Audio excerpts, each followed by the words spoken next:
I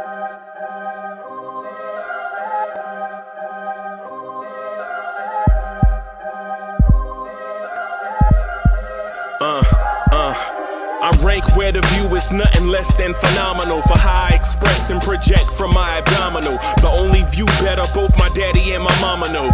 No living parents, my sons give me balance. My wife is my serenity, this mic is my identity. The world is foul enough, that's why I write without obscenities. Provoking danger with broken language and spoken anguish.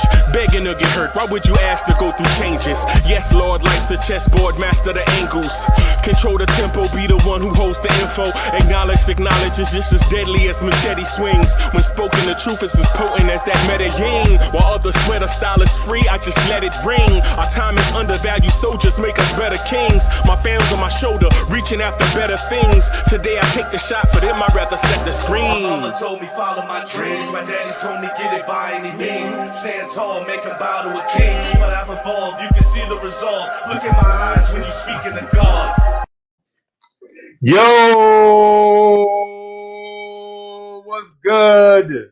What's good? What's really good? Welcome to the Knicks at Night podcast. Get that energy up. What's good? What's good? It's your man. It's your brother. Uncle Freezy is in the building. What's happening?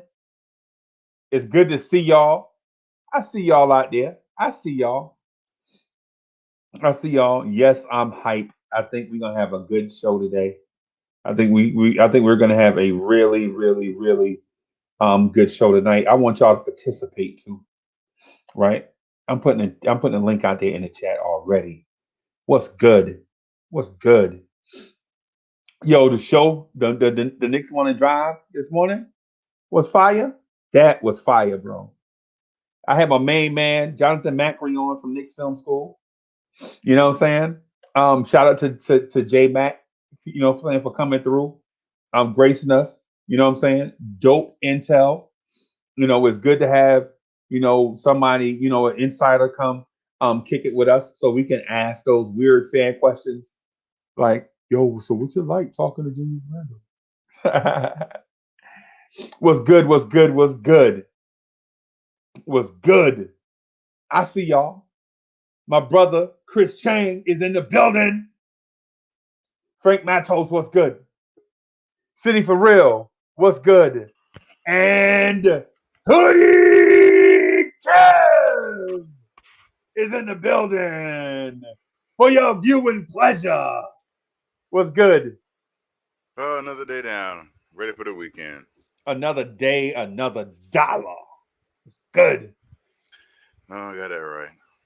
Now I'm sitting here like, man, what am I going to do with my weekend? I just lay in bed and do nothing. Man, that don't sounds do that. exciting. Don't do that. We starting the show off with energy. For a man who's on his feet 10 hours a day in a suit, sweating, laying down, relaxing is exciting and energetic. Good. I'm gonna need you to hurry up, and I know that you're a man with a schedule like Joe Biden. You know, you got probably have a secretary for every minute. But I'm gonna need you to hurry up and do something with the Knicks at Night intro.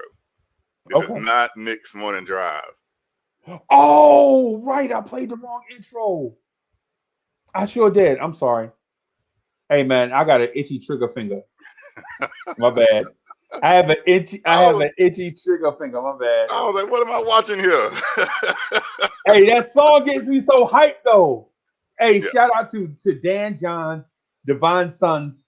That's a song called "Invisible People" off the Beautiful album. The album is a beautiful album with really talented dudes. I mean, they stuck their foot in that, boss. That album, they stuck their foot in that. That's you know what I'm saying? It's a good beat. I like it. Yeah, man. It's energetic. And Dan Johnson is speaking to me directly, even though he's speaking to me directly. But he's speaking to me directly in that song. That's what good music is supposed to do. It's supposed to do that. So I just need something for Knicks at Night. We'll work on it. We'll work on getting it. Man, got so much stuff going on, man. That's why I said I know you're busy. I just wanted to put it on your to-do list. On the to-do list. It's on there for sure. We got to get it done. I was thinking that we should do bubblegum R&B. Like Popcorn Love. From Guy? Yeah, some New Jack Swing. Maybe some Popcorn Love type. Yeah. That's my jam. Yeah, I don't know Teddy Riley, and I don't know if he'll give me permission to even use that song. I don't know Teddy Riley either. I'm just saying, boss. I'm just saying. Sure he's not using it right now, so. Right. Well, you never know. But man, I'm excited, man. The Knicks Want to Drive was fire this morning. I was able to catch some of it.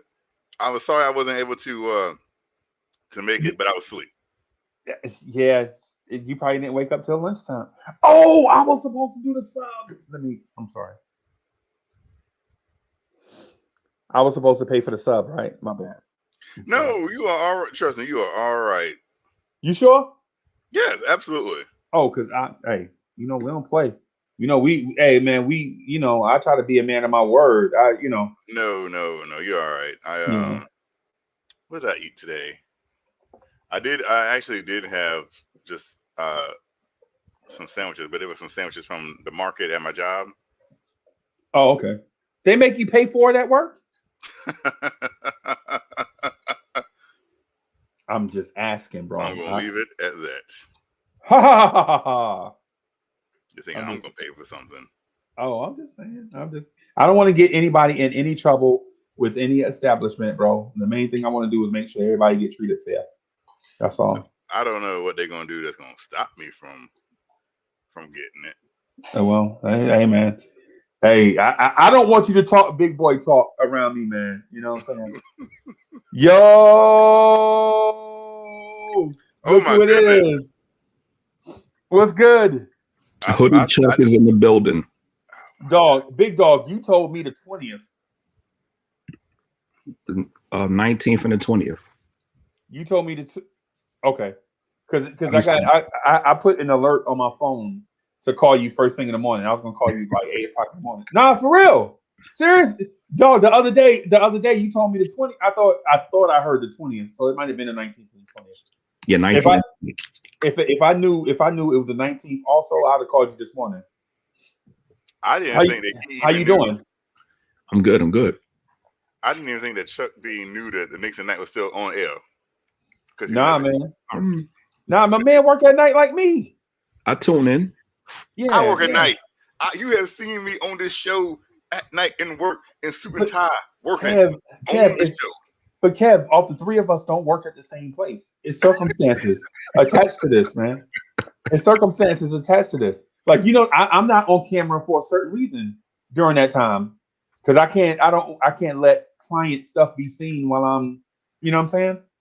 And Chuck B has certain limitations too. I know what Chuck B. I used to do what Chuck B did, so I know. Chuck B is probably like got a couple stripes. I ain't had no stripes.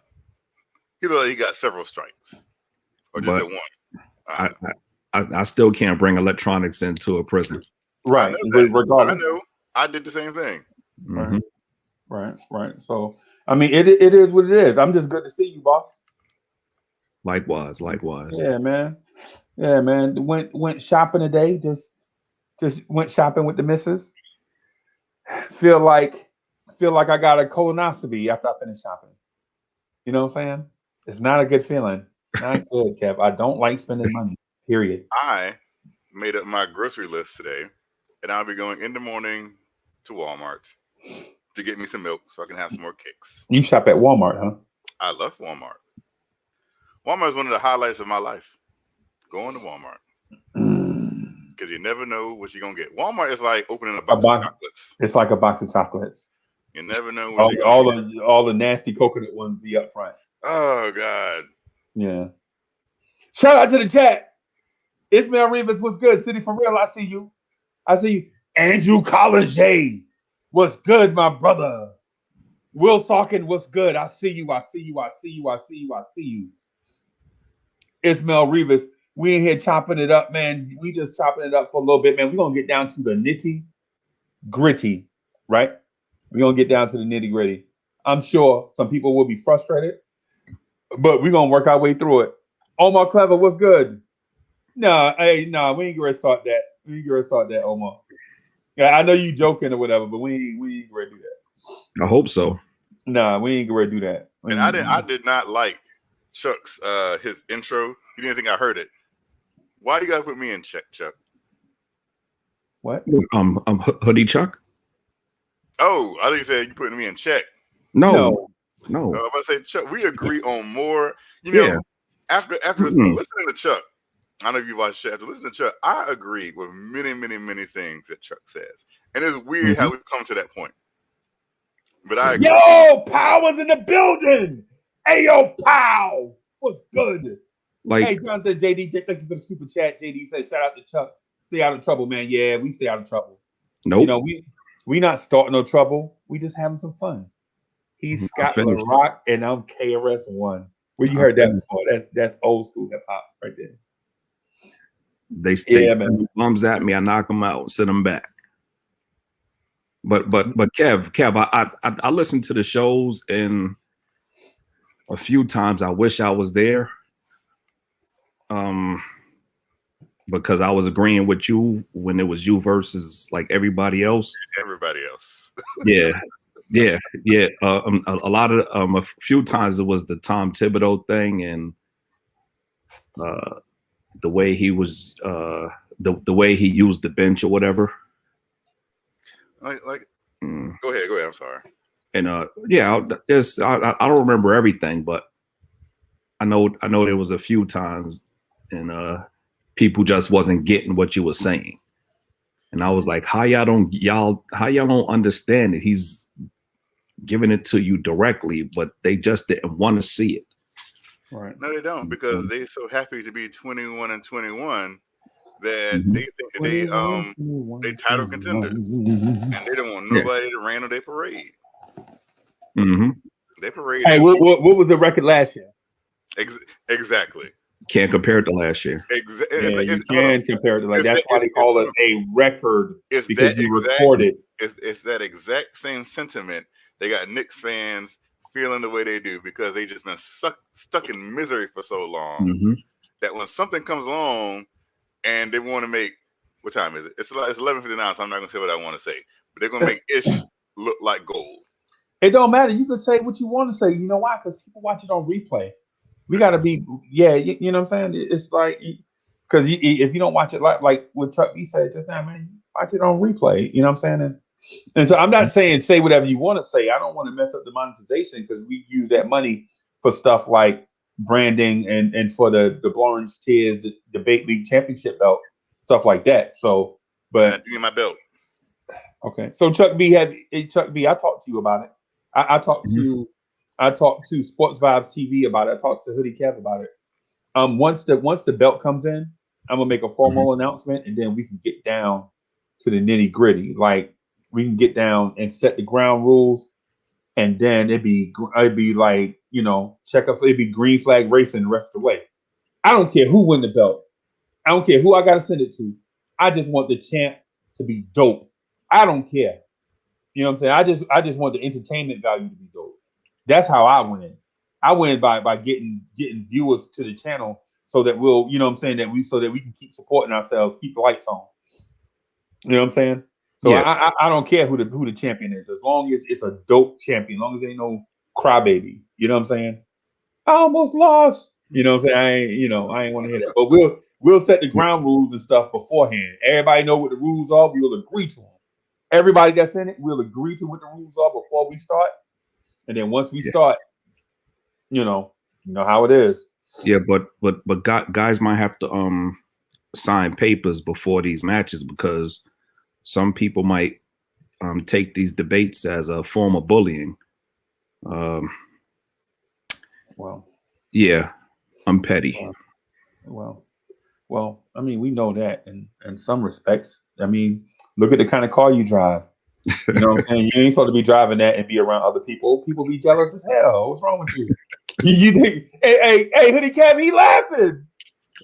My man legit got the dope suit he gave and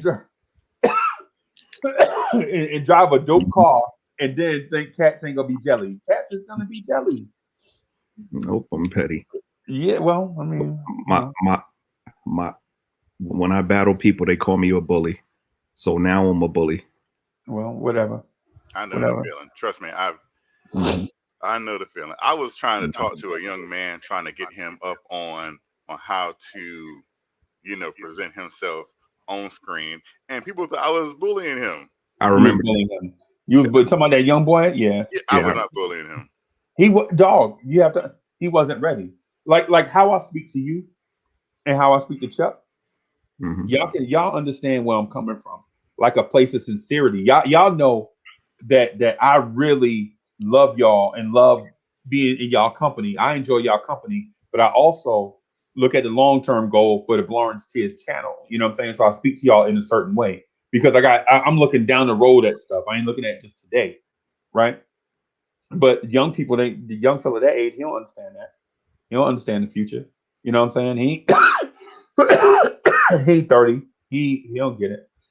That's like when I was trying to put baby shoes, but people still thought I was bullying him. Not like with Chuck, when I be trying to get Chuck to go into his bag, he know it ain't nothing personal because me and him been talking for like 4 years. So when I be like egging Chuck on to get in his bag, it ain't. I be wanting to pull stuff out of Chuck so he won't be so reserved. You know what I'm saying? Like you know what I'm saying? Like he can take it out on me, but I can take it. I'm a big boy. You know what I'm saying? I've been, I can take it. So when he come on doing the imitation of me, I'll be laughing because I think it's funny. You know what I'm saying? Mm-hmm. But Hoodie Cab picking on somebody 14 years old in the middle of the night. You know what I'm saying? That ain't really that cool. You know what I'm saying? He's 17. Oh, 17. 2, he himself would tell you that I was trying to give him some older brother kind of knowledge. You an older brother? Yeah. Okay. All right. But it's weird. So on a side note, I've noticed that, on the street, you're on the street, like, yo, what's up, cuz? And all the other stuff, when you go from cuz to unk, yeah. you're in a different age bracket. Yeah. Like, I used to be like, hey, what's up, cuz? And now I walk down the street, like, what up, unk? And I be like, oh, wow, really? Yeah. Hey, a dude called me Pops the other day. I was like, wow, I cannot even believe that I've even advanced to this age bracket, that I'm in the unk category now. Hey, Chuck, and last night you missed it. I told a dude to get on down the road, and he cussed me out. He's like, you frog eye MFer. He just cussing me out, right? I was like, okay. Mm-hmm. Inside, I was like, I should choke this right now, right? You know what I'm saying? But when you got stuff to lose, you gotta let cats. You know what I'm saying? You gotta let cats do their thing. And the girls was there egging them on. Ha ha ha! He called them frog eyes. You know what I'm saying? I'm like, okay, all right, cool. And I'm gonna go home to my smoking hot wife and my paid for house, right? And look at my cars, and I'm like, he called me frog eyes, but I feel like I'm doing pretty good, right? Feel like I'm doing pretty good. Just to go ahead and I want to thank Jonathan JD for his 2 super chats. They basically the Chuck saying that 1, stay out of trouble. No. And 2, after seeing Chuck's shoe collection, he signed papers too. Yo, so the shoe collection is dope, right? I'll give my man credit where credit is due. The sneaker collection was fire, right?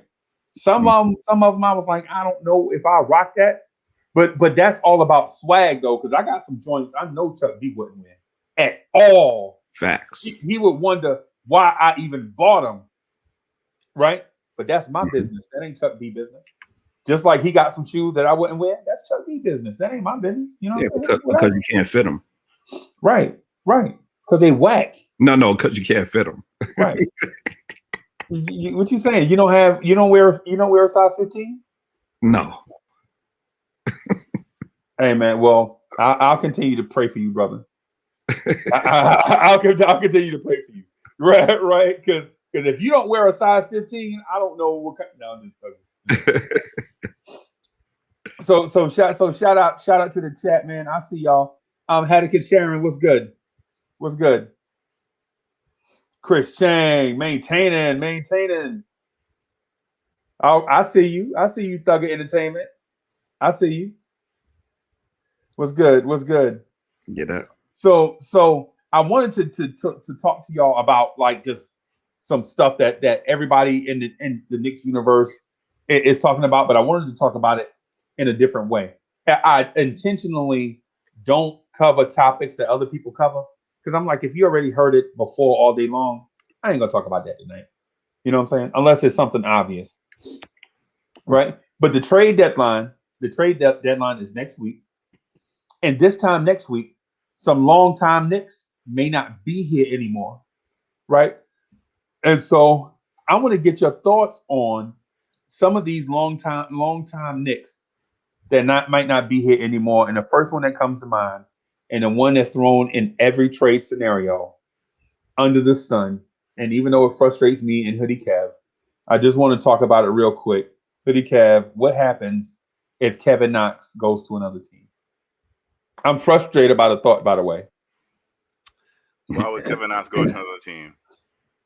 That's here's the thing, and as I've mentioned this before, and no one has given me a legit answer, right? A definitive answer why he must go. Exactly, right? and it's not, and so I pose this, right? I pose this question: given his playing time and some say lack of production, right? What value does Kevin Knox hold to get anyone? Right? Why are you getting a in the bench player? Who's going to give up anything for that? So I don't think Kevin Knox is going anywhere.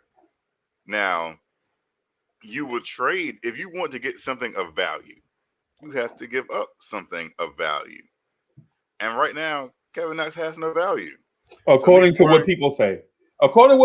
Kevin Knox doesn't have value, but at the same time, he's the first person in the first trade scenario possible. Right? They'll say Kevin Knox is garbage, he ain't got no value, but let's go get Victor Oladipo and just give him Kevin Knox. Like, right. What? That's not how it works. There's any video game where you can, turn trade restrictions off and just do whatever you want. Right. This is a business. Right. And in business, you have to have something of value to get something of value. Right. And Kevin Knox has no value because Tom Thibodeau has diminished his value. No, excuse me. Tom Thibodeau and David Fizdale have diminished. And Mike Miller has diminished this young man's value. Now, with that being said, I do think there will be moves made, but you might have to give up Alec Burks. You might have to give up Mitchell Robinson. You might have to give up, people like that. Reggie Bullock. Reggie Bullock ain't going nowhere. So you tell me if Indiana said, "Listen, I want to give you Miles Turner, right?" Oh, but Mitch, Lord! Oh, cheese and crackers, and Casey and JoJo. Every time a trade scenario come up, the first thing we say is, "Hey, let's go get a guy at a position where we already have an established starter." Like legit, we don't say, "Well, you know what? Small forward needs an upgrade." We'll go, "Hey, maybe we should trade for a small forward." We don't say, "Hey, you know what? Maybe we do need to trade for a backup shooting guard or saying something." We always like where are we established? Power forward? Hey, let's go trade for a power forward. You know what I'm saying? Come on, dog. I'm just saying, is Miles Turner not a significant upgrade to Mitchell Robinson? It depends on what you want. Do you want 9-9? Do you want 9-9 or 12-6? Either way, you're not getting elite production. Dude is 7 foot tall and get you 6 rebounds in 35 minutes a game. The dude should be shaming himself. You 7 foot tall and get 6 rebounds in 35 minutes a game? It's not even the fact that he'll get you 12 points. It's the fact that with him on the court with Julius and RJ, right? Because Miles Turner can move out beyond the three-point line, and his man legitimately has to go guard him. So guess what? That means you ain't got a center standing around in the paint, double teaming. You know, when Ardia drive in, he got a 7-footer right there, or you know that the big man can come over and double team Julius in the paint because the center is out guarding the other center. Big dog. What I'm saying is, I don't consider trading in a Honda Civic for a Honda Accord and upgrade. This is like trading in a Honda Civic for like a Nissan Altima. Revis super chat missed? We missed a super chat by Revis? We did. I didn't see it. And I'm scrolling up. I don't see it. I didn't see a super chat, man. So JD said, congrats on the new logo. Revis super chat missed. Hey, for one, JD, thank you for the super chat, man. We appreciate you, brother. We miss you too. I know you're busy changing the world, but let me see. Let me scroll back up. No, I don't see it. I didn't see anything either. Yeah, I didn't see it, man. Hey, and so if it is up here, man, hey, thank you for the super chat. Even though I missed it. We'll send the super chat. That's what we're talking about. Is Revis in here? I haven't seen it. Yeah, he is. Yeah, Devin Cruz, what's good? Frederick, what's good? What's good? Yo, he says it's the best. Yo, get hype, get that energy level up. Smash that like button for your mans and the crew, the Blorange family. It's all of us. It's all of us. He said, "Ismail Revis super chat." I didn't see Ismail Revis super chat. I didn't see it. I don't see it. I'm scrolling back up to everything from the start of the show, and I don't see it. Oh, my clever, what's good? What's good? Hey, Ismail Revis. I apologize though. I don't see it. Let me go to the YouTube portion of it, and and just see if I can find it there. But I promise you, I didn't see it. Usually, what I'll do is click on it and put it on the screen. That way, we won't pass it. If I can find it, it bounced.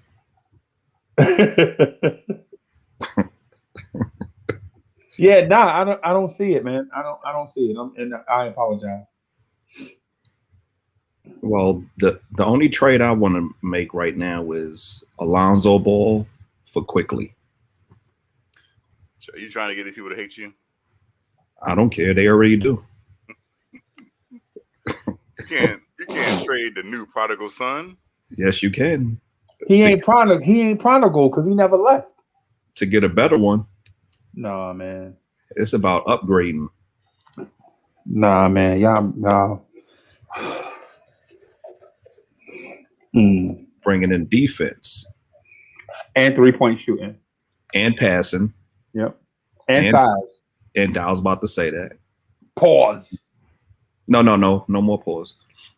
You ain't going to say bringing in size, and I ain't going to say pause. Pause, boss.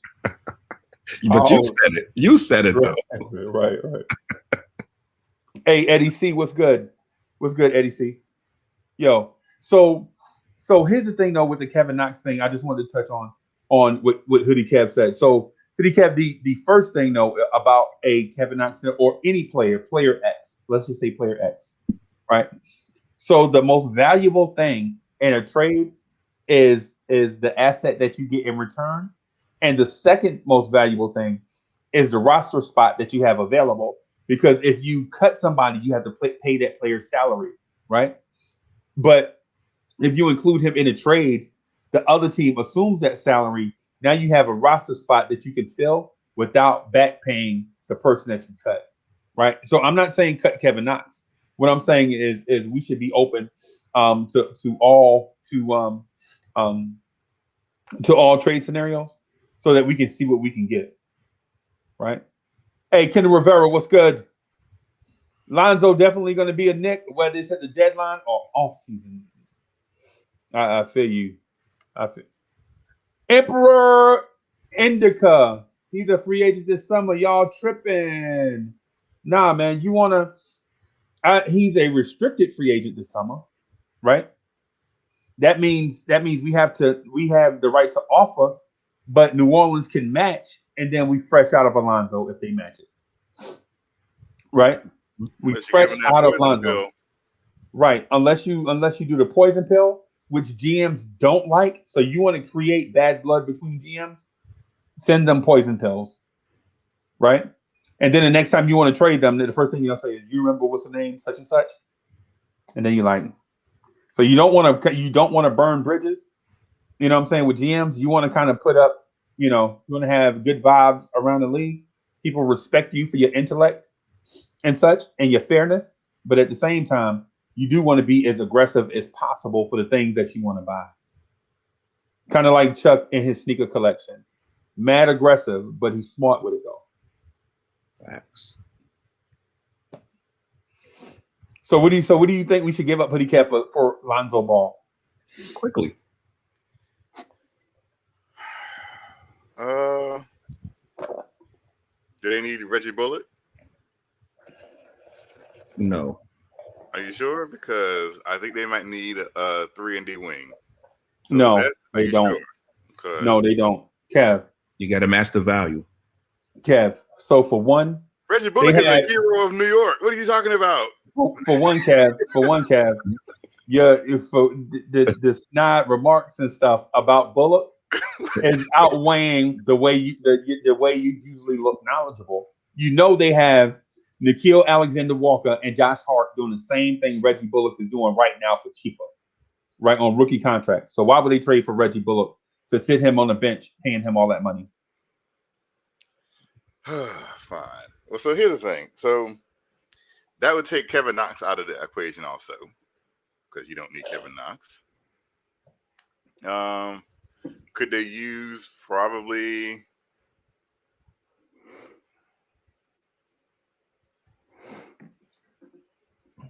a more tell you what Orlando kind of player?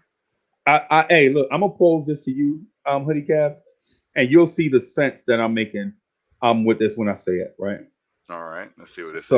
So I'm trading Kevin Knox to Orlando and Detroit's second round pick for Terrence Ross, right? And what that does immediately is give you another Alec Burks on your bench. But what it does is it gives Kevin Knox the opportunity to go out and flat out play like he deserves to play.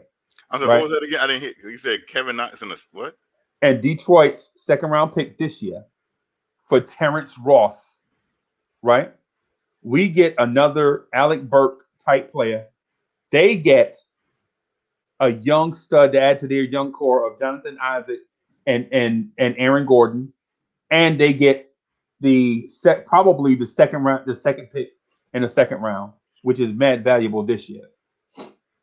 And so what that does is it gets Kevin Knox back in Florida for whatever that's worth, but it gets the opportunity for that young man to play. You know what I'm saying? And play a lot until Jonathan Isaac comes back. Right. Well, here's the thing about the whole Terrence Ross issue. So shout out to Terry and Trey, by the way. Terrence Ross. You know that's my man, right? You know Terry from Ross. Terry and Trey. Oh, it's Terrence Ross. Oh, his last name is Ross. Yeah. He's a franker. Yeah, he is a franker. Yeah. So and so was Macri. So Chuck, did you get a chance to see Macri this morning? Yeah, that's why I didn't try to come on. Oh, okay. You're asking why he's anti-Knox? Man, nobody is anti-Knox. We're pro-Knox, but we're frustrated. Anti-Knox. We're pro-Knox, but we are frustrated. Right?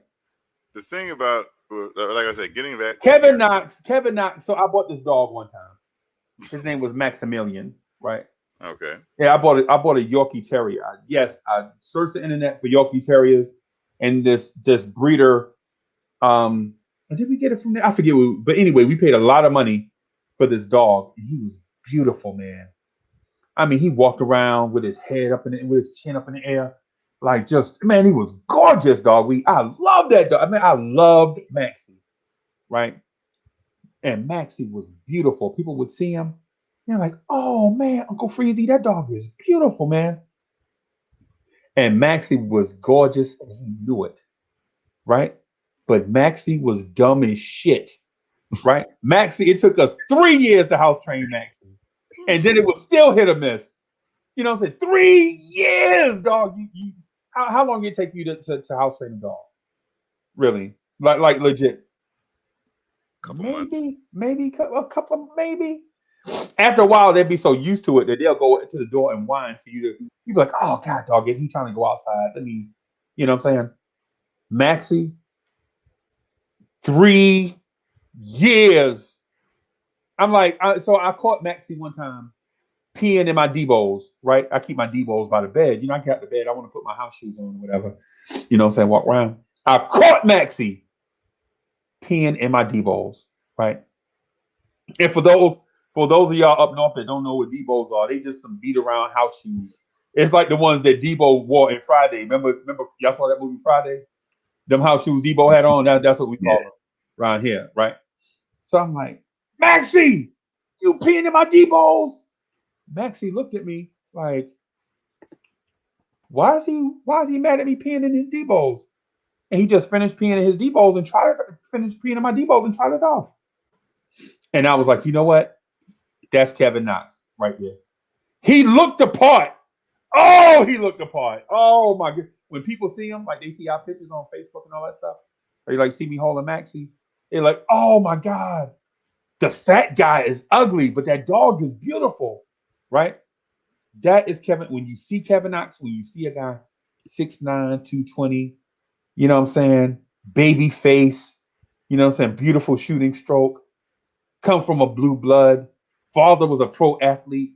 He got all these, he's beautiful. But when it comes time to play, what the hell are you doing, Kevin Knox?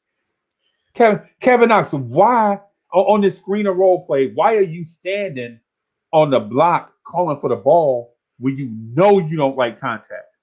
But yet you forced Obi Toppin out to the 3-point line to shoot a 3, and you mad that you don't get shots. How about you and Obi Toppin switch positions? How about Obi getting a dunker spot and you line up out there on the 3-point line? Rotate, get off the guard's shoulder. Keep your hip and your shoulder aligned with the guard's hip. That way, if they collapse, all the guard has to do is throw a pass across his body to you wide open for 3 in the corner because your man collapsed on the dunker in the dunker spot, Kevin Knox. Why can't you do that? I'm going to say this. Why is that so hard to understand? I just spoke Knox. English, and yes, I compared him to a Yorkie Terrier that took 3 years to learn how to get the ball in the post 4 times this season. 4 times. Right. I've seen someone giving the ball and him post up. Now, the outcome may not have always been successful, but I would say this, and this is not a knock on Obi. In 4 times I've seen Kevin Knox get the ball in the post and actually do something with it, his post-up play is better than Obi Toppin's right now. And that's sad. So maybe when Kevin... This cat is on the sauce, Chuck B. Did you hear what he just said? Chuck B, did you hear what he just said? I agree with him. You crazy. Y'all bugging. He said Kevin Knox post game looked better than Obi Toppin. Obi looked lost. He don't have a post game. No, he don't have a post game. And that's why when you see Kevin Knox in the post a play and you see Obi on the 3, that's maybe because that's the best matchup. No, maybe that's the best. Kevin Knox. You a homer. Kevin Knox on a smaller wing has a higher success rate than Obi Toppin does. You bugging me. Listen, the sad thing is you just don't want to believe it. Because Obi Toppin is just the jewel. Like if I just dust this jewel off, right? No, that's not what I said. Because last night you heard me. And you heard me disagree with Macri. Me and Macri disagree with each other for about 3 or 4 minutes about Obi Toppin. Because I legit told you that you could argue that Obi Toppin is the worst first-round pick of this generation, even worse than Frank. Because when Frank was drafted, and even though Frank was trash on offense and didn't have handles, he at least brought one perceived thing to the table. You could at least say, hey, you know what? Frank is garbage right now, but he probably can defend, right? When you look at Obi, Obi doesn't protect the rim. Excuse me, he doesn't defend in space. He doesn't rebound. He can't dribble. He can't shoot. What does Obi Toppin do right now that you say, well, I got to have him on the floor so he can do this? Cardio. That's it. Running back and forth. That's it. Cardio. At least with Kevin Knox. When Kevin Knox is on the floor, think about this. When Kevin Knox is on the floor, you better not leave him open in that corner, because if he get that shot off, you in trouble. Yeah, at least you can say that with Kevin Knox, right? No matter what Kevin Knox does, you can be like, Kevin Knox handles need work. Kevin Knox needs strength. Kevin Knox needs awareness on defense. Kevin Knox needs to rebound better, right? But Obi Toppin, you're like, I don't know what Obi does right now, right? And I'm not knocking Obi because I told Chuck B face to face, and he'll remember this. And he was like, yo, I don't know. And I was like, yo, I'm telling you, they are going to retire Obi Toppin's number. Chuck B, you remember me saying that in October? Mm-hmm. Remember that? Me saying that? I was like, yo, when y'all look up, I told Chuck B this about 20 times. When you walk in the Garden, one day you're going to see the number one up there retired for Obi Toppin. I told Chuck B that face to face because that's how much I believed in him at the time, based off all the hype that I heard. Right? That was before we saw Obi on the floor. Now that we see Obi on the floor, we like, yo, he better be lucky he got a jersey. You know what I'm saying? So Hoodie Kev, I'm telling you, don't put that on me like you tried to do City for real last night. Like, take these narratives and put them on my back. You know what I'm saying? Hey man, I'm too quick for that. You know what I'm saying? Listen, I like City. I think me and City have a good. No, this ain't about you and City. This is about me, you, and Obi Toppin. No, I was just saying before you say, don't do you like City? And I was just saying to put it out there for a record. I like City. Me and City have a good back and forth. Right. You did him like you did that young kid. Oh Lord. Like you did the kid. You know what I'm saying? I understand the traps though. You know what I'm saying? Like this dude I used to work out with, right? So what we'll do is about every 60 days, we used to max out on the bench, right? You're gonna bench press, we max out, you see where we are. And so this one time the dude puts 405 on the bench. I was like, dog, I ain't doing no 405. You crazy. 405? I ain't doing no 4. I'm not doing no 405. Right? I'll get 365. I'll do 365 twice and get up. Right? And if I do 365 twice and get up, you know what I'm saying? I know I'm at 365. Right? But if you put 405 on there and you got to help me get it off my chest, I did not bench 405. Right? I ain't bench 405. If you put 405 on the ball, right? If you put 405 on the ball and I get under there and I get it off the rack and bring it down and get it halfway up, but you got to help me get it up the rest of the way, I didn't do it. That don't count. My man's is like, yeah, you did it. Like, no, I didn't. Like, yeah, you did it, man. You did it, man. Yeah, I'm right. I watch you. No, I didn't. No, I didn't. You know what I'm saying? 405 is a, 405 pounds is a lot of weight, right? So, yes. So, but you ain't gonna tell me I did it when I know I didn't do it, right? You ain't gonna tell me I did it when I know that I didn't do it, right? Right? Hey, movies and stuff. Am I lying? Simba Singh is in the building, right? Yo, Elvis, what's good, right? What I'm saying is when we working out or whatever, and I get what I can get, and I get in that groove. You're like, no, man, you got to constantly push yourself. I'm like, nah, dog. What I really need to do is get in a routine that I can do on my own where I won't potentially hurt myself. You know what I'm saying? You get where I'm coming from, Cav? I do. I understand completely. Okay. All right. I'm just saying.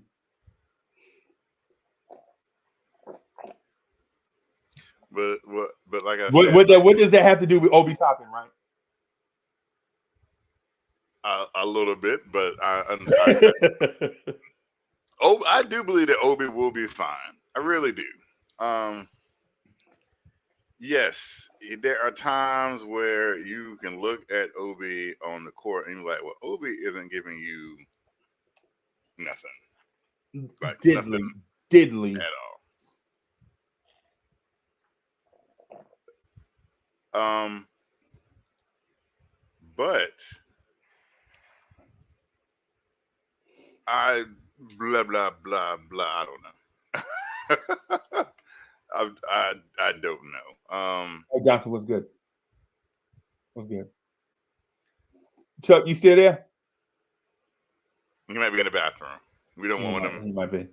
You know how them old men is. Them old men look at water and then they have to go. They had to go walk like Fred Sanford to the bathroom. So here's what's funny. This morning, so remember last night I said my friends at 3:00 in the morning text me to come get them from Fayetteville. I don't know if you know where Durham is in location to Fayetteville, North Carolina. I know what Durham is. I used to live in Rocky Mount. Oh, so this morning, I used to live in Nash County. You know what Nash County is? Yeah. So this morning they hit me up again. About Kev, we ain't got a ride. Can you come get me? And I was like, I really don't feel like taking that trip. And I was like, well, we'll pay you such amount of money. And I was like, well, now I kind of feel like taking that drive. Right. You know, when you said that, I was like, I need that Cash App right now before I actually put the key in the ignition. Right.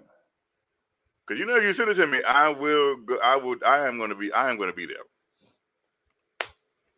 So that's what ended up happening. I ended up going to Fayetteville today. And Fayetteville, you was like 45 minutes away. Why you ain't call me?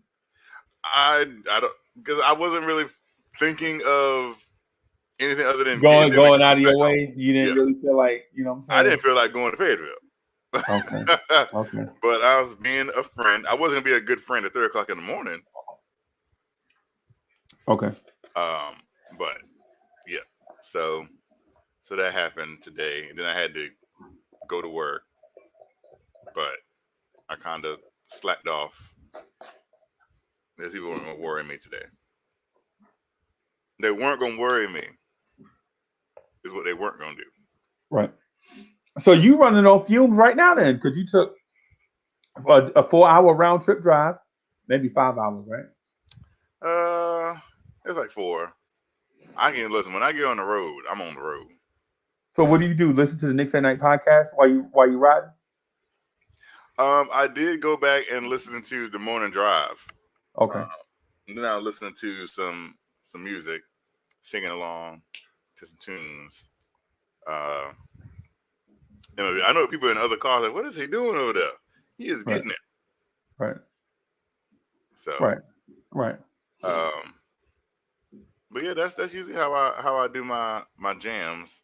You know, I love me some New Jack City, so you can put me on some New Jack City, New Jack City soundtrack. New Jack Swing. I'm sorry. New Jack Swing. Okay. New Jack Swing. I didn't mean New Jack City. Of course, New Jack City had a good album. Had a good soundtrack. Yeah. Had a good soundtrack. So I was saying Kevin Knox to Orlando. Kevin Knox, the Detroit Pistons 2nd round pick for Terrence Ross, right? What that does is it shores up our lack of scoring in spurts, right? So it gives fade for Kuminga. What's good? So it shores up our lack of scoring in spurts like we had last night, right? Terrence Ross is not a defender, but he is an athlete that can shoot that 3. And so he'll remind you of J.R. Smith. When he comes here, he won't be a starter, right? He won't be. I don't know if you start Terrence Ross over Reggie Bullock just because of chemistry issues, right? But I think it will help you in a playoff run, right? And I think it's especially more deadly if you go out and get Alonzo Ball, right? You go get yourself a Lonzo Ball, and now you send Bullock to the bench. Your starters will probably be Peyton, Lonzo, RJ, Randall, Mitch. In that deal, You get you a JJ Redick to come off the bench also. Now you have on your bench, you have Redick, Bullock, Burks, Ross, quickly, right? And I understand that that's 5 guards, but it also gives you the flexibility to go with different lineups. Like last night, well, not last night, but was it last night? I guess it was last night against Orlando, right? Last night was Thursday, or how you still got quickly if you got ball?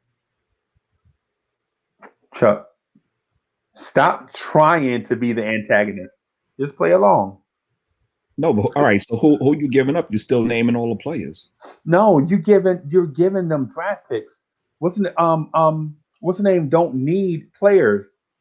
That's their problem. That's the reason why Ball is expendable in the first place, because they have players. They would want draft picks, so you give them draft picks. And which draft pick? I don't care. Which 2 draft picks? I don't care. Just give them draft picks for Lonzo Ball and JJ Redick. It don't matter. Eric G's in the building. What up, my brothers? What's good?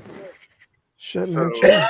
I'm trying to just understand why Orlando is giving up Terrence Ross or Kevin Knox, because they think Kevin Knox will be good playing in Florida, so they're gonna give up their guy who's averaging almost 17 points a game for almost an unknown commodity. Yep, and they probably trade Evan Fournier too. Mm-hmm. So I have a question: How many teams are in the NBA?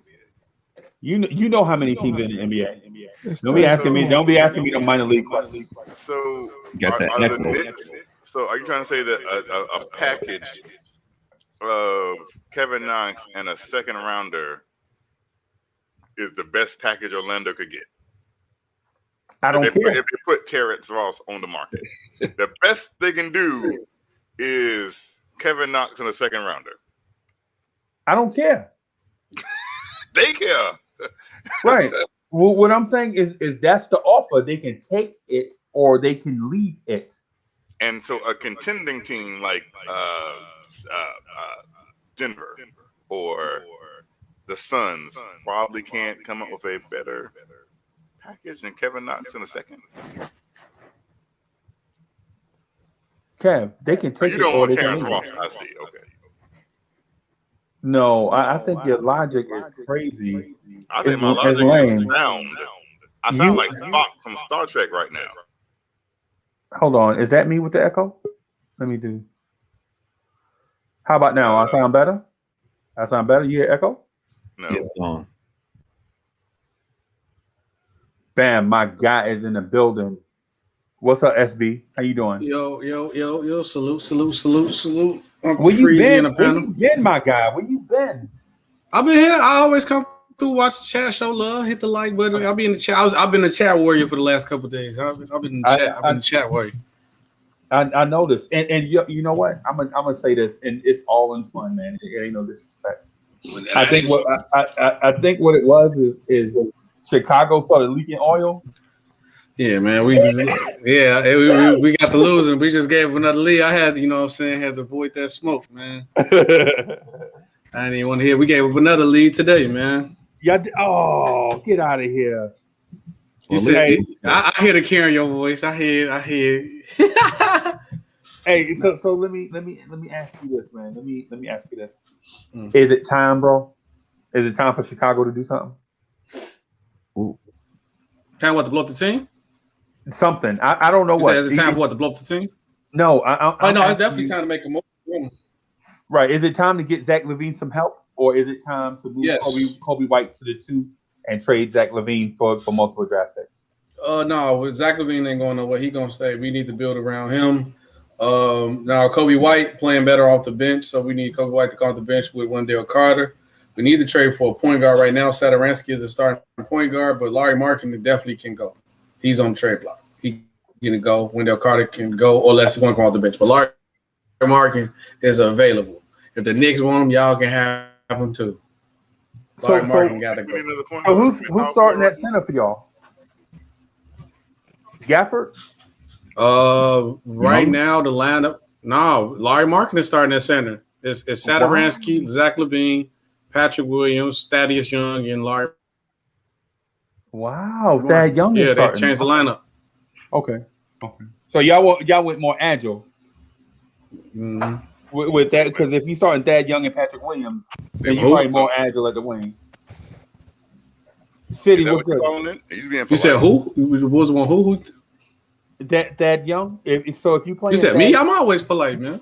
No, I'm talking about using the word agile Thad at the Young wing for Thaddeus Young and whoever you just said. And Patrick Williams. Freeze is just being polite. Patrick Williams. Okay. All right. Okay. Now you capping now. Patrick Williams nice. And Thaddeus Young been destroying people in the post. He get like he lead the league and he like top player scoring in the paint. He ain't agile. Nah, nice. but he's a smaller power forward. Forward, yeah. That uses agility to beat bigger power forwards consistently. That's what I'm saying. It's not really working. No, it's working with him. The problem is that the boys is giving up leads, and we losing the rebound. But they're just giving up leads, and they don't get consistent point guard play either. Because if we get a point guard, it'd be a wrap. Because Satoransky is a good backup point guard.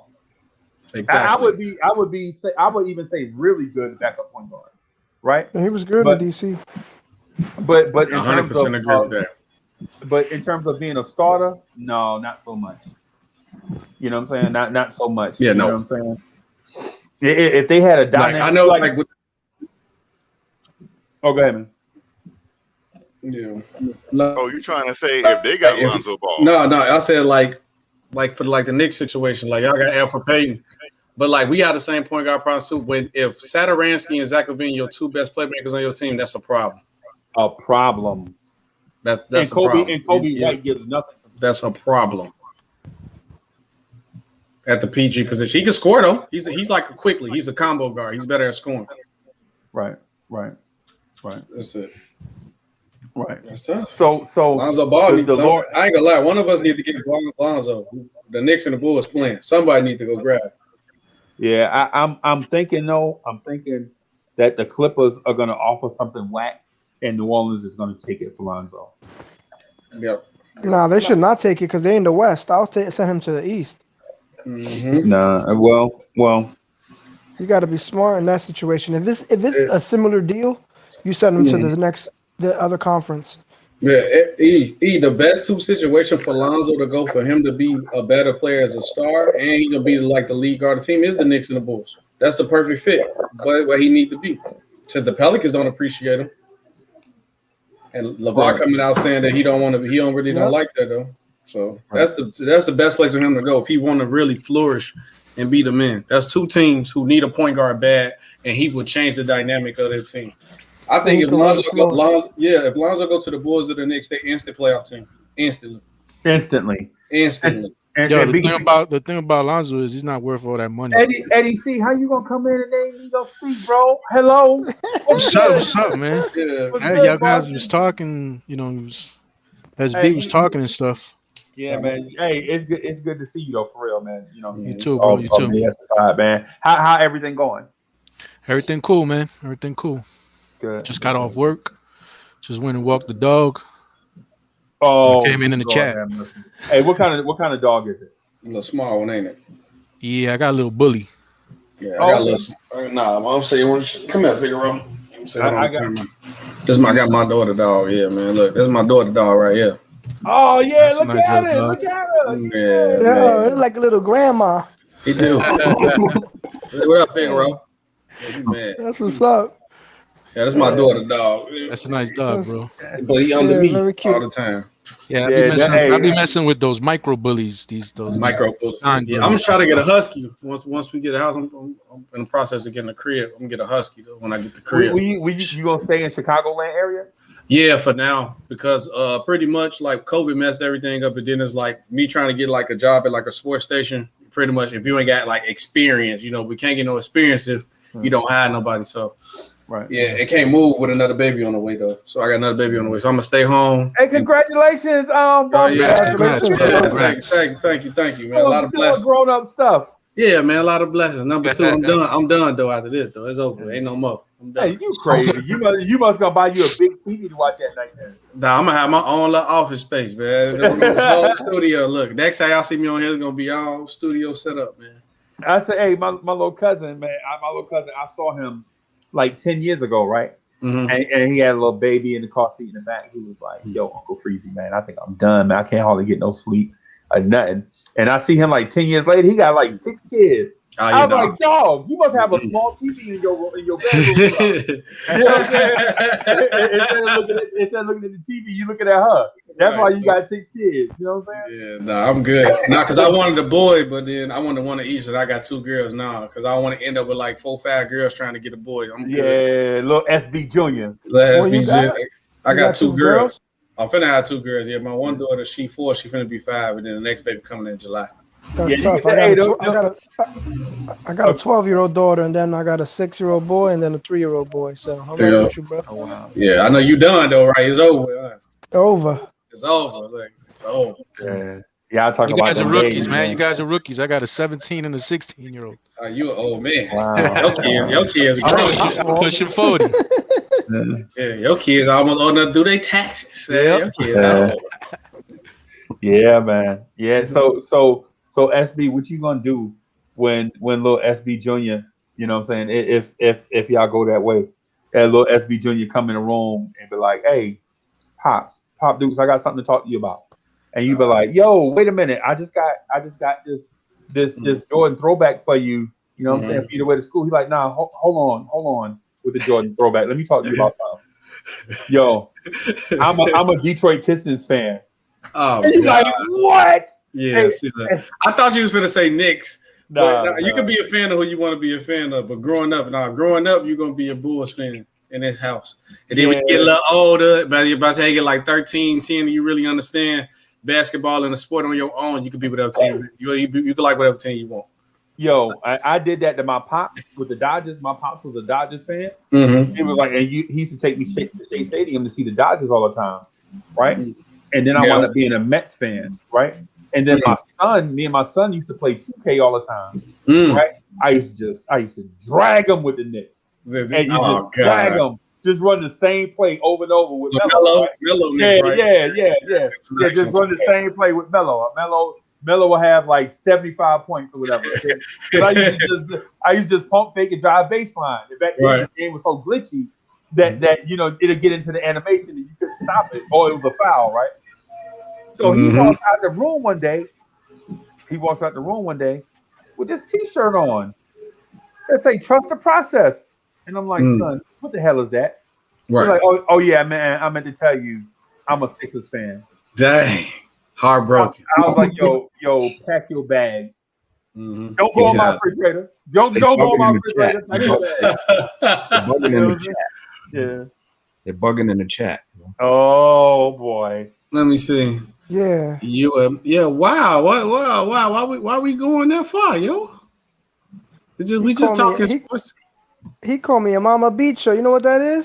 No, I don't know what that is at all. I can't even say it. It's a sucker or something. Yo. Oh, wait, he wilding. Yeah. Listen, I come out here, I respect. You don't like my takes, that's one thing. But you don't know, some of these dudes don't know me. They don't know what I'm about, so they better respect. Yeah, Faith for Kaminga. Oh, come on, dog. What's happening? Who else? Ishmael Rivas. Respect. Come on the panel if you don't like what I gotta say, but let's keep it to basketball. Yeah, man. If you can't do that, you take my number and we could chat. Nah, we ain't taking no numbers. But you're gonna respect me. Yeah, I don't disrespect nobody. Man. Yeah, we ain't gonna do that. Yeah, because that's stupid. And on the internet, come on. But other than that, all love, man. It's good to see my brothers. It's good to talk to the chat, my family. That's all. Yeah. You know what? Personally, you playing tomorrow? I don't care. Where you at? You out there? Because I'm off. at the end of the day, you watching me. All right, text me. I'm the celebrity here. And Hoodie Cab. Say what you want about me, but guess what? First of all, watching me. First of all, Hoodie Kev, you only a celebrity when your hoodie on. When that hoodie off, you just Kev. Yeah, you just so when Kev. Hoodie Kev, yeah, you just Kev. I don't need a reason. The only time I have to put on the hoodie when somebody say Kevin Knox, we know already. That's the button. When somebody get beside themselves and I got to put them in. Nah. When somebody say Kevin Knox, I was about to put the hoodie on last night on City for Real. But I was like, I'm not gonna put the hoodie on City because he ain't ready for the hoodie. Because City for Real ain't 14. That's why you ain't put it on. if he was 14 years old, you would have. Yo, Kev, let's just hope you humbled yourself and had your kicks today. I told you my milk was bad and I ain't go to the store yet. Oh wow! Wow! I told you he said he's not going to the store till Sunday. Bad. Didn't I tell you that? I said I can't have no cereal because my milk is expired. But I'm going tomorrow.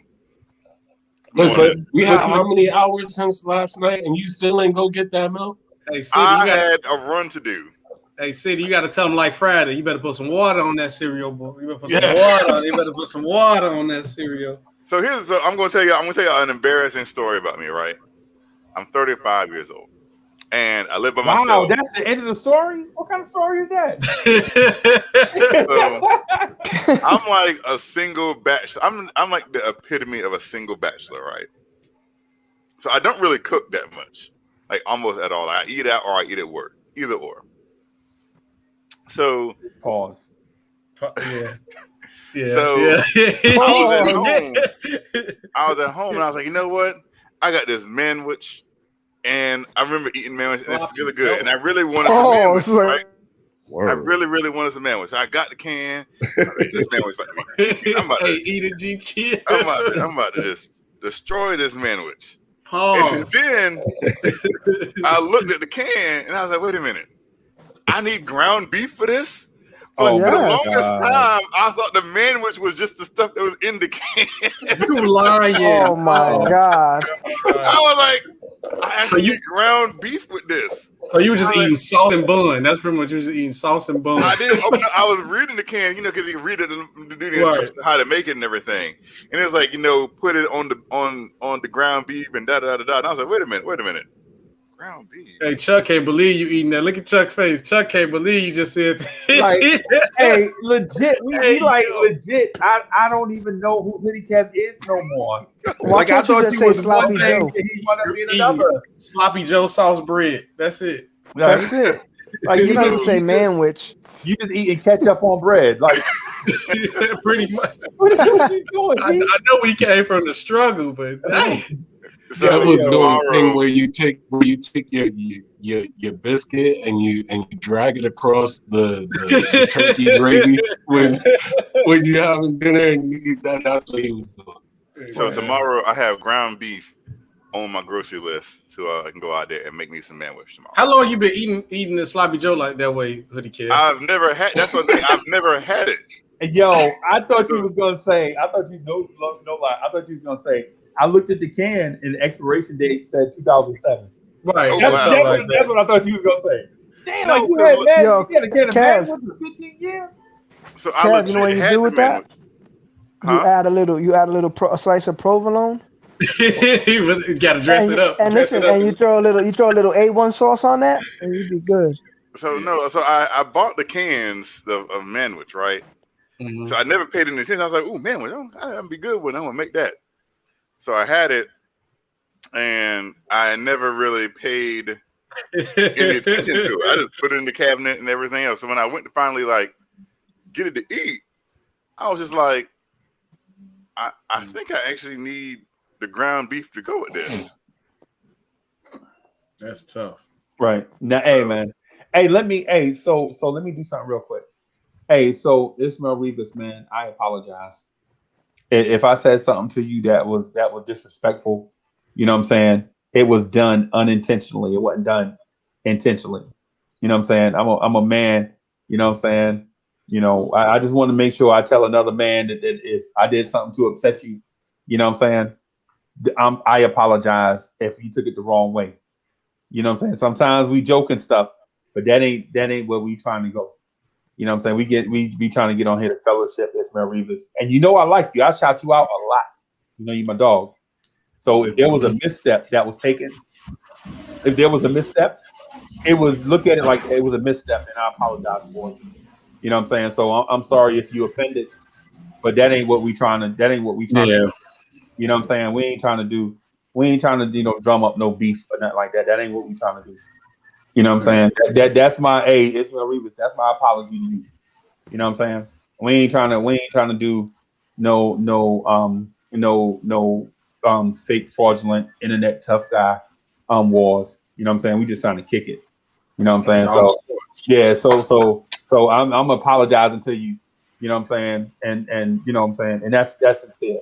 So we just gonna rock like that. So yeah, because I thought he was just like trolling and joking, and I seen that he was going crazy. Because like when I first came in, I think he said, "Oh, they go SB, the real legend, who beat Eric the G." You know, I did, but that's a different story for a different day. You know, you know, I had to throw that in there real quick. But I did, I did though. But yeah, I thought he was just gonna be joking. Then it got a little extra serious now, man. Look, man, it's all entertainment, this sports, man. Look at this like WWE, man. None of this real, man. This entertainment. We ain't trying to have it be extra saucy. You know what I'm saying? Man. When it don't need to be extra saucy. Yeah, that's the only thing saucy around here. Right, and so yeah, besides Kev's manwich. That's the only thing that's saucy around here. It's just the witch, man. It's just the witch. Yeah, that's what. If it wasn't for Hoodie Cav talking about some whack ass manwich, we'd have been already moved on from this. You know what I'm saying? We ain't talking about manwich. Yeah. You could Hoodie Cav. You could talk about spam. I haven't had spam. I never ate spam. Well, okay, the last time I had spam was like Hurricane Floyd. And Will Sake, that's the point why I say this WWE is fake. It's entertainment, bro. And I think Hurricane Floyd was in like 99. No, that was Hurricane Bertha. Hurricane Bertha was the last time I had spam. Hurricane Bertha. And that was in the late 90s. You know hurricanes is old when they got a grandma name. They got a grandma name? Hurricane Bertha. Yeah, that was 1975 right there, bro. That was Hurricane Carol. Yeah. Yes, that was the last time I had spam was in 1999 because the power was out for like 4-5 days, and all we had was like spam. Spam is banging when you make it like corned beef. That's how we do it in the Spanish house. We didn't I just say we ain't had no power? You don't need power to cook. Huh? You don't need power to cook. Listen to what you just said. You don't need power to cook. You don't. How you gonna heat something up? I put it on the stove. The gas. How you gonna have a stove if you ain't got no power? Because it's gas. Work. So it's gas. So City, thank you for the chat. That's because you hooked up to the gas. Shout out to all you guys watching. Let's go. And New York Knicks fans, we in the building. Get those likes up. Knicks at Night podcast. Let's go. City, I didn't know you had orange. Are you a Knicks fan for real? You got the orange and purple dress. You're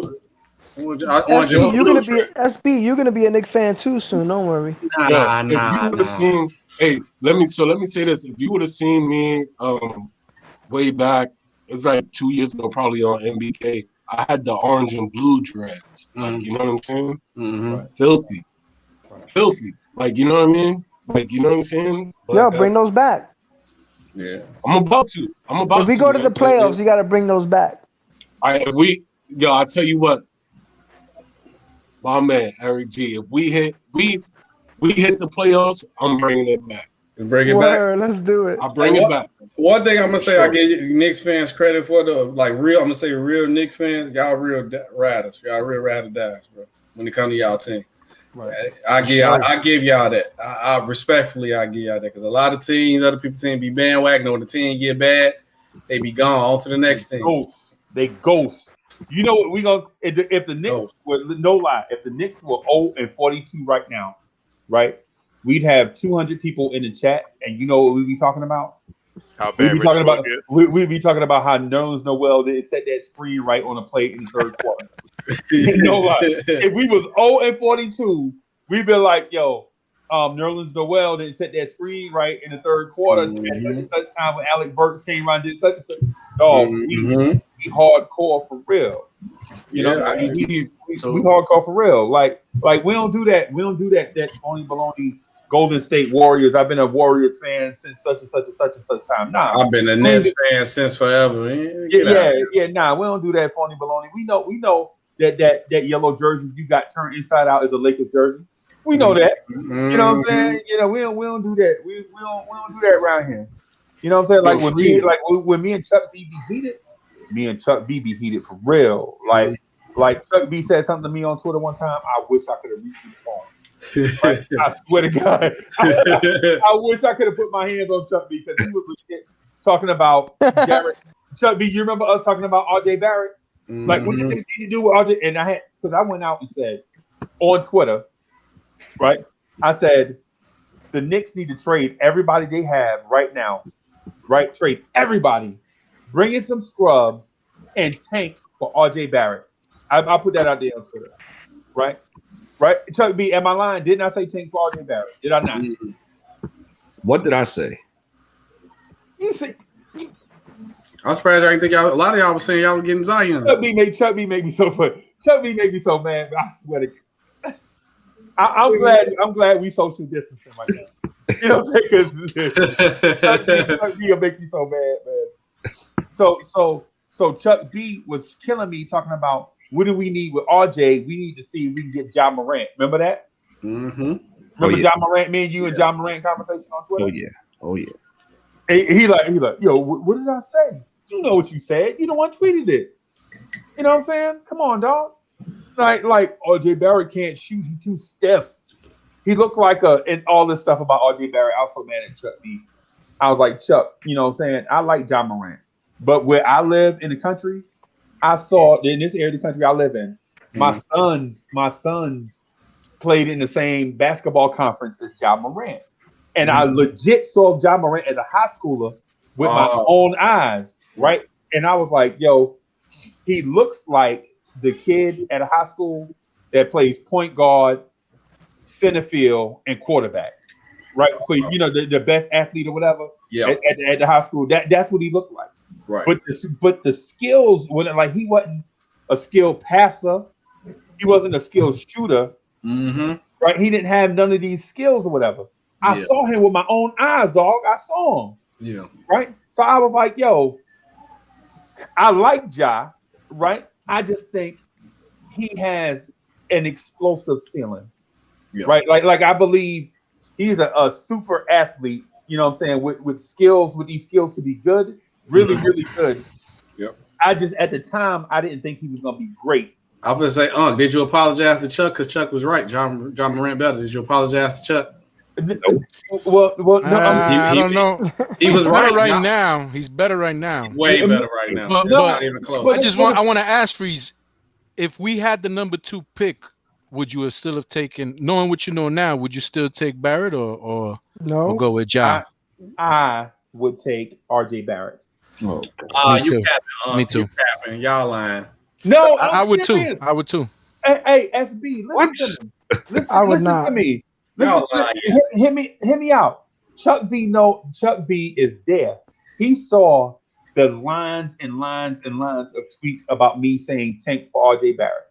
Right? It got to a point where Woodshed 1914, after we drafted RJ Barrett 2 years later, right? After we drafted RJ Barrett 2 years later, because when I was saying this, RJ Barrett was a high schooler.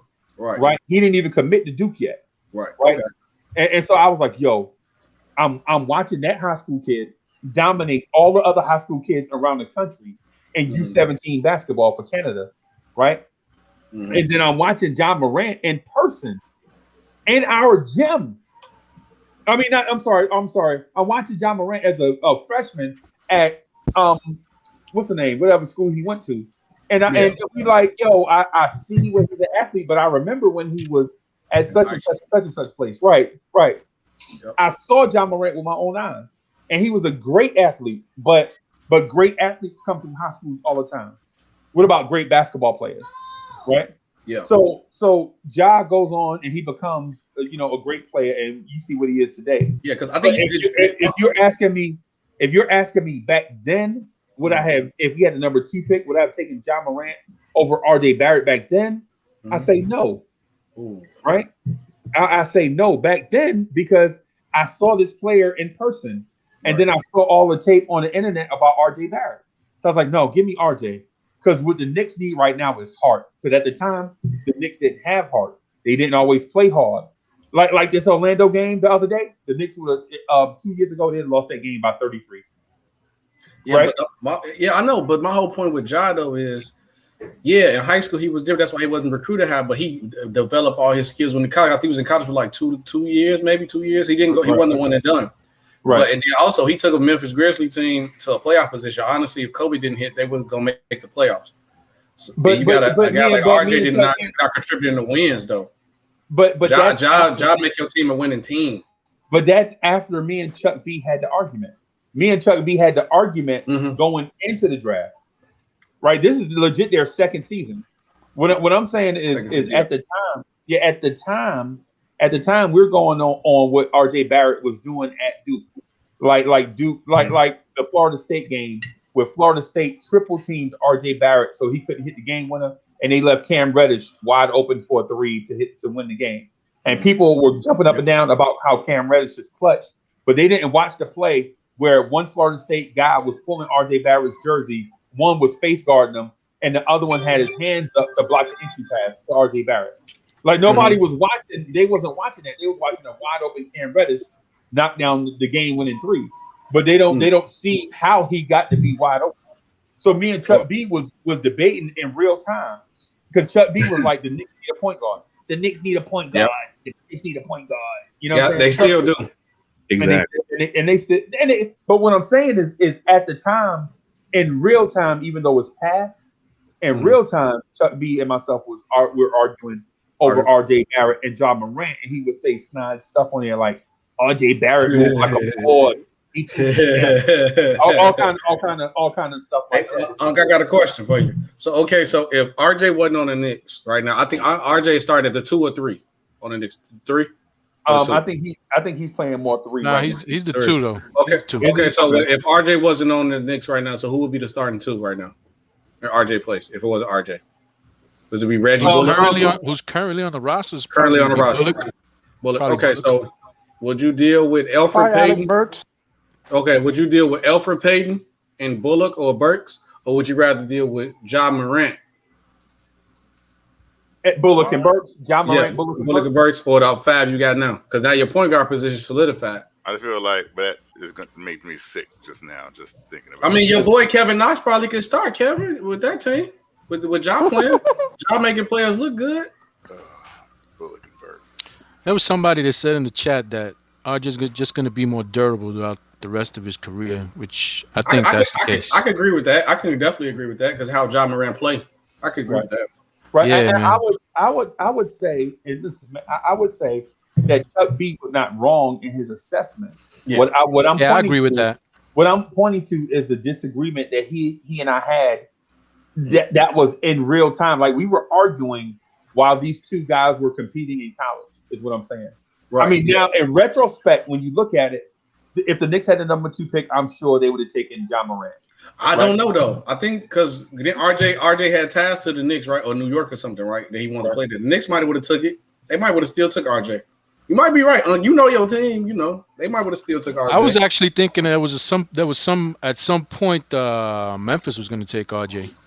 Mm-hmm. The thing was they were losing Conley, so they just needed somebody to replace Conley. So he just made more sense. And Eddie, the reason why I say I think the Knicks would probably do that because they just took Obi Toppin because his ties with New York. Right. So they just took Obi out there, which we know y'all should have took Halliburton, but it is what it is. Man, Halliburton ain't nobody, dog. Who's Halliburton? He could have been y'all starting point guard over Elfrid Payton. Nah, Halliburton is nah. I mean, anybody better than Elfrid Payton. Nah, hey, you know what? Halliburton reminds me of the cats that used to play ball in Colorado, the Colorado Rockies, and the Denver Nuggets, right? he remind me of Carlos Gonzalez. Yeah, Larry Walker. Yeah, no, not Larry. I'll give you a good example. Ah, man. Here we got a super chat. Oh, man. Don't do him like that. Oh, man. Evan Turner 2.0. Coming at you. So Faithful Don't Kaminga say said, it ain't stop so. Captain Freezy. You lying. RJ is Evan Turner 2.0. Okay. Right. So the Denver, I'm saying that that he reminds me of cats like Carlos Gonzalez playing in Coors Field. Right. Put up these inflated numbers in a run scoring environment. But when you put him in an environment where every possession counts, they don't succeed. And y'all seen them before. Y'all remember teams like Run TMC? They score 1,000 points a game, and then they get in the playoffs, and when possessions count, they can't even generate offense. Right? Y'all see it. And so the thing with Halliburton is he in a perfect situation. They got the second fastest pace of play on offense in the NBA, or I think it was at one point. There's a starting point guard in front of him. That's a future all-star. Then you have statistically, I don't agree, but stats are what they are. Statistically, one of the greatest three-point shooters of all time in Buddy Hield, right? And so now you're the third wheel behind that. So no matter what you do behind that and a fast pace, you know what I'm saying, your numbers are going to be inflated, right? It quickly puts up similar numbers in the slowest pace with Elfrid Payton and RJ Barrett in front of him. So to compare him to Tyrese Halliburton, who's running the fastest pace within a system that's guard centric, our offense is power forward centric, right? And so we compare quickly to Halliburton. Halliburton does not impress you with going to the basket. Halliburton's been to the free throw line 12 times this season and 42 games. That's tough. I mean, think about that. 12 times for 12 times, and for a guy that Tom Thibodeau wants his point guards penetrating the paint, getting to the basket. You know what I'm saying? So to say Halliburton is better just because you saw his numbers on the ESPN box score is not fair to Quickly, who does more with less. Yep. I don't think that's a true statement at all, Freezer. It's terrible. You are letting him off the hook. Because as soon as the ball gets in Quickly's hands, where is the ball going? It's going to the rim. Do the Knicks have a De'Aaron Fox? You said the Knicks are power forward centric. I mean, John Morant could have. Hold on. The Knicks have a Harrison Barnes. Hold on.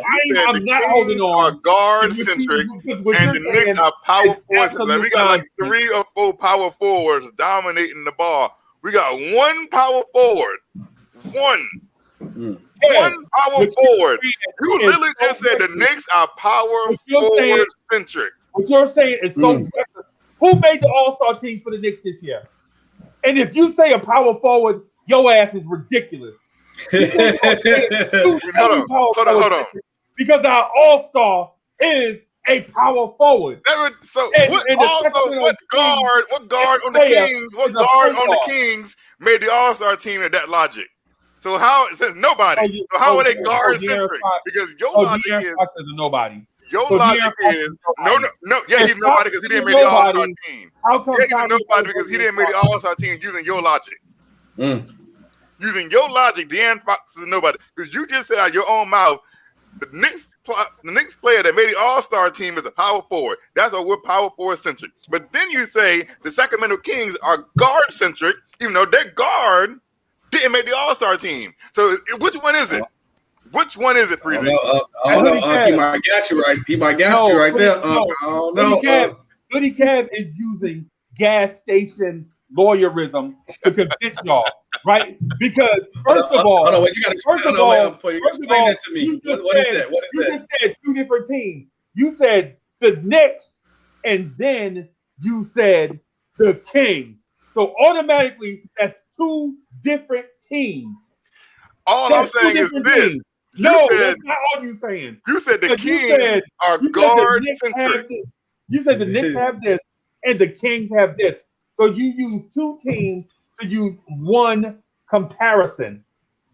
That's gas station lawyerism. Because you're saying Halliburton is less of a player because he plays in a system that's guard centric. because he has. You name 1, 2, 3, 4 guards. But with the Knicks, he said they power forward centric when they got one power forward.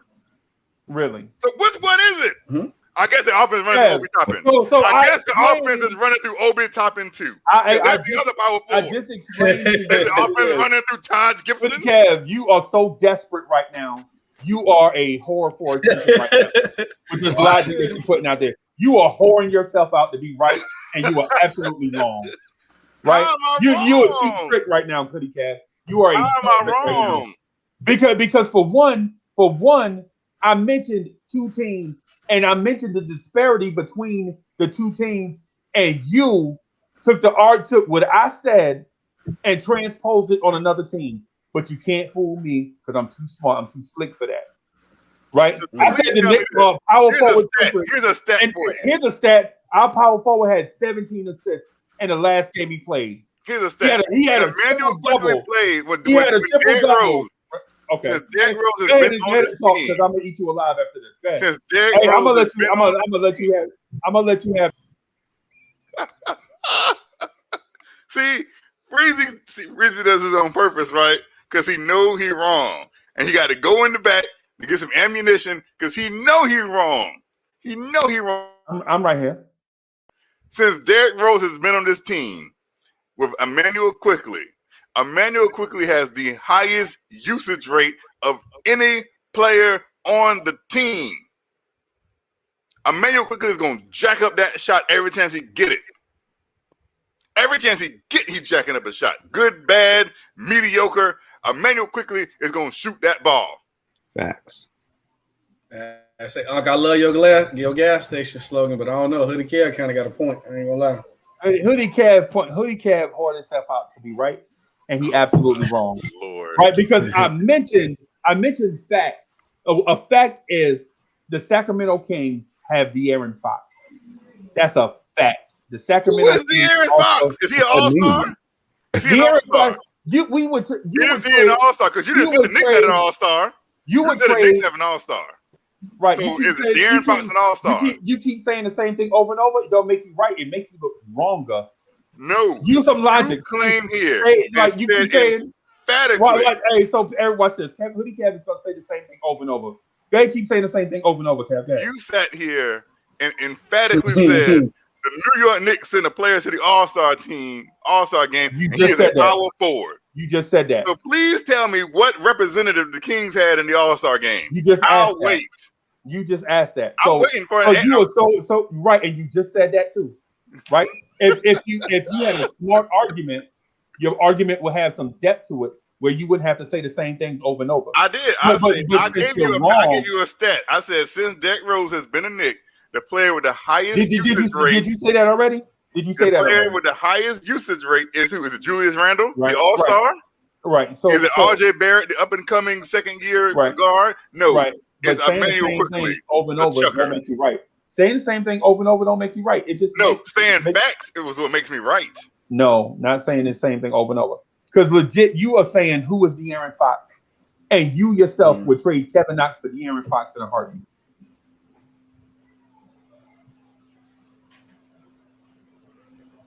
Don't cap. You wouldn't? Y'all, here's the thing. I'm not falling. You would trade Kevin Knox for De'Aaron Fox in a heartbeat. I am not falling for this trap. You would trade. I'm not falling. See, y'all got to be here freezy enough. Freezy is trying to get me in this bear trap, and guess who's walking around? You wouldn't trade Kevin Knox for Fox? I'll trade Emmanuel Quickley for De'Aaron Fox. That's not what was asked. You wouldn't give up Kevin Knox for De'Aaron Fox. I give up Emmanuel Quickley because Emmanuel Quickley has more value. I would drive Kevin Knox to Sacramento myself. If you want to talk, no, that's not the question. No, because here's the question. Let's talk. I don't play video games, so let's talk. Who has more value, Emmanuel Quickley? So the Kings like, we're gonna unload De'Aaron Fox. Guess who the first player? Guess who the first player the Kings gonna say they want? Emmanuel Quickley. To treat the witness as a hostile witness, Sean. Emmanuel Quickley. Okay. So you think the Kings gonna want Kevin Knox, or you think the Kings gonna want Emmanuel Quickley? No. What if they want both? What if they want both? They want both. Quickly and Knox. And a pick. If they want both? Yeah, Quickly and Knox and a pick. Okay. I tell in your face you don't want to say okay. You're just saying okay because you don't want to go for that trap. Because his argument is flawed. How is my argument flawed? Hoodie Kev, if Knox is in a deal, whether it's him by himself or a couple other players. Hold on. See, stop. Y'all falling for this. Stop. It's Y'all not about falling for the trap. Stop falling for freezing trap. Because now this went no. This is not a trap. Answer the question, sir. Falling for the trap because the whole narrative was about quickly. Eric G, do I dodge? Now we're talking about trading Kevin Knox. B, will I dodge question? That trap, y'all just fell right into it. I mean, just answer the question and then it'll be over with. That's it. Hey, watch this. Hey, somebody ask me a question. Somebody ask me a question. Just a random question. All right, would you trade Kevin Knox for De'Aaron Fox? Done. Yes. See how easy that is? Would. We all would. See how easy that is, Cap? Y'all would. It's not even a question. I am not. I listen. They fell for this trap because the question is not about Kevin Knox being traded. The question is Emmanuel quickly chucking up shots. And you got everyone so distracted about talking about trading Kevin Knox that they got off the whole subject that we was talking about. That wasn't even a question. No, that wasn't even a question. So first of all, this started when I said Tyrese Halliburton is overrated because of the situation that he's in. That's what I said. And then I even brought up facts to back that up. I said they played the second fastest pace. Y'all remember me saying that. And I said I believe because at the time that I looked it up, it was the second fastest pace, right? He plays behind De'Aaron Fox, right? Who is a potential all-star. And he plays behind statistically, and I don't necessarily agree, but facts are what they are. One of the best shooters of all time in Buddy Hield, right? So he's in a perfect situation. No, he's not. And then I also said that when you look at Emmanuel quickly, he is behind Elfrid Payton and R.J. Barrett. That is what I said. And I didn't want to mislead anybody, right? If Emmanuel quickly is jacking up shots, so what?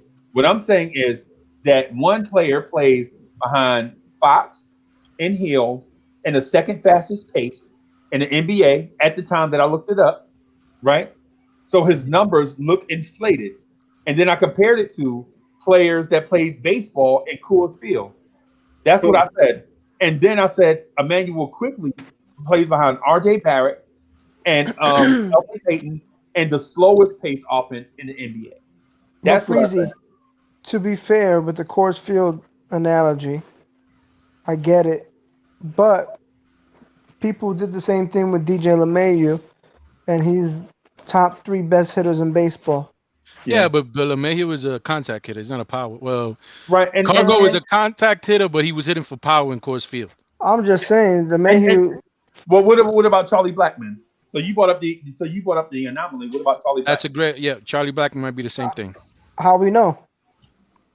Because he's still playing in Charlie Coors. Blackmon's not hitting 40 home runs a year. But he's up there. He's like 30 something. Last time I checked. And LeMahieu hit 27 last year. In Yankee Stadium. In Yankee Stadium. No. He hit way more on the road than he did on home. Okay, whatever, Yankee fan. Fan. Exactly. Hey, don't do that now. Don't do that. Yeah, don't do that, baby. So if we're pointing to would you trade De'Aaron Fox or Kevin Knox? That was the question that was put on the floor, and we didn't answer it, right? I answered it. I take that back. I did answer it. I said, if the Kings want Kevin Knox, that's all they want for De'Aaron Fox. Yeah, I'm doing it. Yes. Then they must know something about De'Aaron Fox if they take that deal. They know something about Fox and they know something about Knox. I trade Knox for De'Aaron Fox with a torn ACL. He's gone. And bubble gum. And I get him some bubble gum. So he's out of here. Yeah. I'll take a chance that he might not even play. But Hoodie Cab jumped all over me when I said Tyrese Halliburton's numbers are inflated and the second fastest pace in the NBA. And here's the second point to that I wanted to get to, but I got mugged in a video chat. Right? Here's the second thing. Tyrese Halliburton is putting up those numbers, right? And the team still sucks. They're still a lottery team. So that means even with his supposed impact, the team is worse. Now, Emmanuel quickly went to a team that was drafted 8th overall, right? Yep. And the team, and I'm not saying that it's quickly, but the team is better with Emmanuel quickly on the roster. They're in the West, right? But it don't matter. You know why? It do matter. At the end of the day, you have to jump ball and play basketball. Yeah, but I get what they're saying though. I get the excuses and stuff. I mean, we give excuses to balance out the argument. You know what I'm saying? We got to have excuses to make sure we have fair and balanced arguments. All right. First of all, quickly play no defense, right? That's for one. Halliburton. Another is De'Aaron Fox. Halliburton is excellent on defense. Okay. For two, Halliburton averaged 5 assists. Quickly don't even pass the ball 5 times per game. For 3, quickly take the most shots on the team per 36 minutes and per 100 possessions. The most shots on the team. That's counting Randall and RJ. So if you're going to say Halliburton numbers are inflated, you could say quickly numbers are inflated. All right.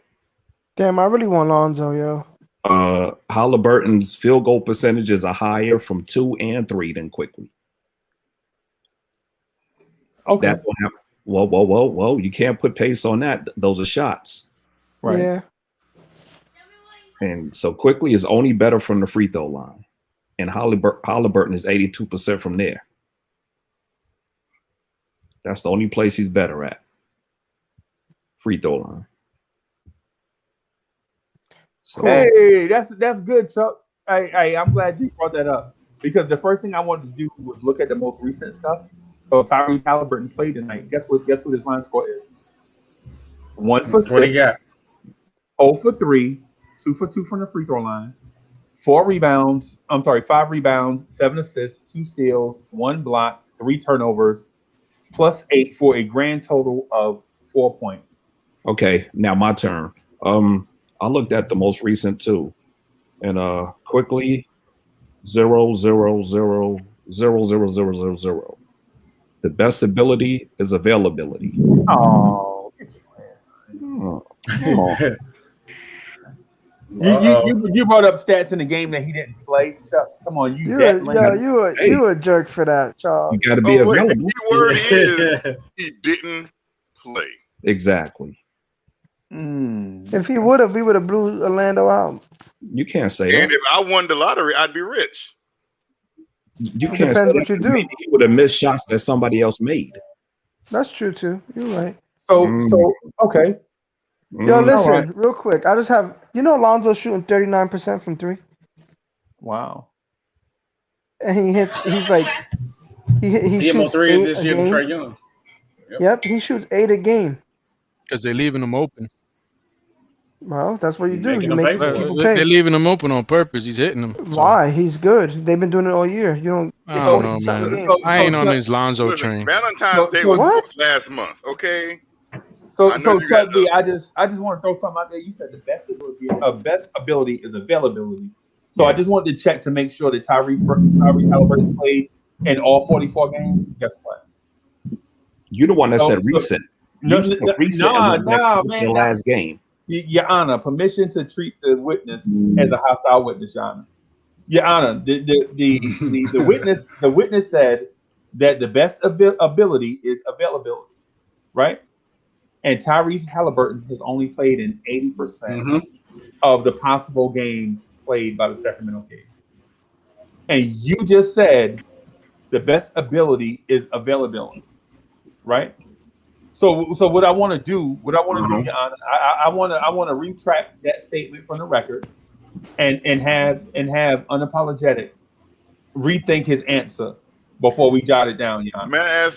May I ask a rebuttal question? What's the percentage of games Emmanuel Quickly has played this season? Since it's relevant how many games Tyrese Halliburton has played. What's the Are amount you of are games? you asking that? Are you asking that to Chuck? Because I'm that ask- wasn't my point. I'm not answering that because that's not the point that I brought up. Oh well, let me. So, I'll so, find out so myself. if I'll Chuck find out don't want to myself. Hold answer it, on. then he's more than welcome. I'll find out. Because I don't bring up lame points like that. Make excuses to make myself look right. I like to have Quickly played 37 facts. games. Right. And the Knicks Out of played 42. Out of 42, so he missed 5 games. Right. Okay. He had the bad hit pointer, and then he just missed yesterday. So I mean that's not terrible. So one guy missed 10 games, the other guy misses 5, but the best ability is availability. Okay, I got you. You went directly to the last game though. That was the point. No. Okay, all right. You win that one. I'll concede that. I went to the last game. It was tonight. The Knicks didn't play tonight, so okay. But the point is to it, SB is this. The point to it is this, man. As Knicks fans, what we constantly do is dream. Like we have wet dreams for other teams' players. Like right now, there is a portion of our fan base that goes to bed dreaming every night that they'll wake up in the morning and Zach LaVine will be a Knick, right? But we don't want to give you nothing for him. All right, look, we're not finna. Yeah, I know this. I know this, and I ain't trying to be disrespectful when I'm saying this. Stop telling fairy tales now.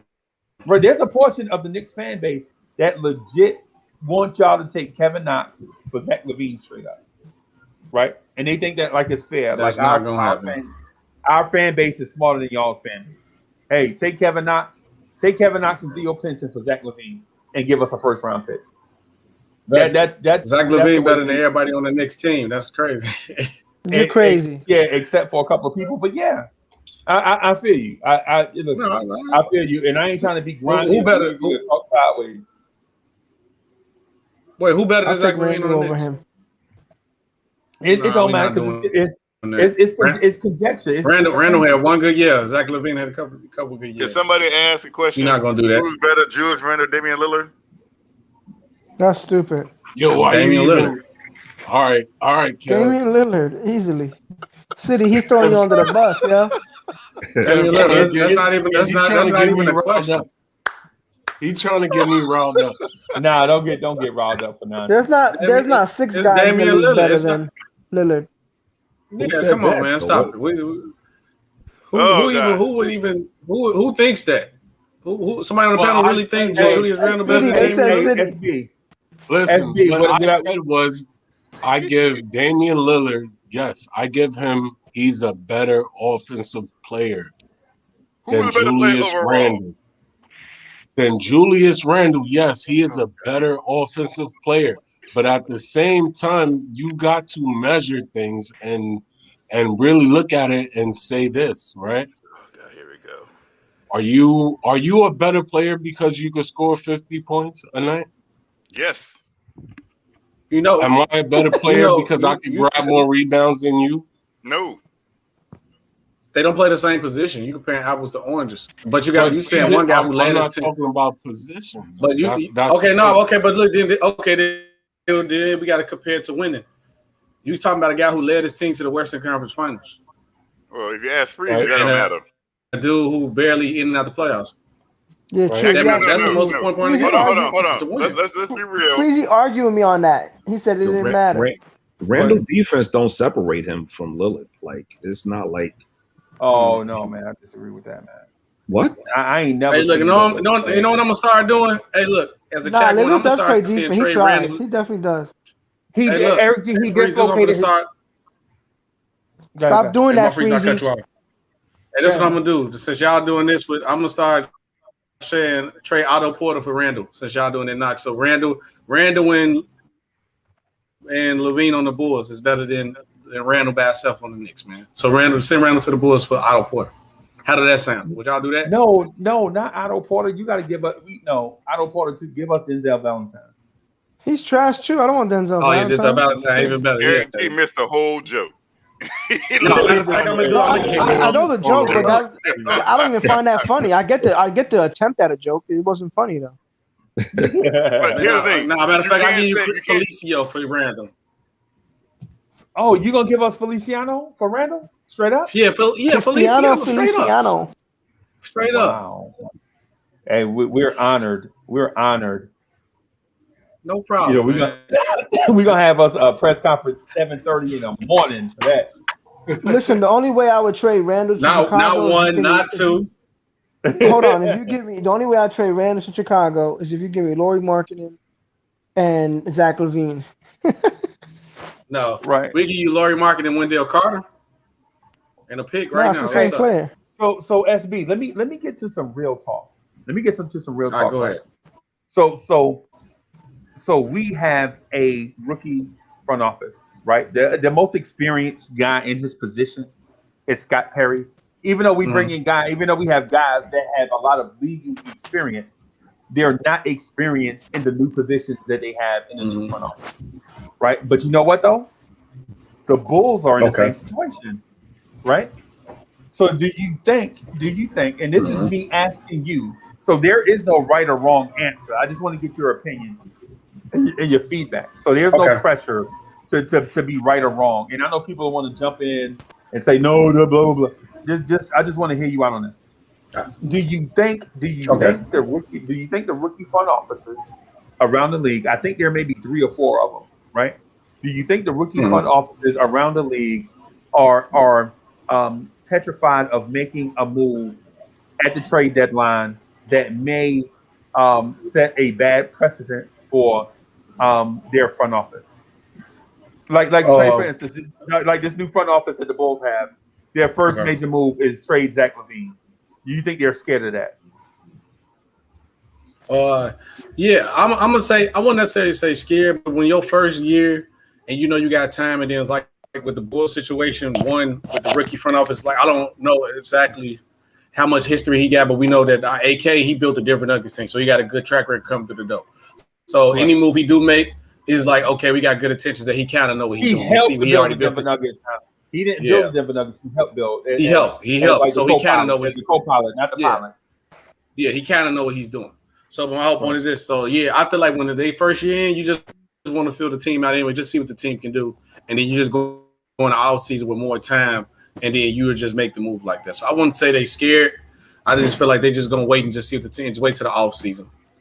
Right, I agree with that. Because to be honest, most first-year GMs or whatever, it's not their guys that they picked. You know, so they just let them rock out. They look to make a move. They look to make a move that is to solidify their regime. Right. You know, I found that statement right there sometimes is like ridiculous. But let's say I'm a GM, right? And, but it's true. And I'm like the GM of like the. Hey, somebody got some music playing in the background? That's probably my yeah. That's probably my shit. Yeah. And let me do this. I'm mute until I talk. Yeah. Oh, okay. It's like I'm the GM. I'm the new GM of the Nuggets. It's like, you know what?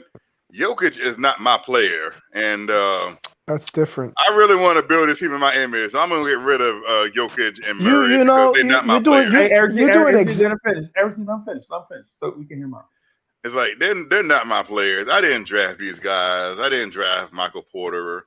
I didn't bring in Will Barton. You know, I really want to make over this team in my image. So let me get rid of these players because they're not my guys. You're doing like, but GM do that all the time. Job is supposed to come in, even though a player may not be your guy or whatever. But it's like, you know, this is good players. I can build something. Now, if I add the players to this that I feel can complement what's already here, that's already established, then that's different. But you just say, "Oh, they're not my guys, so I'm not tied to them at all." Let me make it clear what I meant. Usually, when you get a new GM, it's because your team is not playing well. That means the front office got fired. And that's the reason you have a new GM. So when they do that, when you have a new GM coming in, obviously that means there's a shakeup going on. It don't mean you got a great team. So that's why GMs on the first year, they don't have the guys that they brought in or that they drafted. They try to look to make a move because it's not guys they drafted, and obviously it hasn't been working. That's why the last GM got fired. Yep. That's what And there go another example too. That'll ether it all off top. Usually, when a new person come in and take over a team, and it's a coach already there, and they don't like the coach, they let the coach rock out for that year, and if he don't good, and then bring his own guy super in. good, bring his own guy in the next year every time. Mm-hmm. Yeah. Hey, and so to that point, to the point that Hoodie Kev made, hey, I don't necessarily agree, but I'm open to if he can expound on it. I think I may be leaning towards what Hoodie Kev says. What I want to say though is this. The Houston Rockets had a new front office this year also. And their first major move was trading James Harden. And you don't even know you don't even know if the return that they got was even worth it. You know what I'm saying? Like legit, can y'all remember outside of Oladipo, what else did the Rockets get for James Harden? Couple first round picks. Do you think it was worth it? Christian Wood. Well, they signed him in free agency. He really wasn't, They had no choice. Right. No, but they had him already. They had him with Harden, with Wall, with Cousins. So it wasn't that okay. Now we got Christian Wood. We got to get rid of Harden. They had them all on the books at the same time. So then the first thing they do.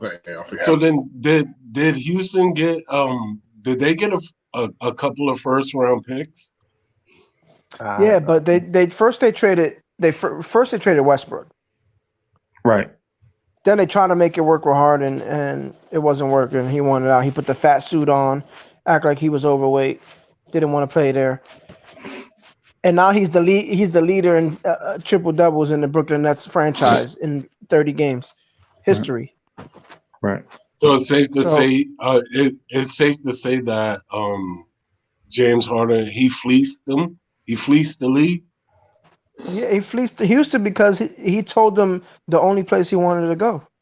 Two places, Philly and Brooklyn. Right. Right. And he had a no trade clause, so they had to pick one of them.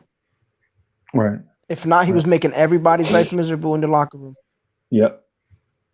And so what really forced their hand is remember the picture of James Harden in the strip club that was wild. Yeah, that was. I think that's what actually tipped the scales. No mask or nothing. Right. I mean, it's Texas. 90% of the people down there in Texas. As a matter of fact, Texas says that you don't have to wear a mask. We in a world crisis right now, though. Why you? Yeah, but listen, marijuana's legal in a lot of places. But if you smoke weed and then you go to work, your job can still test you, and if you fail a drug test, you get fired. It don't matter if it's legal. It don't matter if people don't wear masks in Texas. You have a job, and your protocol is to wear a mask and not be at parties. My job is not going to tell me what I'm going to do when I'm not at my job. But you were supposed to be at your job. No, I'm not. Hold on. It's 1 This was in the middle of the season. It's 1 o'clock in the morning. I am a grown man and can do whatever it is I please when the game says 0-0-0 and the media is going. I don't have to answer any more questions from the media. Okay. I can do whatever it is that I want to do. Okay. That's why you're not a superstar basketball player. That's not how it works. So are you trying to tell me that I have to go straight home and lock myself? That's not what I'm trying to tell you. It is because you just said I'm not. No, it's the league. I feel like yes, you should. Listen, the league puts out a mandate that says, "Listen, the game is over. I got to put go. Everybody at risk, Kev. Everybody at risk, Kev, because you want to go see cheek shaking. Since you want to go see cheek shaking, now I got. That's so ignorant. Come on, bro. But check this out. Hey, Hoodie Kev, don't you do that anyway? Don't you do that anyway? Didn't you just tell us like, yo, I'm a grown man, I'm a single bachelor. All I do is come home and lock the door and eat chicks and watch Marvel comics. I think that's what you just told us. And then now you saying you ain't gonna tell me what to do. If I want to go see some rump, I'm gonna go and lemon pepper. I mean, I don't. So are you saying for argument's sake? No. For argument's sake, if I wanted to go and give some money to some ladies who's struggling in college, then who's struggling to make tuition, I should be able to go help the less fortunate. Oh my, that's what you call it. But listen, Kev. If you were doing that, if you were out doing that, it's your business. You're absolutely correct. You have a good job. You're a manager at a big company. You know this. You have people who work under you.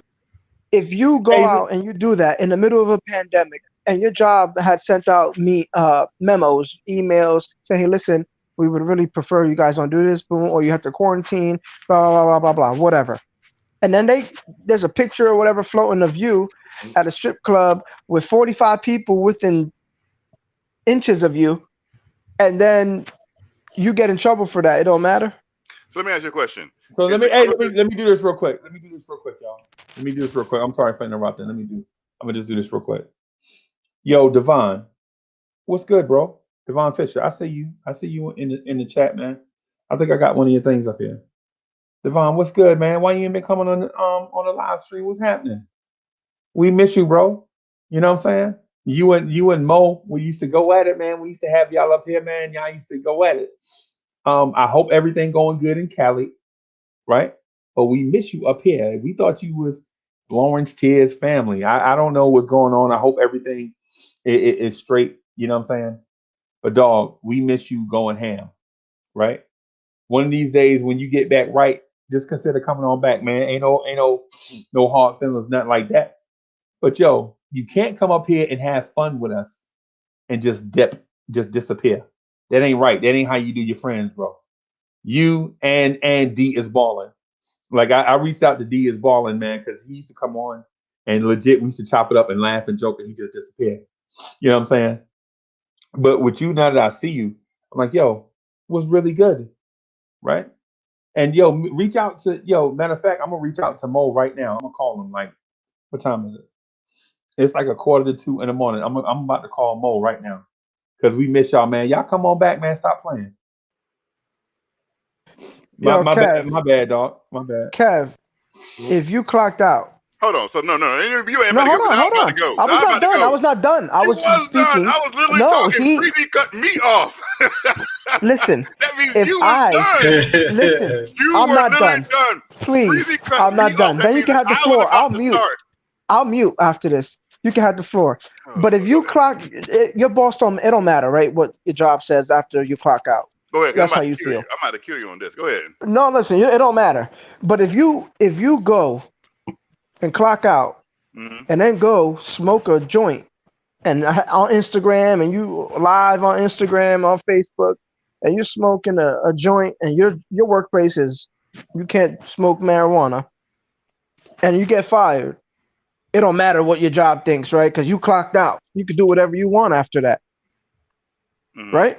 Because you said that. Here's the thing. You said that. This is the difference, right? This is the difference. The issue is he went to a strip club. He said, "Oh, he went to a strip club and there's people all around you." Blah, blah, blah, blah, blah. If it was on Instagram that he was in Food Lion, shopping for groceries, and a bunch of people go, "Oh my God, James Harden," would he have gotten in trouble? Is he wearing a mask? What if he wasn't wearing a mask in Food Lion? You comparing grocery shopping to go see girls shake booty. I think he should still be held accountable. He would have gotten answer the question legitimately. Would he have gotten the same? Would it have been the same outrage if he was in Food Lion rather than he was in a strip club? Probably not. But that's all I got to say. That's not the same thing, though. But you don't need. No, it's not. The Food Lion about a mask on, and it's all cool. You're talking about going to get necessities. You're talking about going to get necessities over seeing acidities. Go to an I see how you did that right there, though. Necessities and acidities. What's more important? What are we talking about? Maybe going to see these ladies is important. What are we talking about? Stop it, man. I know. Come on, man. He could bring 5 women to his house at any time he wants, and nobody has to know about it. I don't. Oh no, because obviously Dak Prescott brought people to his house, and that was a problem. Right? Look, no, I don't. Hold on. Let me say this. Hold on, wait, Hoodie Kim. Hold on, wait. No. We ain't going down. Why are we going down this road when the question was about rookie front office? No, I got a question for Hoodie Kim. I just wanted to be relevant, man, because If we talk about lemon No, pepper wings and whether or not the way you have lemon pepper wings. right. I'm gonna say I know why Hoodie Kev think like this because he's seen him eating sandwiches with no meat, so his food is not a necessity to him. So I get that's why he don't understand. Food or not, you eating sauce bread, so we can't talk to him. He's not gonna give us a logical answer. Clearly, if you had listened, you would have heard that I didn't eat it. I have to wait to go get the ground beef to eat it. Like I still ate the sauce. I did not eat the sauce. I realized I needed something else to go with it, so I put it back in the cabinet. I didn't. You know what? I'm gonna eat it anyway. Let me just scoop it up with some bread and call it a day. That did not actually happen. Do I got to go get the can to prove it to you? No, we're good. I know what a sandwich look like. Nah, you good. I believe you. All I'm saying is this. If I am a grown man not at work, it shouldn't matter if I'm at the grocery store or Magic City. It does matter because we're in the middle of a pandemic. Hold on. If we're in the middle of a pandemic, why is it open? That don't mean you should go there. No, because we're in a pandemic, so everything. Why is it open? Sauce no meat. Yo. Why does it? So it's open. It makes it okay for a guy who's around a lot of people every day for work. Why he gets is it COVID? Open he gets COVID. How about this? He gets COVID. He goes to that Houston locker room, gets somebody COVID, and they give a family member COVID, and that family member dies, all because he was ignorant. Blame the strip club for being open. Don't blame James him for not being. He's a grown man, right? Like you. He went to a place that was open for business. Hey, Hoodie Kev, you know you're supposed to eat a whole bunch of sweets and cake and all that, right? But just because you could go get it don't mean you should go eat it or go do it. Come on, man. I was literally about to bake a cake to go with my sandwich. And guess who's gonna eat the whole cake? Get us back on topic, man. You look like a pineapple upside down kind of cake guy. For myself. Coconut cake type of guy, man. Who eats coconut? You. I hate coconut. Nobody eats coconut. Obviously, you don't listen to the show because we had just said the nastiest flavor in the Valentine's chocolate was the coconut. We know you try to get the cake for the strippers. We know what you're trying to do, man. We ain't gonna talk about it, man. I don't know. Listen. Just know you fighting the fact that somebody going to the strip club, man. You defending this. I'm defending his right to go to a strip club, yes. You don't have a right to go to a strip club where you got to do your job. You can get somebody sick. Was he missing the game? Yes, he had to be out because of COVID, because of that. Yes. No. Did he miss the game? Yes. For him to go to the strip club? He mispracticed. That's what I'm asking. He mispracticed. He was flying. I'm going to ask Chuck B a question real quick. Hold on. Chuck B. You see what we be going through, man, with this thing? So we asked if you would trade Kevin Knox for De'Aaron Fox, and the next thing you know, we talking about sandwiches strip clubs.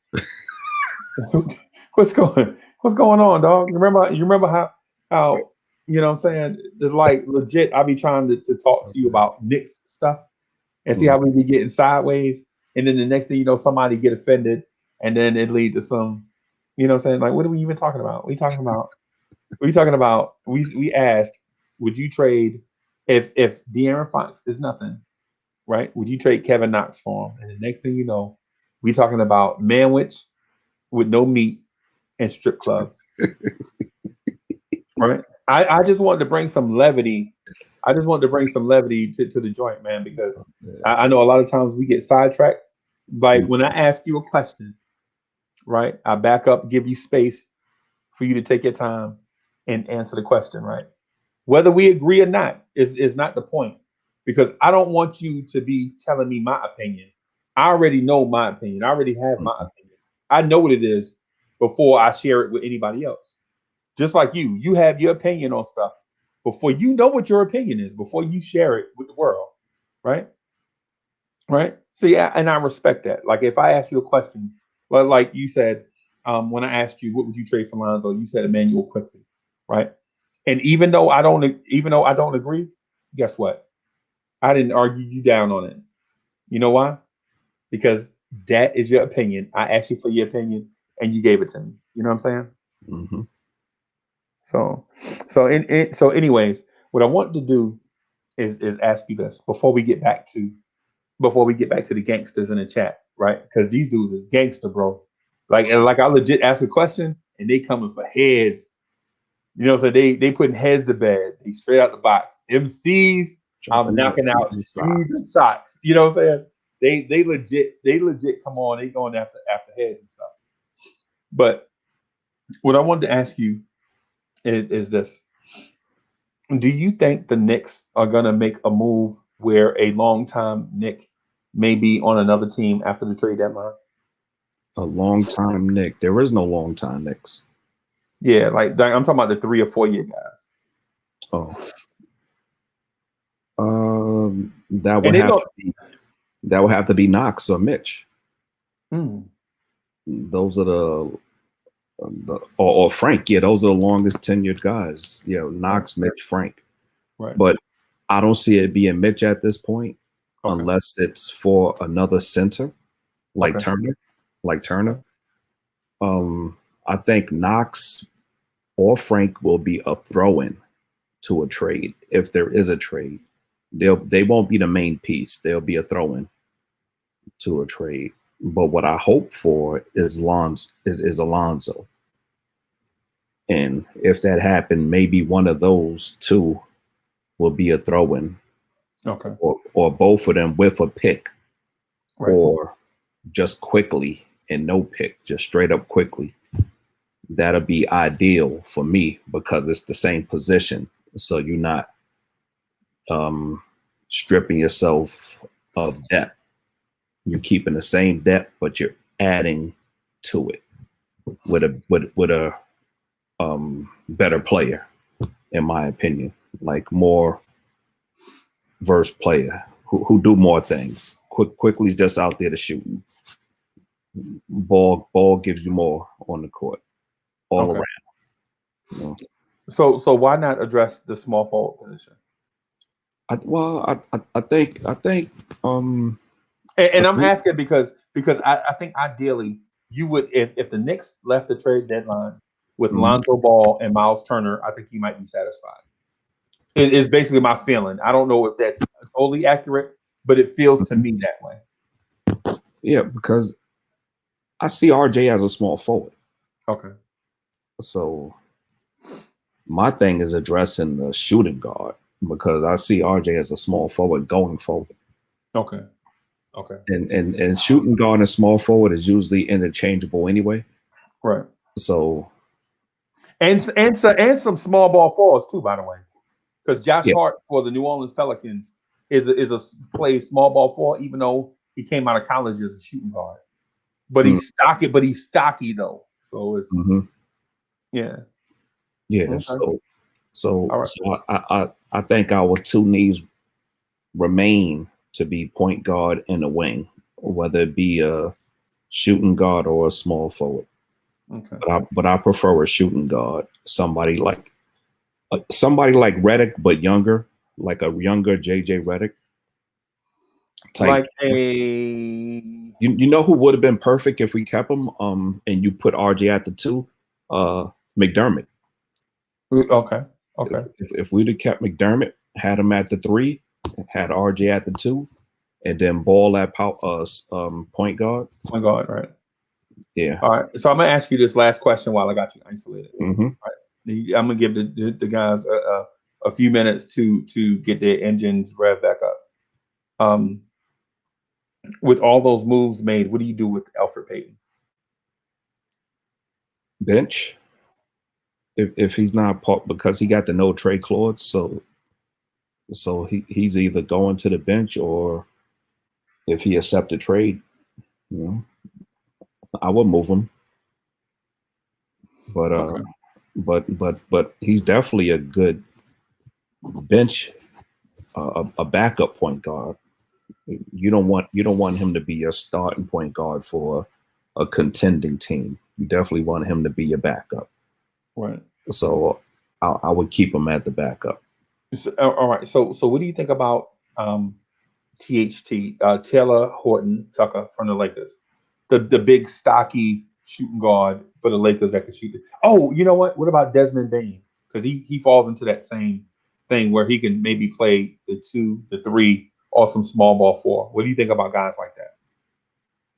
Well, that's who we could have had except we could have had him and then drafted quickly at 33. Well, Then, I'm asking you right now though, in today's situation, would you look to go after a guy like that to fit into that situation that you just mentioned? Not particularly him, but somebody who fits that mold. Somebody like that. Okay. All okay. Right. So I'm gonna bring the other guys in, man, because it was like we couldn't get a chance to get in. Yeah. So I just wanted to get some FaceTime, man. So all right. Yo, Chuck, thank you. Thank you very much. For what? Because I had a fight with these guys the other day. When I said RJ I see him as a 3. Yeah. I mean, it's an opinion, so you ain't gonna win that. Right. You know what I'm saying? But no, I'm saying thank you that it's good to have somebody. Yeah. Somebody that's smarter than them guys you was arguing with. Exactly. That's it. Yeah. Appreciate that. But what would you do the trade, right? For Lonzo, would you do Alfred, Knox, and a first? I don't want to give up a first for him though. No. That's the thing. Well, you're gonna sign him long term, so now you're not gonna use a pick to get you're not gonna use one of those firsts to get a guard that you would have used it for anyway. So you got your guard now, your point guard. Yeah, but see, and the way these first round picks are going right now, the way Dallas is playing and the way we're playing, we're not going to get in a position where we're going to get. I mean, we got to hit on the pick. Just one pick. I wouldn't say the way we're playing because we're really not playing that good. We just no. I'm saying, but just teams are playing a lot worse. So we're going to have a better chance at getting lottery. We got a better chance of getting a lottery. Yes, we do. We got a great chance of getting in the lottery. We are getting in the lottery. The schedule's about to balance itself out, and we're going to lose a lot of games. It's coming. I think they need. I think they need to make a move now. I don't want to make a move now. I want to be as bad as possible. I want to tank. I'd rather be bad now to get better later than be borderline mediocre now and then make a little improvement later.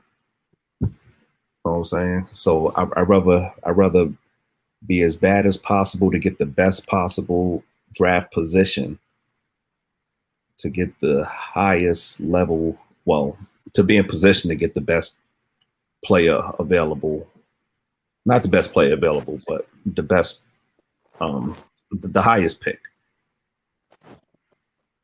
Like a top 5 pick instead of a pick in the teens. Right, I know what you meant. Yeah.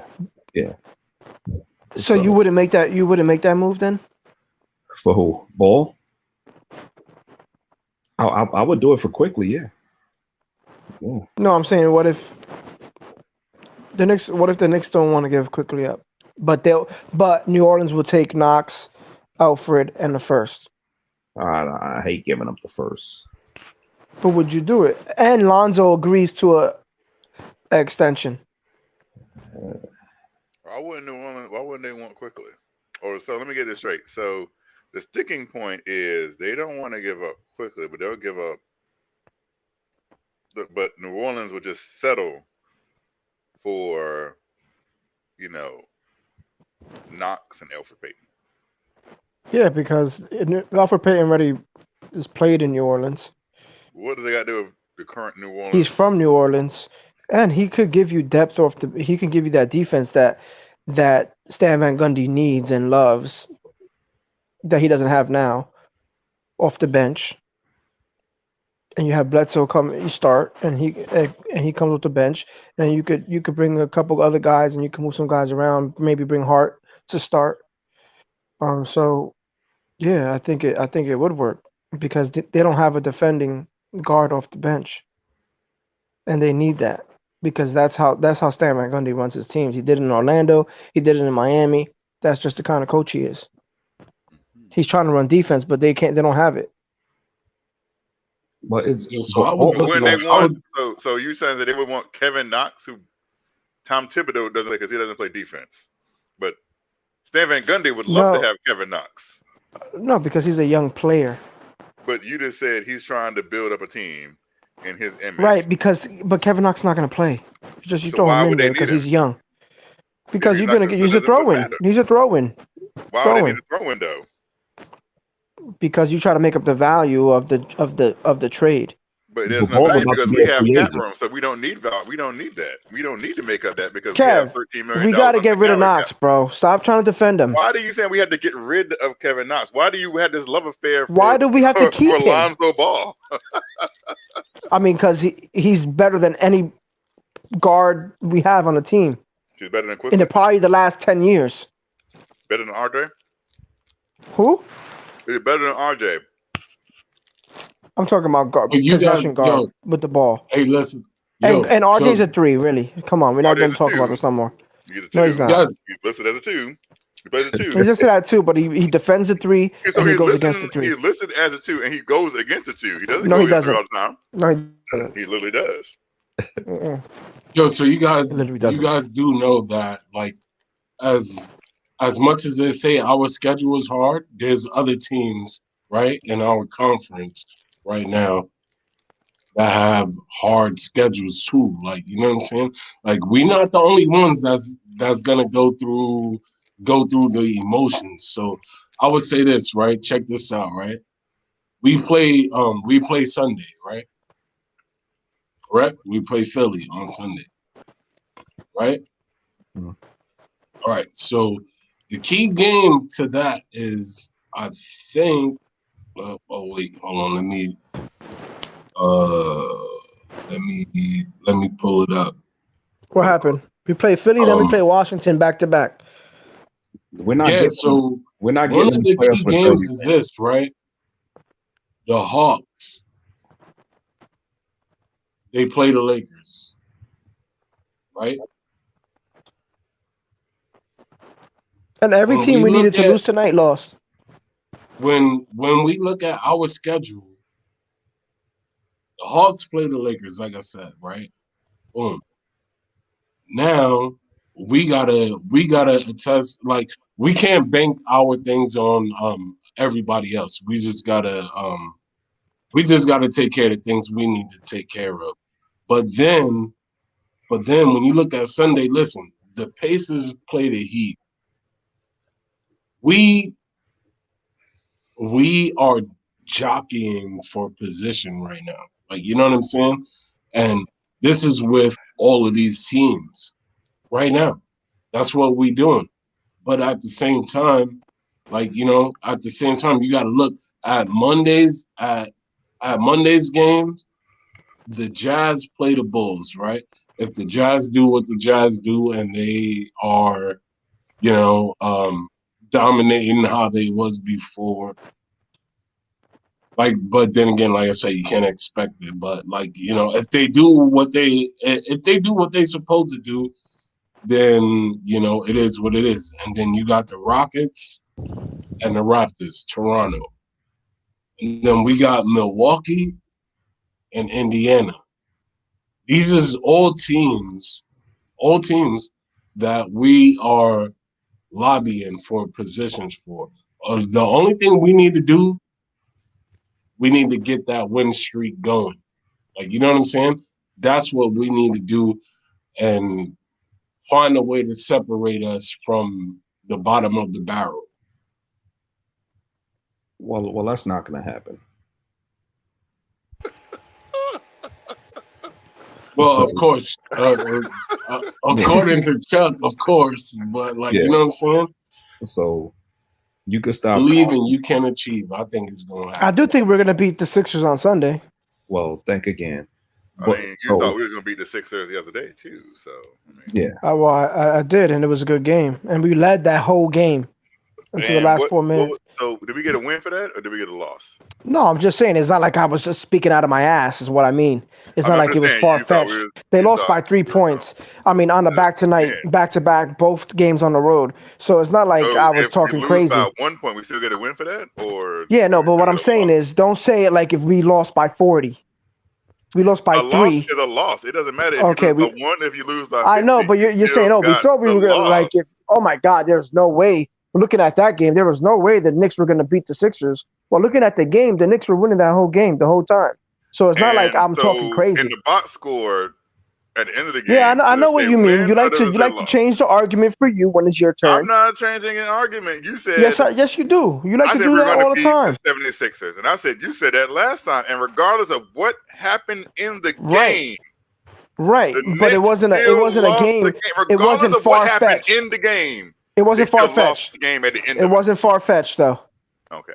Lost by 3 points. Relax. It wasn't far fetched. We didn't get blown out or anything like that. Like, I mean, come on, we proved we can bang with the best of them. So, like, you know what I'm saying? Even if we did lose, like, you know what I'm saying? There is a such thing as proving that you can bang with the best of them. Like, you know what I mean? However you want to take it, you can take it. But at the end of the day, that's what we did.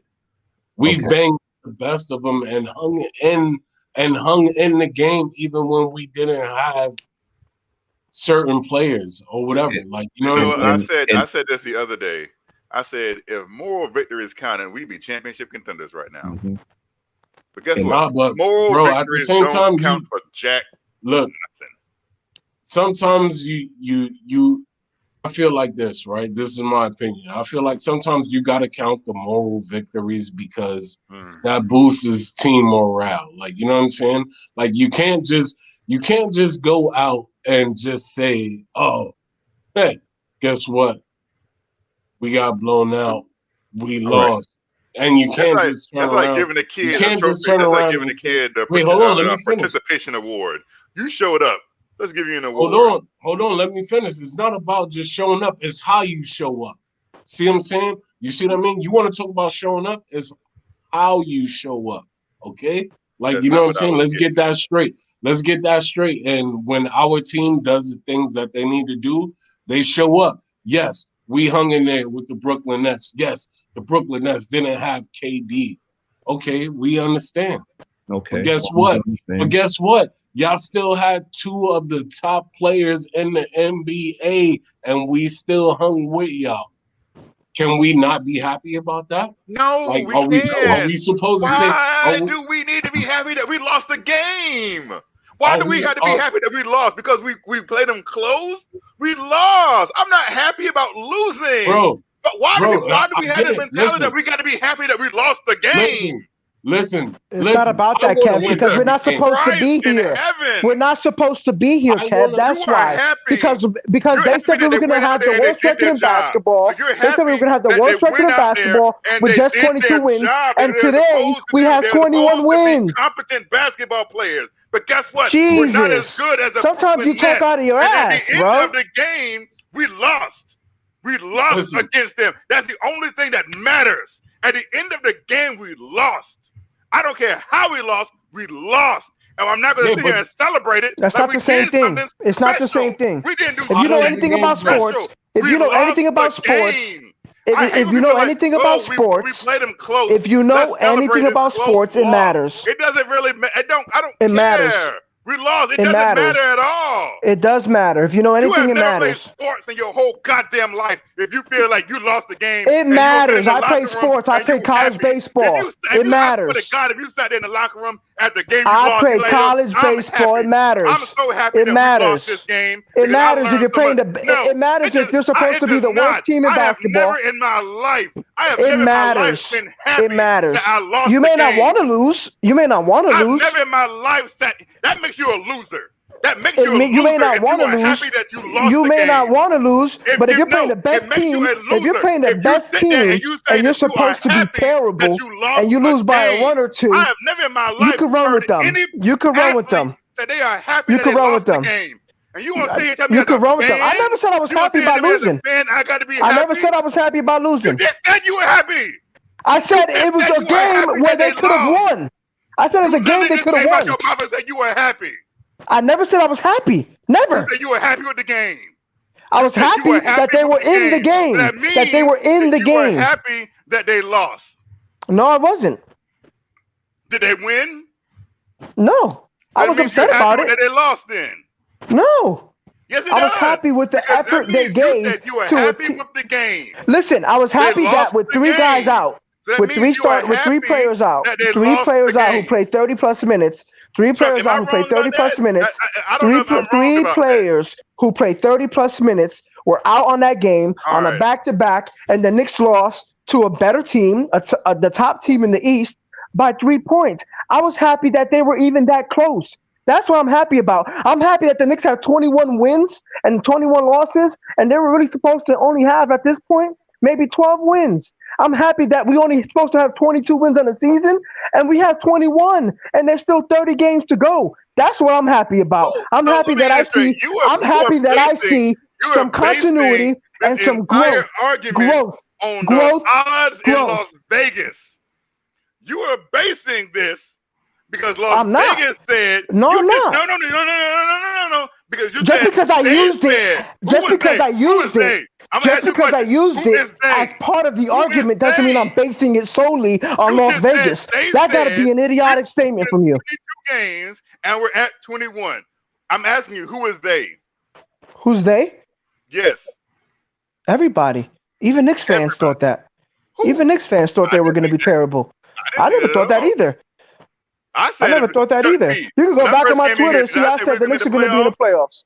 Did I say that? I could have sworn I've been saying that since day one since I've been on the show. Listen, you can go in my Twitter before I started joining this. Before I started coming on Blorange Cheers. So don't say before I started coming on Blorange Cheers, I said the Knicks were going to be in the playoffs. On my Twitter, you can look at it. But what I'm saying is there is some things called as victories, moral victories, whether you like to believe it or not. Just for an athlete to say, you know what, we could win this game. If we can clean this up in the last couple minutes or clean this up and not turn the ball over here and this is possession, look back on the film and say, you know what, if we clean that up, we could beat this team. That's what I'm talking about when it says that's a feeling in the locker room where guys who are playing the game can say, you know what, next time we could beat this team. We lost by 3 to the best team. Yeah, I know they say we're not supposed to be here. Yeah, we could do it. So me saying that I thought they were going to beat Philly on Tuesday doesn't mean they can't beat Philly on Sunday when they lost by 3. They could beat them. Well, they're not going to beat them, and they can't beat them, especially when the beat come back. It's over for us. The predictions were made without knowing what Randall was going to do. Right. So when they were saying the Knicks was going to be a 22-win team. Yeah, they're based off of what he did last year. Nobody thought Randall was going to be an all-star. So you're taking that that assumption and using it to say we're in a better place now because we're 21-21 based on what. But we are, whether we like it or not. No. But the thing is, that's you going by somebody else's prediction. Which no, and I'm not. I'm going by the reality. Last year, Chuck. All right. But the reality is we're not as bad as what they predicted. Right. So being happy about a loss or I wasn't happy about it. All right, a moral there's no moral victories. You know what I'm saying? You representing a moral victory because we hung in there with an undermanned team. They're missing one player. We're missing 3. No, they're missing a superstar. Okay, and we're missing 3 players who played 30+ minutes a game. Game, and we had quickly leave early in the first half. Didn't even finish out the first half. We're missing the X star that's on minute restrictions. A center who never shot a jump shot. Who else? Who else? That's Rosen. Oh, Peyton. Oh God. Okay. Whether we like to believe it or not, he plays 30 minutes a game. All right. So I don't like it either. But the reality is he is part of that rotation. Yeah. And he's playing 30 minutes. Here's what's funny. He's playing 30 minutes a game because guys on the bench can't do what he does, apparently. This is what's funny, right? We say we lost to Philadelphia, right? One of the best teams, right? Especially the moral victory. But then they want to have a ticker tape parade because we hung on against Orlando, one of the worst teams in the league.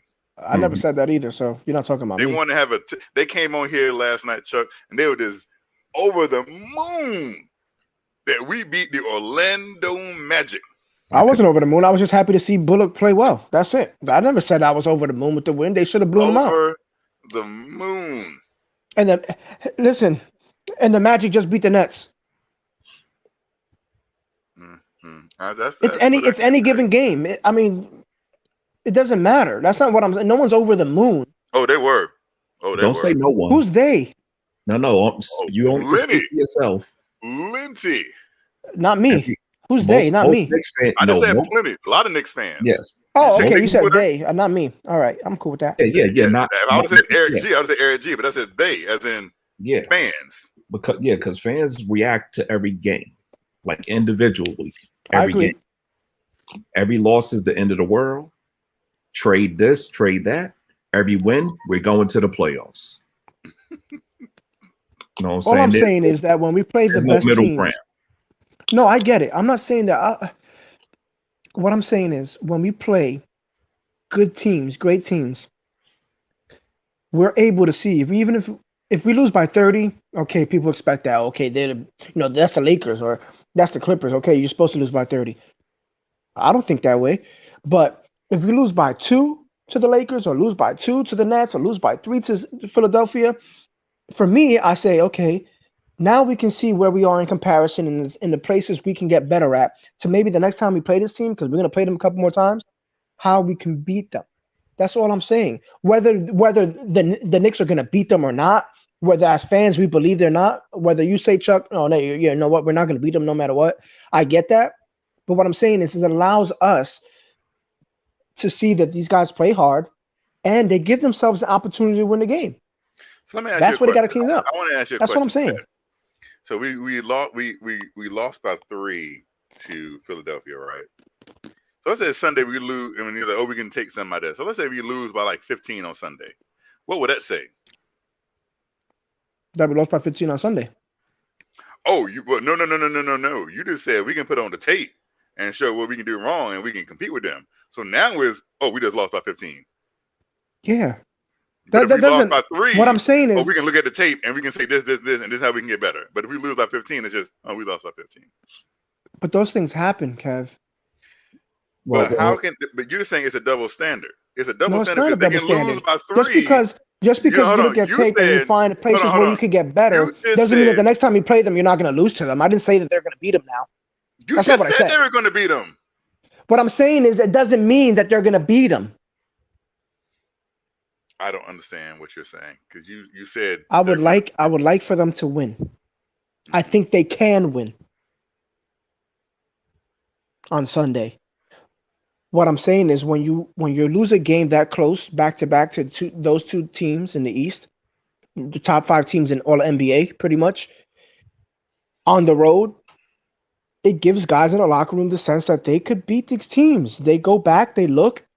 They say, okay, this is where we got to clean up our play in the final minutes of the game. This is where we can be more efficient.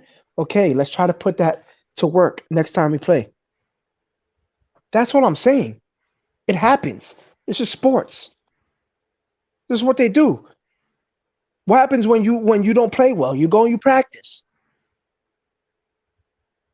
Mm-hmm. But if you play well and you lose to a team that's supposed to be worldly above you and the talent that you have on your team in comparison to their team, and you play well against that team the whole game and you're winning the whole game until the last 3 minutes of the game, you feel you could beat them. That's all I'm saying. You may lose the game or you may win it, but there is a such thing as moral victories. I'm not saying that the loss and the win column is the moral victory. I'm saying feeling that you were in that game and leading that game the whole time is a moral victory for the guys who know they're not as talented as the Sixers. That's all I'm saying.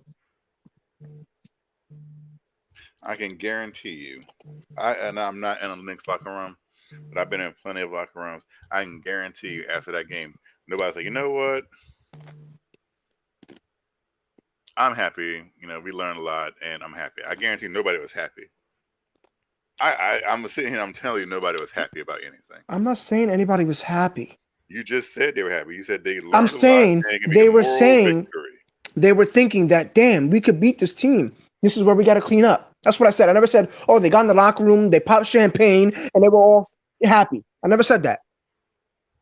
Don't put words in my mouth. All I said was that they felt that they could beat that team, especially on a back-to-back down 3 men that play big minutes.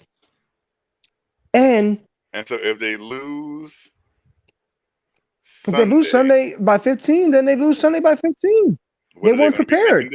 That means they weren't prepared because they just lost by 3. That's all that means to me. Okay, actually, let me see something. So, in 2 games against Philadelphia, the Knicks have lost by a combined 23 points. What if it just means Danny Green made some shots? Being that he was 1 for 10. Oh, what does it mean if Alec Burks would make some? He had like 3 open shots at the end of the game in the corner. No, but Green was 1 for 10. Green was 1. I get it, but he's been that way all year. So he was 1 for 10 all year. He's been wildly inconsistent all year. Well, so was Alec Burks, but you just said if Burks had done this. Well, no, because he said the same thing. It's like having the same conversation.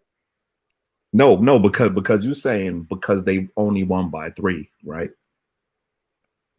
That should mean they should feel comfortable about or confident about hanging in there with them, or we could beat this team. Well, yeah, I mean, but you got to look at how technical. You got to look at the guys that's usually better than what they played, and I'm looking at Danny Green going 1 for 10. Like, do you expect that to happen again? He's shooting 38% from 3. He was 1 for 7 that game. But that's all he takes. Yeah, but he's 38%. And 1 for 7. You can't expect that. Yeah, but there's nights where he hits 2 for 3 only. Or 3 of 5 or 3 of 6, and that's it. It's not, he's not taking that many shots, so the percentage is skewed. Then I get what you're saying. I'm not saying the Knicks are world beaters and that they should be in the same conversation as the Sixers and the Nets. What I'm saying is, then we had a game with Bullock and Burks went off together. That never happens. I agree. Right? That's the only way we were going to win that game against Orlando. So you got to put some of this stuff. I agree. Yeah, that's the only way we were going to win that game against Orlando. So, because if those two didn't do what they did, we would have lost by 30 against a shorthanded, bottom-dwelling team. No, they got their players back that game. They got their players back that game, except for one player. Terrence Ross. So what? They had one player missing. Big proponent of that team. Okay, we had 3 players missing though. Oh God. They had one player missing. They got Vucevic. They had Aaron Gordon back. Okay. They got healthier. They had Aminu back. They started chasing Randall. At a point though. Well, he's been starting for a little bit now. So what? He started 2 games this year.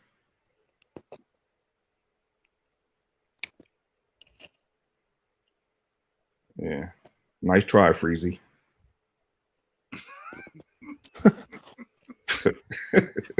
I can't do this. Y'all be bugging, boy.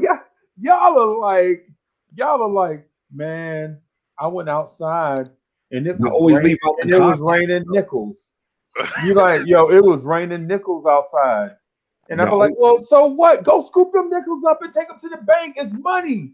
Y'all like, man, but it wasn't dimes. Why wasn't it raining dimes?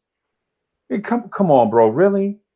Really? This is what we doing? Oh, we only beat the Orlando Magic because of. Come on, dog. Come on, dog. I mean, really? W's don't even matter. Once you win it, it's over. Hold up. Y'all say the same. If Rose would have played, if Quickly would have played, you say the same exact thing. No, I don't, man. If we had Mitch, you haven't said that? No. Would you ask me? And I've been telling you this for years. You be like, well, what do you want the Knicks to do? What do you want for the Knicks? And I'd be like, and I say the same thing every time. Every day that we wake up as a Knicks fan, our main goal should be win. I don't care how we do it. I don't care how we dog. I'm too old for this. I can't wait for us to win in a fantastic way. I just want to win, period. Every day we wake up, and those that follow the channel, they know how I feel. I just want to win. I don't care. If we win a championship with Alfonso Ball, so what? All right. We won. Next year, we'll start winning next year. No. What do you mean? No, Chubby, I'm not like you. I'm not 24 years old, handsome, and rich. I'm not like Chuck B. 24. Right. I'm not 24 years old, handsome, and rich and drive fancy cars. Right. That's not who I am as a person. Right. I don't have time to wait. Hey, we've been doing this since 73. You could wait one more year. But No, not when I have a choice. Well, you're gonna force them to be good. You can't. Well, say what you will, Chuck B. But I'm not laying down for nobody, right? That's just what it is. I'm not laying down for nobody. I ain't like Kev W. who gonna say, man, let's just lay down. You know, let's play Kevin Knox over Reggie Bullock. Alec Burks makes me sick. Let's play Kevin Knox, and let Kevin Knox learn on the job. Yo, I'm not with the on the job training, bro. If either you contributing or you ain't, that's just what it is. On most nights, a lot of contributing from Alec Burks and Reggie Bullock. They contribute so much, night in and night out. So much. Right. So much so that Vegas predicted us to win 22 and a half games. And through 42 games, we won 21 games. So if Vegas is absolute, because if Vegas was absolute, they wouldn't have changed their projections. No. If they were use that as a unit of measure. Oh, a unit of measure. A unit of measure. That's what that is. So that means they're not absolute. They're not Nostradamus. They can't. So first of all, Nostradamus is not absolute. But let me ask you this: what does absolute mean to you? Infallible. Okay. So you're saying that Vegas is Vegas infallible? Right. No, that's not what I said. No, don't do me like don't Vegas is usually right. Don't try to do me like if Vegas is usually right, they wouldn't have changed the number. Right? That's called a hedge. A hedge. So that means they were wrong. Where are we going with this? We were talking about something else. That doesn't matter though. We're going down another road. No, because you said Vegas is usually right. This ain't about Vegas. The number. The name of this channel is not Vegas at Night Podcast. This is not the Vegas at Night podcast. I'm just saying, you about to go down people gonna spit out stuff that's wrong, I'm gonna correct them. It's not wrong. It is Vegas wrong. Is usually right. They're just because they change the number, they always do that. It's called live. It's called a live bet. So they were wrong. They were. Chuck B, you see what I mean? See how you and I just had this thing, right? And all of a sudden, the conversation, because I legit sat here at the thing and I watched the conversation go in all these weird twisty turn like things. And I ain't say nothing. I was like, yo, let your people eat. That's what we do. We come here and no disrespect to Eric G. Eric G, I got no respect to Kev W. He our guy. But I started this thing where I wanted to ask you a question. And before we can get into me getting your answer, we talking about is Vegas right or wrong all the time? I don't care if Vegas is right or right all the time. I don't care. I can't legit get into Chuck B's opinion because now we start talking about is Vegas right or wrong all the time. You know what I'm saying? I mean, what are we doing? What are we doing? Hey, chat, I love y'all too, man. Y'all hang around. Y'all need to put some questions out here in the chat so that we can answer. Right? And so we put the snail at the bottom. What moves will the Knicks make at the trade deadline? And we talking about Vegas being right or wrong. I'm gonna bring the fellas back because I know Eric G want to knock my head off, right? Eric G want to knock my head off, man. But I'm gonna try to stick a move, baby, stick a move, right? But Chuck B, what I wanted to get to is this, because you and I have a difference of opinion, right? Mm-hmm. You say build this team long term for the future, right? Winning right now is not as important as long term winning, stable winning in the future. Yes. Right? I'm here to tell you that I can't wait that long. I'm double parked. I got a pot of beans on the stove. Like old people say, when old people be in a rush, they be like, yo, I got a pot of beans on the stove. So young fellas, when y'all hear an old man tell his old lady, yo, I got a pot of beans on the stove. You like, yo, you cooking beans? No, crazy. He's saying code for hurry up. You know what I'm saying? So anyway, I'm gonna bring Kev W back in because he looked like he pacing, looked like he want to be right about something. Ain't nothing wrong with trying to be right about something, Kev. I'm just chilling. I'm fine. I'm just saying, you've been Kev. No lie. Kev has been right about a lot of stuff, but I think he misses Foxy. Like Foxy would let Kev go off on these rampages, these tangents, and Kev would just be like Lisa Sansfield, been around the world, and I can't find my baby, right? Because he ain't on the court, Kev. Because Kevin Knox is on the bench. That's why you can't find him. You looking on the court, you looking in the wrong place. He on the bench. I know exactly what number 20 is. Exactly. Right. And this has nothing to do with number Boost 20. Okay. My entire outlook. Like I said, this is me lighting a fire under every other penniless that feels like they can cross this street. Okay? I'm going to stop them. I'm going to frisk them. I'm going to ask them where they're going. I'm going to ask for their Stop ID. and frisk. That's Kev. Stop and frisk. Okay, I'm going to ask them for their ID, where they're going, where they're coming from. I'm going to see the ID again. Right. But why your hands moving so fast? Hold on, slow down. But Kev, I'm a rebel. So when you stop, I'm walking right past you, Kev. When you stop, I'm a rebel. I can't help it. I can't help it. Like I'm just a rebel by spirit, right? I always been like that. I ever told you the Kool in the Gang story? So, like when Kool in the Gang was in the backyard, and it was like Kool in the Gang was like, yo, what happened, Chuck? Go ahead, Chuck. Yeah, because this is about to be an hour and a half.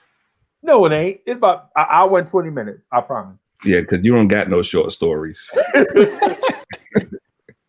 He missed that course in school. You know the short stories. They used to make you write short stories. Album. My question is: you rather make the playoffs and get knocked out in the first round than have a top 5 pick? Which one you rather have? Yes. The playoffs? Yes. You too, Eric?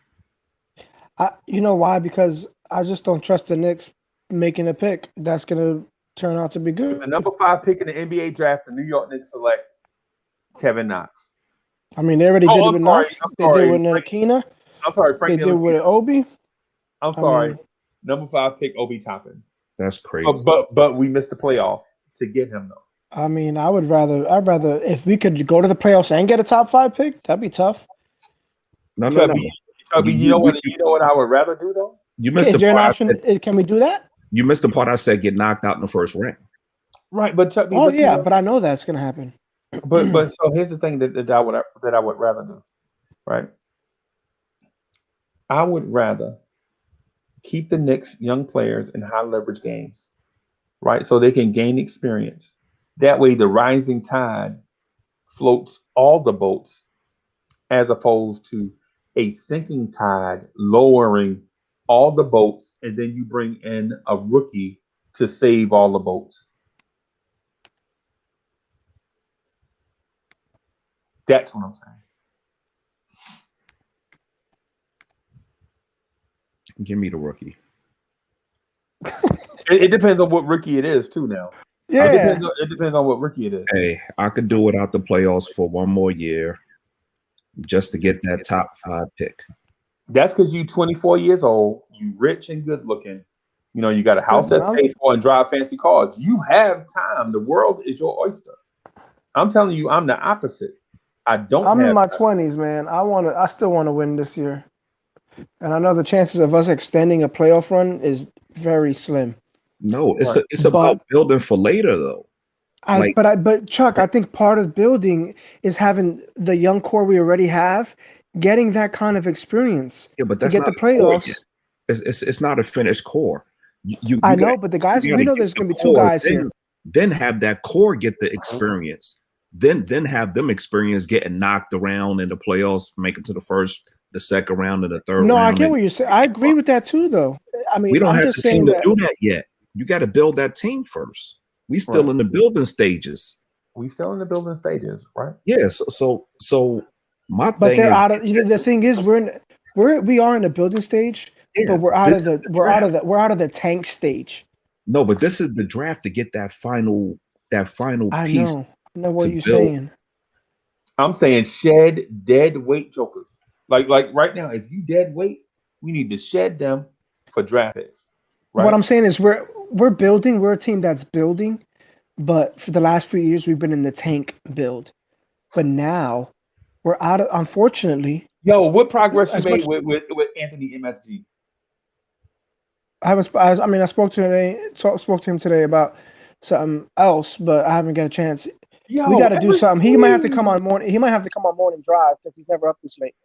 Oh, okay. Yeah, we need to get my mind. I just wanted to talk to him.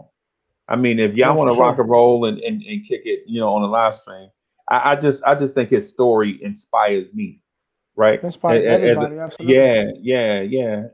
Dude, you drinking Coors and Bud Light? What kind of Listen, gas you know station? What kind of gas station bargain bin? I'm a beast, yo. I'm a motherfucking beast, bro. Bro, I bet you if you pass gas right now, it's gonna be an 8 alarm fire. My whole couch would be hot. Gone. Gone.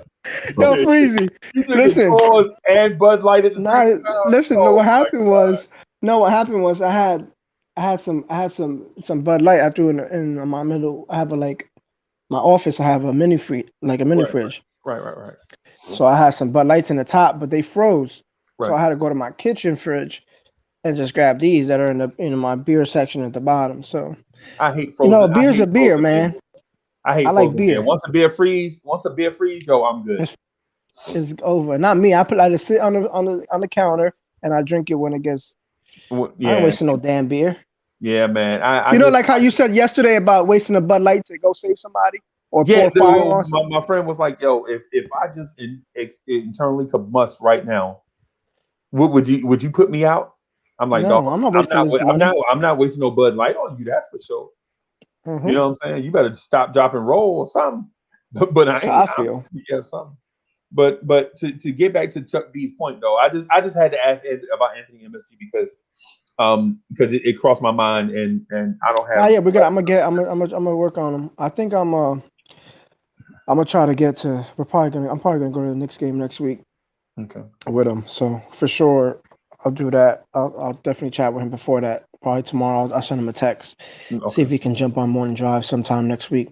Yeah, man. Yeah, tell me because it'd be better to do it a day after a Knicks win.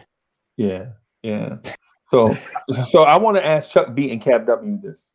So say if I play along with Chuck B's strategy, and it's a smart and don't get it twisted, it's a smart strategy, right? I just don't agree. I'm not saying Chuck is wrong. It's just it's like, do you pick steak today or ribs today? And I choose to eat ribs today. I like steak, but on a certain, on this day I just like ribs. It's basically what I'm getting at with Chuck B's statement, right? Mm-hmm. So, because it's smart, it's the long game, right? But check this out. Can you compromise, Chuck B? Can you say try to make the playoffs, and also at the end of the season take dead weight cats right now, dead weight cats. I'm saying just right now, dead weight. I don't know what they'll be in the future. Take dead weight cats like Kevin Knox, Obi Toppin, and maybe some other stuff, and trade up in the draft to get those young guys that you're talking about. Like take the draft picks. Like say for instance they're 23 and say we get the number 18 pick and the number 23 pick. Kevin Knox and Obi, would you trade that to move up in the draft for that guy that you want? Say your Jalen Suggs or your impact player. This is to Chuck. This is to Chuck. I don't think. Yeah, I don't think teams are gonna trying to be moving off them spots in this draft. Okay. So we're gonna have to lose and get there on our own. And to me, it's more.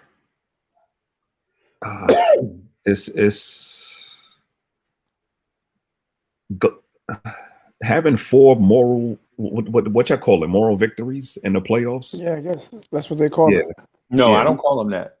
Okay, I don't call it that. Okay, whatever. All right, for us to get swept in the playoffs, we're not going to learn nothing from that. But we won't get swept. I don't think. Yes, we will. So whether we get swept or not is because we still lose the series. I guess. But what? So I'm trying to get to Chuck's point. So when we lose, yes. The person we get in the draft is going to be on our core's timeline as far as age, right? So if we don't get that, so we all agree we're like 2 pieces away, right? 2 pieces away. We're going to have to trade for one of them. But you got to bring in the other guy first. Yeah. So one is going to come via the draft. Yep. If not, it's going to have to be free agency. So what's the easiest route? The draft. And it depends on the position, though, Chuck. Too. I wouldn't say that. I want to say the easiest, but the less expensive. Okay, that plus I'm looking at the age, right? If it's going to be on par with RJ and Randall's up 26. But if it's going to be in that age range, it's most likely going to be through the draft because it's hard to get a good young player in free agency without giving up. It's basically impossible. Exactly. So to me, we got to fill one spot with the draft, and then the other one through trade or whatever. But go ahead. All right. So let me be Cav W. I'm gonna be Hoodie Cav. I don't understand. Yo, real quick, I'm heading out. I don't understand why. You going, boss? All right, boss. All right. Yo, Chuck, hit me in the morning, bro. Mm-hmm. All right, I'm probably see you tomorrow then. Yeah. All right, fellas, have a good night. All right. Chat, I love y'all. Appreciate y'all. All love, man. I don't understand why we gotta take a guy that don't have value to us and think he gonna have value in a trade. If he not valuable to us, why is another team gonna pay for him? Right? I don't think I sound like that. It sounds like Grady from Sanford's son. Yeah, Grady from Sanford's. No, not Grady. Because Grady was the smooth one. Grady was a capper. Grady was a Mason. You know, he was smooth, so he probably laughed a little bit. So but here's my thing. So now I don't know anything about this draft class, right? Nothing at all. I heard y'all talk about these players. So a team, now follow me. A team in the top 5. Why she ask us the question, Chuck? Well, let me ask you this. That is positioned to get one of these generational players is going to move out of that spot to take what we consider or you consider our dead weight. Right. And they're going to pass up the generational player to take on our dead weight. Mm-hmm. Can you explain that, please? No. Oh, okay. Because I was trying to because figure out. you have a point to make. You make your own point. I That make is my point. My point is, if you have a spot and you are in a position to take a generational type of player, you don't move out of that spot to take on dead weight from another team. Because guess what? If I'm the general manager, the day after the draft, I won't have a job. Or, hey Kev, how about this?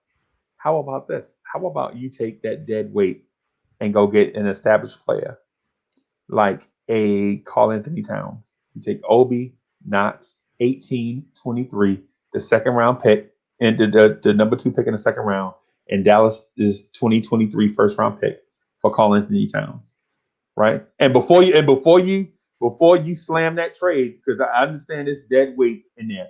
Knox and Obi are dead weight at this point, right? They are dead weight because they ain't producing nothing, but they getting paid millions, right?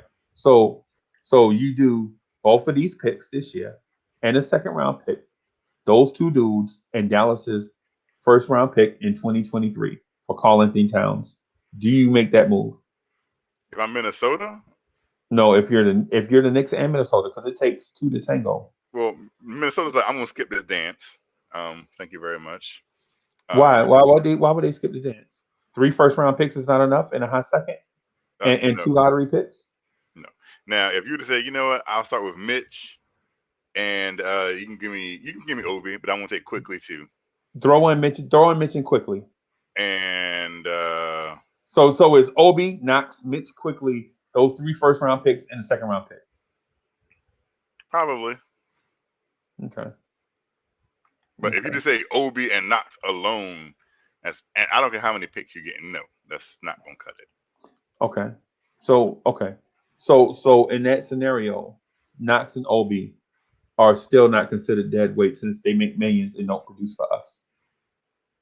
And when they go to Minnesota and flourish and turn them into contenders, I don't want to hear not near another Knicks fan be like, they couldn't do that for us. I just want to make sure. I heard you right that for us. when I said they were dead weight, they were dead weight. But then when I say, for Karl Anthony Towns, and you're like, no man, I would do that deal. I just wanted to make sure I heard this correctly. That you're gonna have to gut the entire team and get future to get a player. Yep. I will tell you this, man. I think that trade would be so stupid and outlandish and ridiculous that the Knicks wouldn't do something like that. Trade 4 players and 3 draft picks for a dude that has never contributed to winning. Right? Well, he's contributed more to winning than Julius Randle has. Really? What's their records right now? Has Julius Randle been to the playoffs? Has Karl Anthony Towns been to the playoffs? Say what you want about what happened when he got there. The point is he got there for something to happen. Okay. So when you pull up Karl Anthony Towns' playoff stats come up. But if you say, where's Julius Randle's playoff stats? It's not, can't see anything. Oh, that's because he hasn't been in the playoffs to accumulate playoff stats. Right. But okay. So I understand where you're coming from. But the premise of this was, because I asked, and I know you were listening, and I know you said that because you want to make sure that you were right in the argument. What I'm saying though is I asked Chuck B this specifically. Like Chuck B, I said, Chuck B, I understand your strategy. I don't agree. Right? Chuck B said that you sacrifice the short term for long-term health and wealth. Basically, like you sacrifice this year so that you'll be straight going forward in the next numerous amount of years. That's what he was getting to. And you just said, well, do you really made the playoffs? Yeah, dog. Hey, man, I just told Chuck B, we just clarified this. Like I said, Chuck, I would rather for this team to make the playoffs this year. You know what I'm saying? And as opposed to sacrificing this year and tanking just to get a higher draft pick. I did say that to Chuck B just now. Listen, right? I'm all in for making the playoffs this season.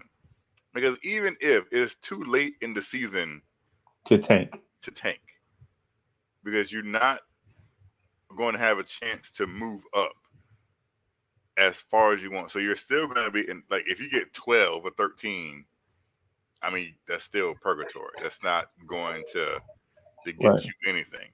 Right. At 12, you don't have. I don't think you can lose enough at this point in time to get in the top 5. Right. So right now it's too late in the season to tank. So you need to go be already all in. Okay. So that being said, so I got just one quick question, just to divert a little bit, but I want to come back. So did you see the Zack Snyder's director cut? I told you this yesterday. You watched the whole thing for all 4 hours? Yeah, so that's why I overslept today, because when we got off, I finished the movie. Okay. Bathroom break. I guess we can talk about the Snyder cut while he's in bathroom break. Did you see it today? Dog, I mean, you know I love you, right? You know you're my homie. Yeah. Yeah. You know I care for you, legit. It's like a real thing. This ain't like some fake phony thing. That's what, like when I call you and talk you to death, like in the middle of the night, it's just because I be concerned. You know what I'm saying? I be like, dog, why you eating kicks? You know what I'm saying? In the middle of the night, what's happening? But anyways. So I tried to watch the Zack Snyder director's cut. I put it on. I keep falling asleep. You know why? The music. Why does every scene have to have that dramatic music? Excuse me, at the beginning of the movie. Every scene in the beginning. And dog, why is the trailer? I mean, why is the opening credits 35 minutes long? Why am I still seeing names on the screen 30 minutes into this movie? Starring. You know, I don't need to see that 30 minutes into this joint, man. What's happening? It's a star-studded movie.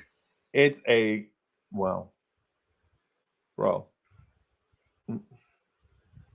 So my son was like, yeah, man, you gotta, after about an hour and a half, it really get good. You know what I'm saying? So I'm like, man, I can't wait on the Knicks to tank, and I can't wait for a movie to get good after an hour and a half. I don't have time. What happens is, this is what happens, right? Kev, I asked you, did you see it? Yes. Okay. Now I'm going to explain why it's so drawn out. Okay, can we get back to the Knicks trade scenario? Because that's all I want to know. I'm gonna just explain why it's drawn out. Okay. It's drawn out because Warner Brothers DC are money hungry dummies, right? So they look at Marvel and they're like, it took 12 years for Marvel to introduce everybody and then bring everybody onto a team. It literally took them 12 years for them to do that. Right. But DC is like, no. We don't have 12 years. Let's do this all at once. It was whack too. So we're going to throw everybody in one movie and have everybody have a backstory and have everyone be introduced in one movie. In a 17-minute stretch. Because I saw how they did what's the black dude? I keep forgetting his name. Cyborg.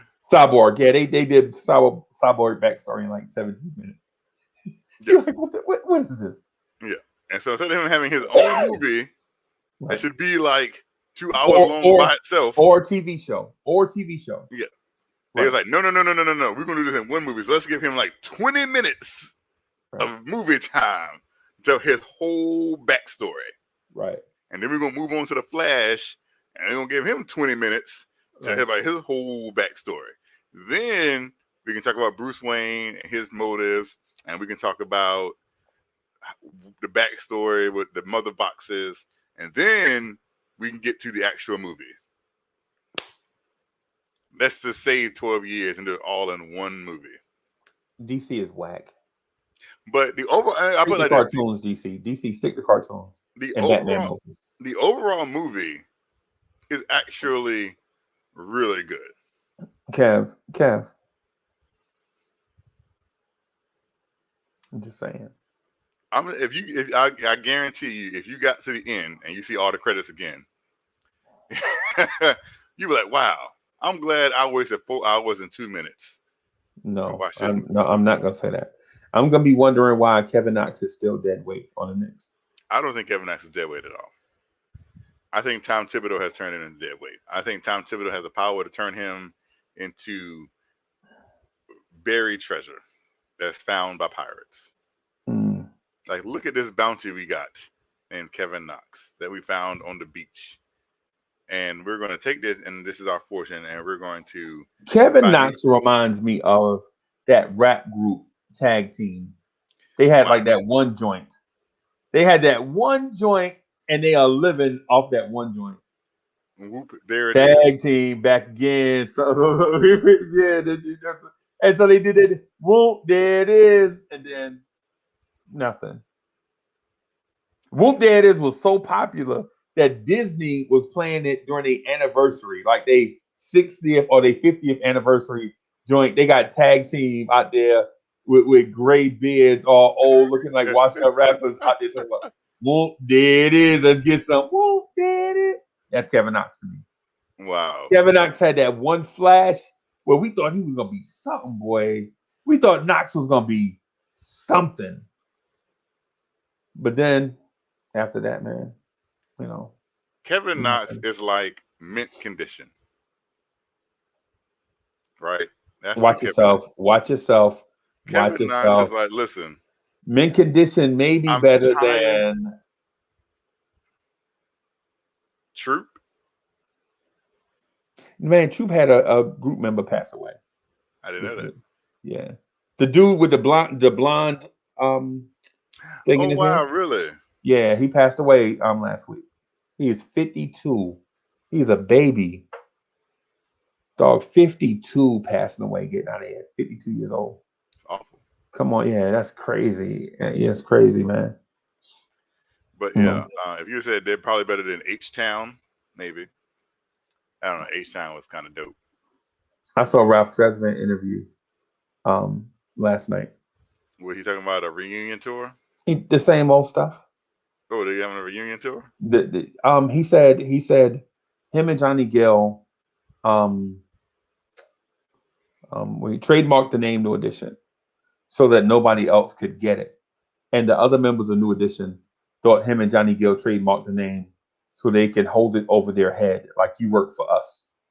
But Ralph said that was not the case, right? Ralph said, he got it so they could share. And so they finally got all the paperwork done where all 7 or 8 men, however many members they got. New Edition. 26. Yeah, basically. All of them. 26. You said 20. You said 26. They're not the Temptations. Okay. We're like 3 groups of the Temptations. It was just one. Right. Well, and he also said there was some jealousies and some stuff within the group. And listen, man, I understand. And I know this is the Knicks at Night podcast, and I'm gonna get back to OB and Kevin Knox being dead weight. But what I want, why is that brown bear looking over my shoulder? Because he spills a slander of New Edition coming on. Like you see, that is so strange. That is so strange, man. That is so strange to me. You know what I'm saying? Oh my gosh, this room is creepy, bro. This room is creepy, man. You in there with the Care Bears of death? Look at the bear looking over my shoulder. He's a New Edition fan. Oh my god. So anyway. But yeah, so all I got to say is this, and I forgot what the whole thing we said like 3 sentences ago. But New Edition rocks, and yeah. So we started this with a Kevin Knox is not tag team. And I said that he is mint condition. He is mint condition because he's like, listen. And I told you to watch it. I was like, watch it. Watch it, sucker. Say, why are we very talented musicians, the backup singers to this one guy who, he had this one song, I Believe I Can Fly. But we feel like if we branch out and get our opportunity, that we can be stars. That's the wrong group, man. That's the wrong group. Oh, you're right. Oh, I'm talking about. I'm supposed to be talking about. You're talking about public announcement. Is what public announcement. Why I say making this public announcement? They're like, listen, why are we the backup singers? We can go out there and put out bangers, and so That's what he needs. He needs just an opportunity to go out there and do and have a body bumping type game. And if you don't know public announcement, body bumping is one of their jams. Only Yeah. the only jams, right? They have a lot of jams. No. A lot of jams. Okay. So that's opinion.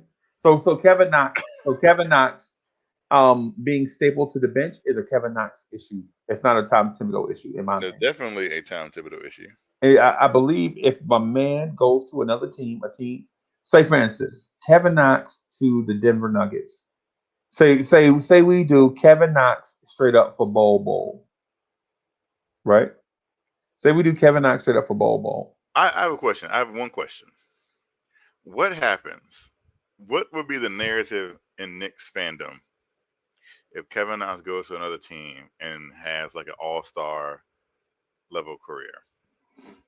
It means he a sucker. He a sucker. That's what it means. That means all the stuff that we said about Kevin Knox the entire time is true. He don't have heart. He don't have a motor. Like we gave him all the opportunity to do it here, and he got to go to another place to get motivated to do it. He a sucker. If that happens, that is the worst move of the century. Where you can't do it for your team. You got all the opportunity in the world to do it here, and you go do it somewhere else. I don't know how he gets the opportunity on the bench, but I didn't know you could score from the bench. Right. How about show something in practice? How do we know he's not, though? That's the thing. How do we know he's not? Because, Kev, what you're saying doesn't make sense. Why would a coach keep his best player or one of his best players on the bench and not play him just for the fact that he's got power? What sense does that make? Do you do that at work? Your best employee, one of your best employees, you keep them shut down so they can't be the best employee when you see them. You like, yo, you got all this talent. I ain't gonna put you out there so you can shine and make everybody look good. I'm gonna just sit you here out of spite. Really? That's what you do at work? How many teams was Chauncey Billups moved from before he became Mr. Big Shot? Kev, I asked you a question directly. He wasn't. You dodged my question. How? What? Do you, Hoodie Kev, do that at work? Do you sit one of your best employees out of spite and not let them perform at a high level using their talents just because you have the power to sit them? No, you don't. You don't. And people don't do that, right? If somebody is talented, you're going to put them out there so they can shine. Because when they shine for everybody succeeds when one person shines and is supported. Right? But to say Tom Thibodeau is sitting Knox for the fact that he just doesn't like Kevin Knox is borderline crazy. And it's not even a borderline, it's not even a crazy take just in general. It's a borderline crazy take by Kev W. Like people say, hey, Kev W is losing it because he thinks a guy is just going to sit one of his best players just for the sake of spite. When every time you hear my man talk, it's all about winning. Mm-hmm. Let me ask you a question. And it might not be spite. It might be maybe Kevin Knox is a late bloomer. Like I said, what was Chauncey Billups doing before he became Mr. Big Shot? Moving from team to team? Are you comparing Kevin Knox to a Hall of Famer? If that's what I got to do, yes. Now you see why I'm saying this thing is borderline psychotic. All I'm saying is, if you would have told who drafted Boston? The Boston Celtics. Hey, you have a point guard here who's going to be a Hall of Famer. Don't get rid of him. Play him some minutes. Do you think Chauncey Billups winds up in Detroit? Or is he still in Boston? So this is speculation, Kev. We're talking about Kevin Knox. And I'm giving you a scenario. Have you seen? I'm giving you a scenario of a player who was buried on a bench, had to go to another team, and became a Hall of Famer. I would rather you have used Kyle Lowry. Kyle Lowry is a better example to me. I mean, a more relevant example. In the same sphere. It's like you get drafted by a team. They're too impatient. They trade you to a team, and when you get to the third team, you wind up becoming a player, all-star, and an NBA champion. That's the outline you just laid out, right? Yeah. Okay. All right. So what? So what are we getting at? I'm saying, and I'm saying, could that be if that's the road that Kevin Knox takes? He's not. How is he a sucker? And Kyle Lowry and Chauncey Billups ain't. See, you framed it differently. So I reframed it, right? So you said, so the way you framed it is so it wasn't a bounce around. You said, what if Kevin Knox goes to another team and becomes an all-star? That's one way to frame it. And then you said, well, what about Chauncey Billups? Chauncey Billups did such and such and such and such. And then I said, well, I would prefer the Kyle Lowry example, where it was Memphis, Houston, and then Toronto, make the all-star team in Toronto, become an NBA all-star in Toronto, right? So they're framed differently. Because you said, what if he goes to another team and becomes an all-star? So I said, yo, that's a sucker move, because the talent was there all the time, and he didn't dedicate himself while he was here. So him getting traded to another team motivated him to become a player when he should have been motivated to be that same player here. That's a sucker move. You know, I don't respect stuff like that, right? It's like when you and I get together, I'm gonna try to be real and try to do the best I can. Am I perfect? No. But I'm gonna try to do the best I can every time you and I get together, right? But it'd have been a sucker move for me to be like, yo, say for instance, Foxy ain't here no more, so I'm gonna just not give Kev W everything I got every night. See, that'd have been a sucker move, man. You know what I'm saying? So what I'm saying is if it's in you and you're motivated, then do it right now.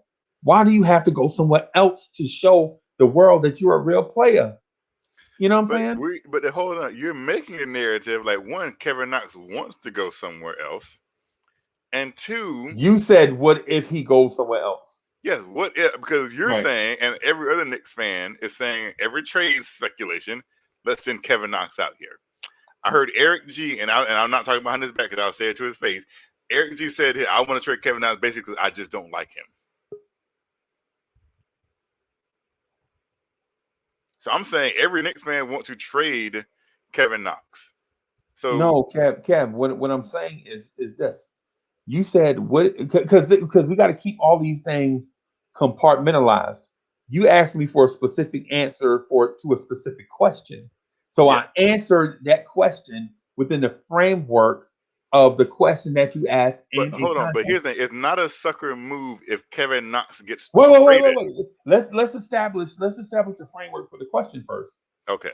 Right. So the framework for the question is what if Kevin Knox goes to another team and becomes an all-star? Mm-hmm. Right? That's the question, right? Yes. Okay. So then I say it's a sucker move for him to have all the talent, the ability, and the want to here, but not use it here. Go somewhere else and become an all-star. To me, I'm not respecting that. Right? That's my answer to the question as framed by you. Right? But then if you want to add other context to the question, let's make sure that we keep that question and answer set aside, because I don't want to use that answer as a broad stroke to everything else you're going to ask, because it's not fair to me to take the one thing I said to one question and then apply it to other questions that you ask that are not in that same framework. Okay, so let me add this: if Kevin Knox leaves, is he? And you may say leave, as in traded, right? Like the New York Knicks trade Kevin Knox, right?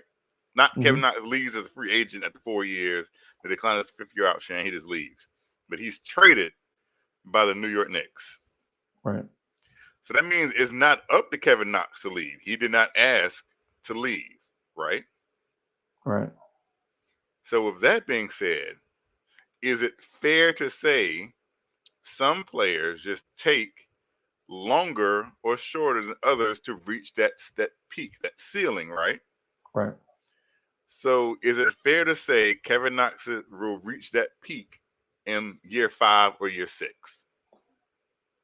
I don't know. I would say if we just say I'm saying player, I'm going on with the hypothetical right thing. So let's say he so I'm reaches saying that in player year in 6. general. So so I'm gonna suggest a player in general. So players in general develop at different paces, at different rates. Yes. Right. They do, right? And so what I want to say is this. I believe the potential is there for Kevin Knox to be something, right?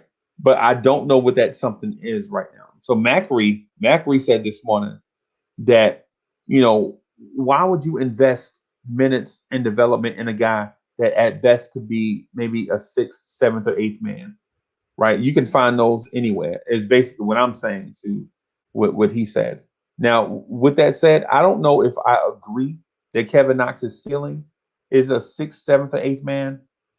I always thought that he would be I always felt like developed in the correct way, he would be Chris Middleton, right? Chris Middleton is an all-star, right? So don't get it twisted about me and the dislove. Is that teddy bear looking over my shoulder? Yeah, he's still there. Golly, man, this is creepy. But anyway, so I always felt like developer, because you remember Detroit had Chris Middleton and Spencer Dinwiddie riding on their bench. Remember that? Yes. The Detroit Pistons had Spencer Dinwiddie and Chris Middleton, right?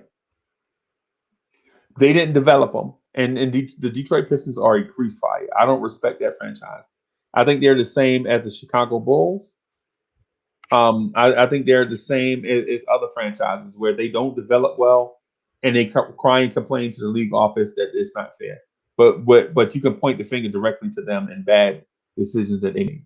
Right. The thing with Kevin Knox is this: in year 3 of his career, we should see some sign of hope, but we don't.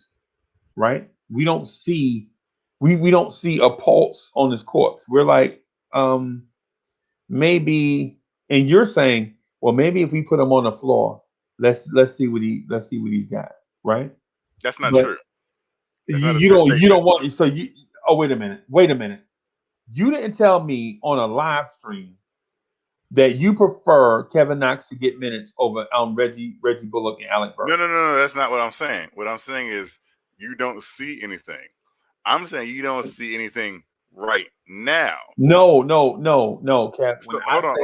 When I say I don't see anything, that's my opinion.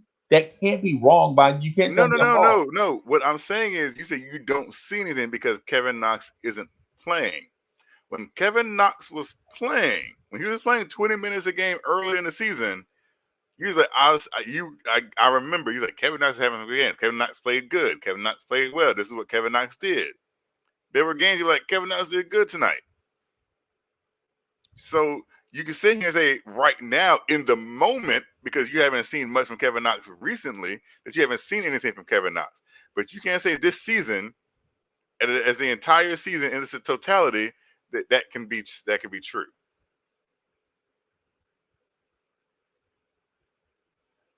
Can I intervene? Please do. I need some help because I'm drowning. I'm drowning in Knoxville. All right. So Andy's got a question for you, Kev. He says, what is your idea of the ceiling for Kevin Knox? The ceiling for Kevin Knox? Like player comparison ceiling? Scottie Pippen. Scottie Pippen, he showed you a picture. He legit showed you a picture on a live stream that he thinks that Kevin Knox is going to be Scottie Pippen. He showed it. He pulled up his phone with a picture of it. This is the young core. This is what it's going to be like in the future. And he showed Kevin Knox. I didn't see that. I wasn't. That was a picture of Kevin and RJ, not just Kevin Knox and Scottie Pippen. That was a picture. It was a picture of Kevin Knox and RJ alongside a picture of Mike and Scottie. And I wasn't comparing them, and I made this very clear. I wasn't comparing them to Mike and Scottie. I was saying this is what they could be for us. Kev, who does that? Who does that though? Like who legit compares? Now I ain't gonna lie. So I compared Splash and Dash to the Splash Brothers, right? But Mike Jordan. I mean, come on, Scottie Pippen. Are we going there tonight? No. So this is my screensaver. You can see this is my screensaver. This is what I believe the Knicks' future is. This is the dynamic duo right here. Right, boom, screensaver. The dynamic duo is all of a sudden I got bad. It's got to be Julius and RJ. This is the picture, the infamous. There is proof, ladies and gentlemen, and I tried not to get to this point. I mean, they look so similar. You're right. This is such a level. I mean, RJ might need to shave his head, but boom. One light skin, one dark skin. This level of crazy is gone bananas. This dude is comparing Kevin Knox and RJ to Michael Jordan and Scottie Pippen. But you know what though? That's what we do this joint for. Kev, I ain't judging you on that. What I'm judging you on is the fact that Knox still in year 3 has not shown enough for you to have this love affair. But love affairs are what they are. They are not rational, right? They are not rational, man. Because this is year 3, right? This is year 3 of Knox. Yo, Freeze. So at the same time, can I say this too? This is what I say about Frank. Like, you know what I'm saying? I believe he's in year 4. Like, you know what I mean? And at the end of the day, we gotta realize this. Like, I get it. Like, you know what I'm saying? He's had a gazillion coaches, whatever. But if you the it factor, It doesn't matter about your coaches. And it doesn't matter about your front office or whatever. It matters what you do on the floor. Now, he's had plenty of times to start, and like, he was our starting point guard for the longest time. I believe, if I remember correctly, he was starting. He was starting when we had KP, right? Yeah. Well, I don't know. I think he got a few starts. I don't know if he was the long-term starter. No, not the long-term starter. But what I'm saying is, like, you know what I'm saying? He's had his time to shine. Like, you know what I'm saying? Let's not act like he has twisted, right? Can I also say something? If I told you that a player in year 3 averaged 5 points and 2 rebounds, a block in 19 minutes a game in year 3, this is a year 3. I'm giving you this numbers for a player in year 3. And I told you that player would eventually end up averaging almost 24 points a game in his current season. What? I'm just saying. This is year 3. Hey, right? so Kev. So here's my thought. Hold on. I'm gonna say Kev, if it's an anomaly, it's only gonna make this argument look crazier. Is it an anomaly? Right. If it's an anomaly, if it's a statistical anomaly, it only makes the argument look crazier. But if 5, 6, 7, 8, 9, 10 people did it, then we could believe it. So I'm saying, is Jeremy Grant an anomaly? Is his career an anomaly? Oh my God, Casey and JoJo, what's going on? For the love of Ronnie, Bobby, Ricky, and Mike, what are we talking about? What are we talking about? Is Jeremy We just took the most random statistic. How is his career random? In year 3 of Jeremy Grant's career, he averaged 5.5 points. So you're saying game. anything can happen? Can it not? Because if Jeremy Grant was a Knick, we would get rid of him too. Okay, well, I tell you what. And guess what? This season he's averaging in year 7, 24 points a game. Kev, let's hold our breath until Kevin Knox becomes Jeremy Grant. Okay, 3, 2, 1, go. Let's hold our breath until Kevin Knox becomes Jeremy Grant. You ready? Hold on. 3, 2, 1, go. Hold your breath. Look up. What I'm saying is we have just gave anomaly. It's not even anomaly. It's several examples. We said Middleton and Dinwiddie. We even said Lowry. We said Chauncey Billups. And I just brought in Jeremy Grant. So all these things can't be anomalies if there has been proven records of players who took a little bit longer to develop into all-star level players. We never said. How is that statistical anomaly when we talked about like 6 legit dudes? We never said that players develop at different rates. We agreed to that. I even introduced that. I was like, yo, cats develop at different rates. I understand that. So why is it so crazy that Kevin Knox is taking a little bit longer? Why is that a crazy thought? Ladies and gentlemen, welcome to the Knox at Night podcast. I didn't want to turn this to the Knox. I'm asking a question. You said Kevin Knox in year 3 hasn't shown anything. Right. I'm saying Jeremy Grant in year 3 didn't show anything either. I'm saying Chauncey Billups in year 3 didn't show anything either. I'm probably saying Kyle Lowry in year 3 didn't show anything. Yeah, Kevin Knox is not those players. But those players weren't those players until they became those players. Okay. Right. Are you saying because that I guarantee if the Boston Celtics knew Chauncey Billups was going to be a Hall of Fame point guard, they wouldn't have traded Chauncey Billups. So are you saying that Kevin Knox can become that player? I'm asking why can't Kevin Knox become that player? City, I ain't going down that road. I'm gonna just let it rock. You? Now we all like to change the subject. No, I ain't changing the subject. I'm just saying what you just said is a bridge too far. I just that's a bridge too far for me. I'm gonna just let it rock. Okay. City. So this started when I said Kevin Knox and Obi Toppin are dead weight, right? And instead of saying, instead of acknowledging that these dudes produce nothing but make, I think, a combined $13 million against the salary cap.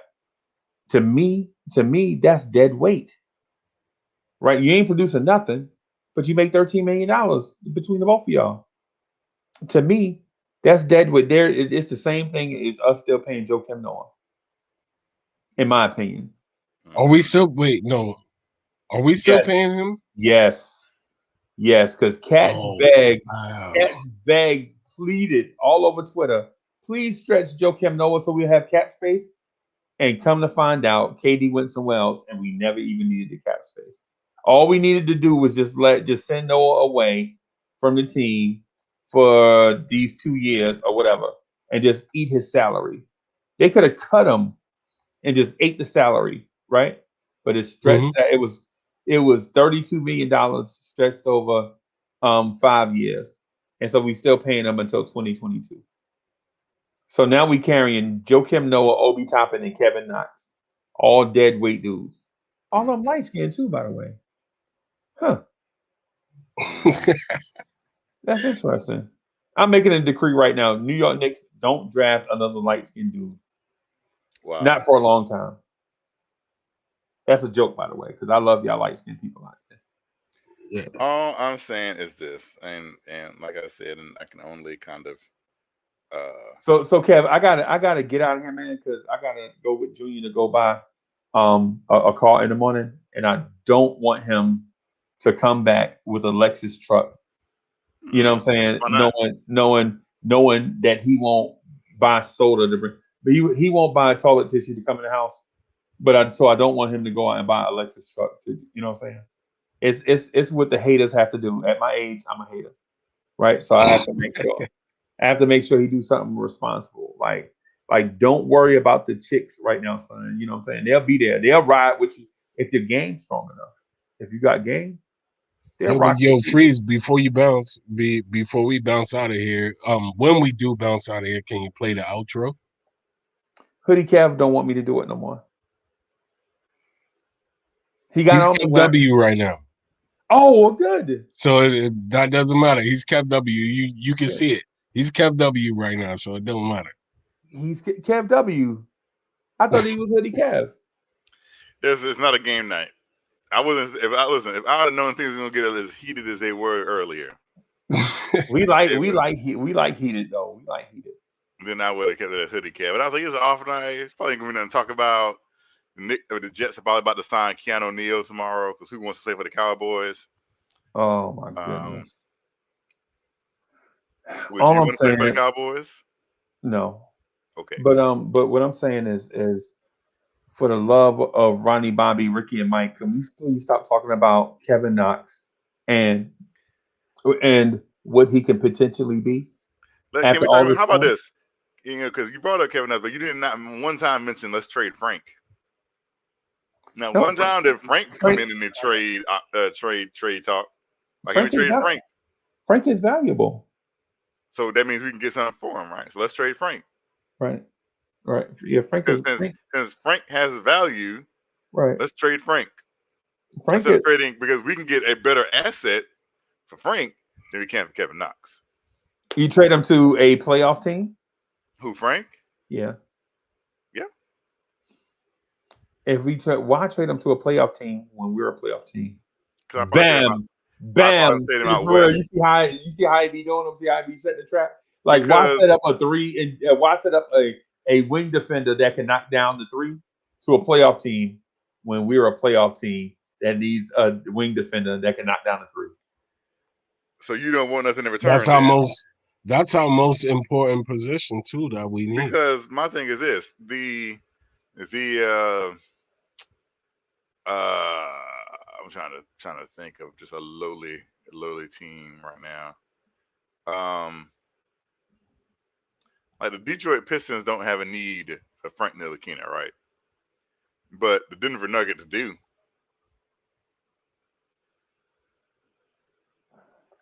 I think Kevin Knox is a perfect fit for the Denver Nuggets. I think Frank Ntilikina is a perfect fit for the Denver Nuggets. Yeah, because Denver's features they'll feature their front court players, and they get their front court players looks from three. Their shooting guards don't necessarily score that much because Jamal Murray is a combo that plays both positions, so they don't need necessarily another scorer to go in that spot as long as they have a guy that can defend in that spot. So you may be right about Frank. Frank Ntilikina may be a good fit for them. So he would be a perfect fit in Portland then, because Portland needs a bigger guard for defensive purposes, right? So he'd be an absolute perfect fit for Portland. Yeah, because Damian Lillard ain't guard nobody. And neither is CJ McCollum. The only thing I know from Damian Lillard is Hulu has live sports.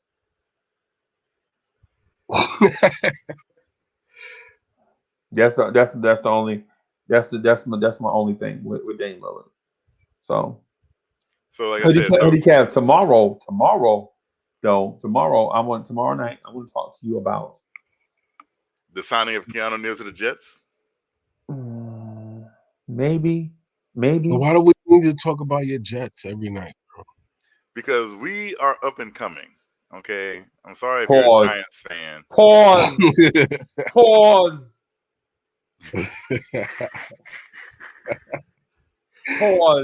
We are a team on the rise, and we need that dynamic safety tag team duo of May and Neal. Okay. And that way we can play a 3 safety system with May, Neal, and Joyner. Sounds like a law firm. I'll tell you this. Your Jets are just like the Nets. Little brother. Sorry, what? I see you.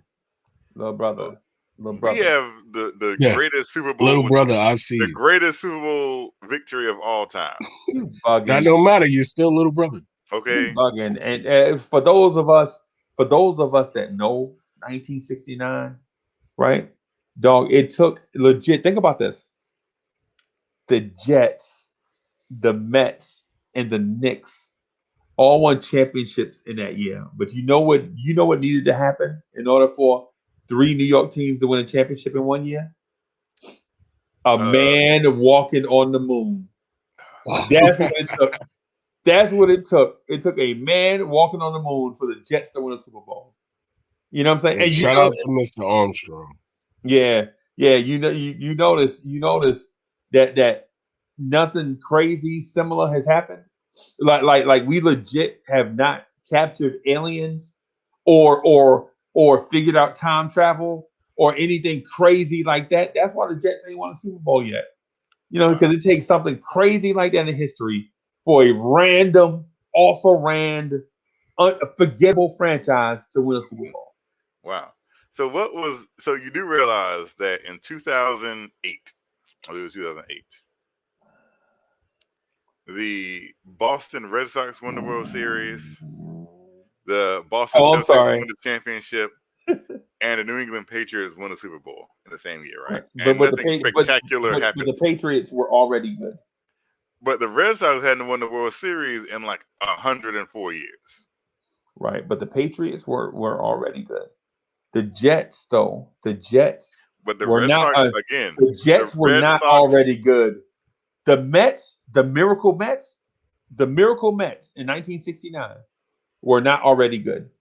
Right? That's why they called them the Miracle Mets. Right? The Knicks? Are you kidding me? In 1969, 1970, the 69-70 season, they had been the Orlando Magic or something comparable, and to those years leading up to that, basically. And then they put it all together in that one season, right? And played the most beautiful brand of basketball that God has ever blessed the NBA with. Everybody passing the ball and being unselfish, and on defense doing the same thing, right? It's to me, the greatest team to ever play is the 1969-1970 New York Knicks. And the Boston Red Sox hadn't won the World Series since the Titanic sank.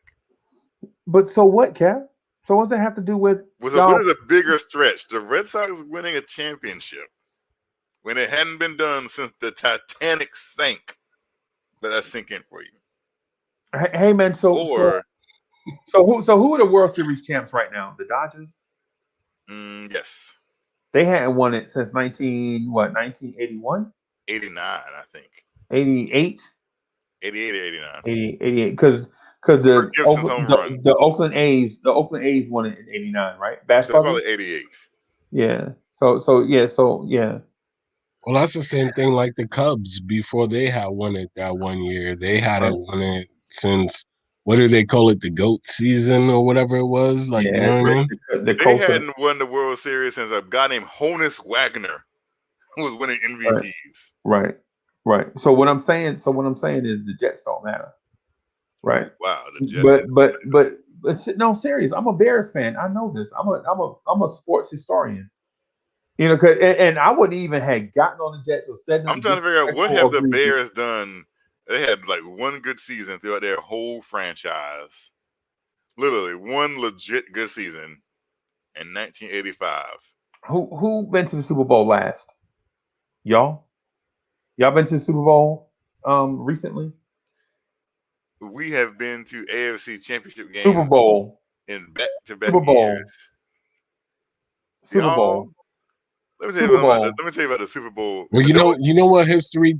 You know what history. I'm gonna say one thing about that. I'm gonna say one thing. I'll check. Let's go Mets. Adele Chapman. Let's go Mets. The only thing I remember about the Bears in the Super Bowl is Prince performing "Purple Rain" in the rain at halftime.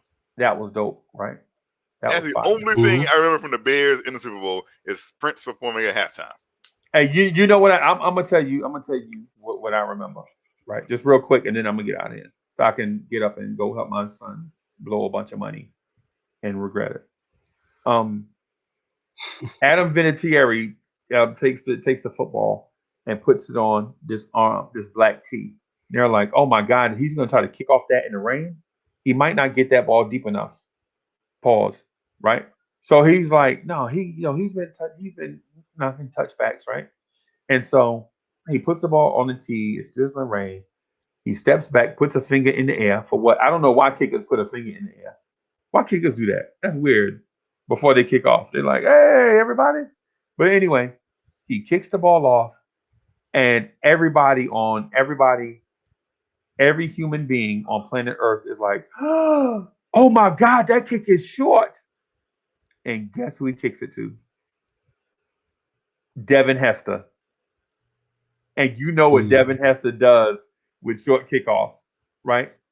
Devin Hester takes that thing straight back up the field for a touchdown, and the Bears are up 7-0. That fast. 13 seconds into the game, the Bears are up 7-0. And I'm telling everybody, Peyton Manning is about to throw 6 interceptions, and we are gonna party. Kev, check me out. We are gonna party like it's 1999.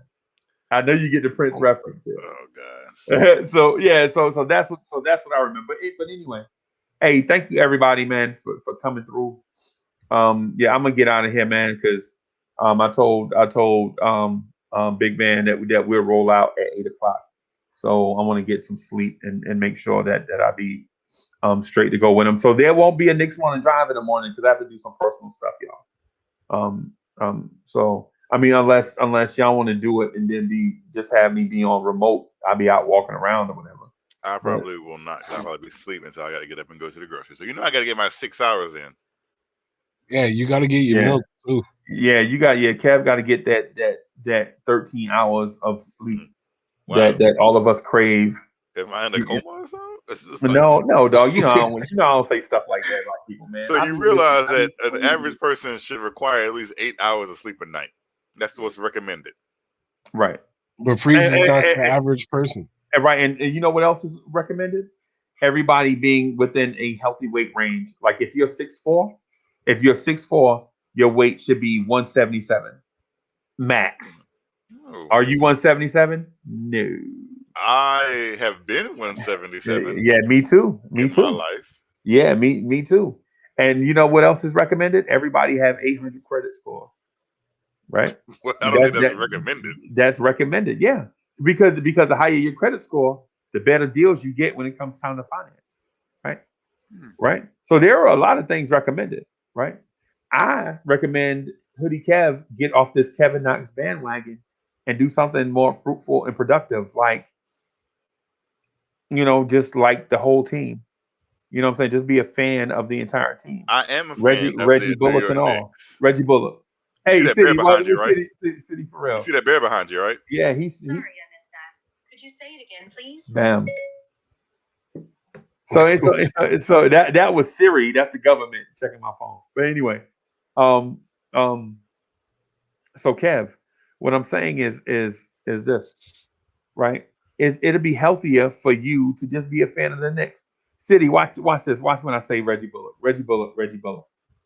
Kev can't stand it, man. I didn't even do anything. Kev legit can't stand it when I say Reggie Bullock. When I say Reggie Bullock, I didn't do anything. I was legit when I say Reggie Bullock or Alec Burks, he legit want to punch somebody through a plate glass window. Hey, Kev, just in case you feel some type of way, man, I'll send you a couple of boxes of kicks, man. I plan on getting some kicks tomorrow. Kev, Reggie Bullock. Every time I say Reggie Bullock, Dave, Kev legit want to strangle somebody. Preferably Reggie Bullock, too, by the way. Listen, and again, I'm going to say something on live air, right? I do not wish harm against anybody, right? Right. But with that being said, if Reggie Bullock suffered a season-ending injury that he can recover fully from, just on another team, I would not be one iota upset. I mean, I would be like, oh no, Reggie Bullock. What about Alec Burks? What about Alec Burks? Hey, City, look at just the mention of their name just makes you angry, man. Listen, Alec Burks is. I told you he thinks he's Kobe Bryant. Like if Kobe Bryant got arrested dead, he's the third string Kobe Bryant. Legit, I'm with you. It was like if Kobe Bryant was like unathletic and uncoordinated Right. and didn't have the desire to be great, that's who Alec Burks is. Right. Okay. Okay. So Alec Burks is legit the junior varsity Kobe.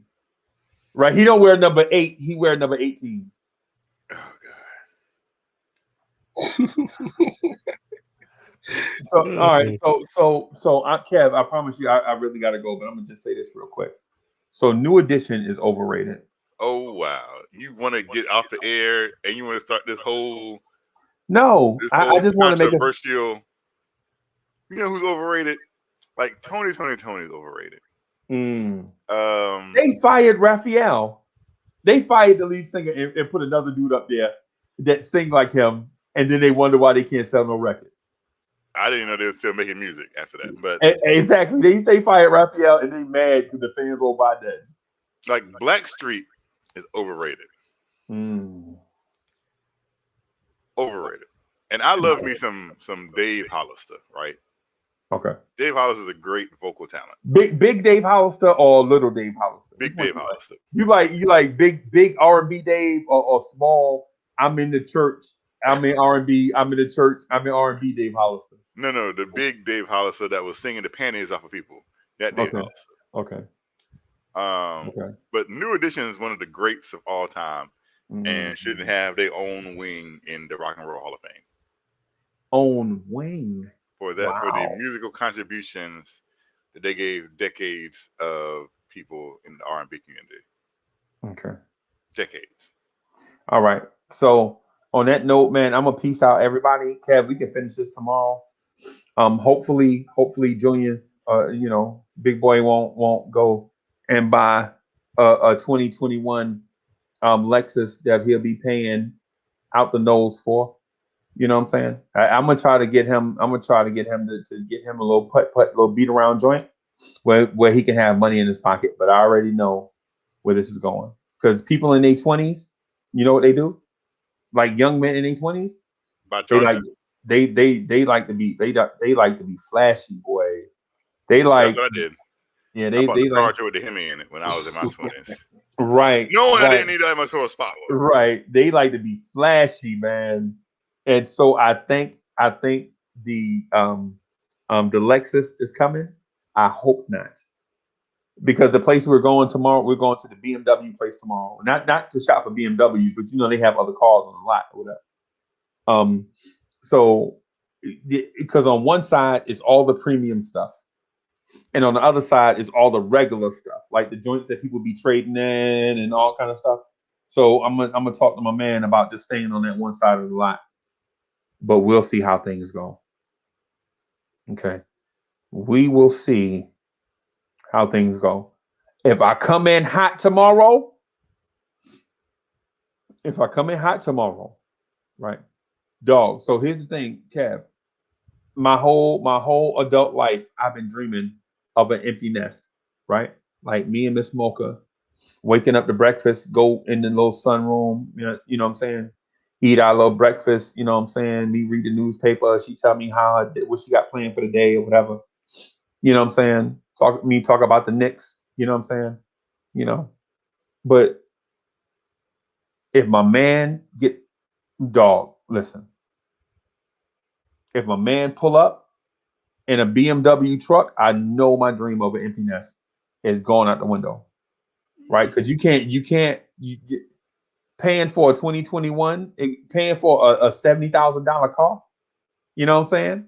On whatever budget means some people got to make sacrifices somewhere. You know what I'm saying? And I just don't like coming in the crib, you know what I'm saying? Like walking through the little foyer, walking through the little joint, and then it'd be like Junior and some lady, and like, Pops, I didn't know you was coming home, man. We just, you know what I'm saying? I was just not ready for that, City. I'm not ready. I'm not ready for that. Yo, Kev, you checking out the chat? Yeah. I was like, yeah, I'm over it. Listen. Yo, when you say Reggie Bullock, my man just get Kev. Listen. When we say Reggie Bullock, listen, man, we know that gets you that down. Hey, down here they be like he P80 hot boy. He be P80 hot like you legit want to make Hoodie Cav lose his train of thought. Just like ask him a question, but like, hey Cav, so what do you think about saying the Knicks city uniforms and all of that? And before he answered, just blurt out Reggie Bullock, and then watch him just lose all train of thought. All train of thought just got to win. You know what I'm saying? He'd be like Kev, hey, how do kicks really taste? Or be like, hey Kev, you're wrong about Tony Stark. You know what I'm saying? At the end of the Infinity War at Endgame, you're wrong about Stark, right? And so Kev is like, oh, we could talk into you, and then say Reggie Bullock and see what happens. Or maybe be like, one, Tony Stark is a hero and deserves a statue. Why does Reggie Bullock make you so mad? Reggie Bullock is a drain on Knicks society. No, he is not. a plague of inconsistency and heartbreak. And Reggie Bullock is a modern day. Kev, just read the chat. Reggie Bullock is the modern day Charles Smith. Kev, just read the chat for us one time. I mean, like I said, I see that. But like I said, Reggie Bullock is gonna look you down like Charles Smith. Kev, legit, bro, legit. We gonna. Did Charles Smith let you down? No, Charles Smith ain't let me down, man. It's basketball, bro. Oh, so he missed some layups. He was like, oh, No, what I'm telling you is it happened. I was frustrated for a moment, and I got over it. You know what I'm saying? Reggie Bullock is gonna do the same thing. Mark my words. And when can I happens, ask this question? Yo, Freeze, before you bounce, before we bounce out, can I ask this question? Go ahead. Kev, who's the greatest man alive to wear number 25? I don't know all the people who's worn 25. I give you the answer. Look at the comments. I gotta probably Google Reggie Bullock. Listen. When the Knicks pushed like the Brooklyn Nets to Game 7, and we got a chance to win in the final seconds, and the ball gets to Reggie Bullock, and he turns it over, and the Nets win. I don't want to come on here and be like, "Oh, Reggie Bullock," and I'm gonna say like, you know what? I told you this was gonna happen, but y'all didn't want to listen. Yo, salute to the chat. And then I will be basking in the sun, the glory of all the Reggie Bullock hate. Kev, so I watched The Falcon and The Winter Soldier. How you watch The Falcon and The Winter Soldier, but you fell asleep in Justice League? The Snyder Cut. Because Reggie Bullock is the GOAT? I don't know. Kev, you know this is a thing, right? You know this is a thing. Now every time people feel like you getting all over them, they're just gonna scream out Reggie Bullock. Reggie Bullock is gonna be their safe word. Listen. Reggie Bullock! There's a big Easter egg in Justice League.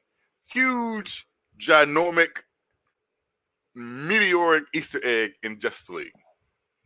And it happens twice. So technically, I don't know if it's an Easter egg because in the middle, it's like, is that when Reggie Bullock hits 2 threes? Steals the ball to seal the win against the and gets mobbed by Kevin Knox. Kevin Knox dumps water on his head. Listen. On his back. This is what's funny about that, right? And I'm not alone. There's a picture that's been going around Knicks Twitter, right? And the Knicks like mobbing Reggie Bullock, right? But guess who's not in that picture mobbing Reggie Bullock? Alec Burks? No, he's there. Okay. He's there. Kevin Knox is not in the picture. He's like, I ain't about to go hug that bone. I'm going back to the locker room. I don't know if that's true because Kevin Knox seems like a team player to me. I'm going to pull up the picture because you don't believe me. Nah, Kev, I can find it. I'm gonna piece it up though, so I can get out of here and get some sleep, man. Yes, look at it, and so, you will not see Kevin Knox in the photo of the whole team mobbing Reggie Bullock. Kevin Knox went to the locker room. Hey, Kev, read what Simmons said. I'm leaving.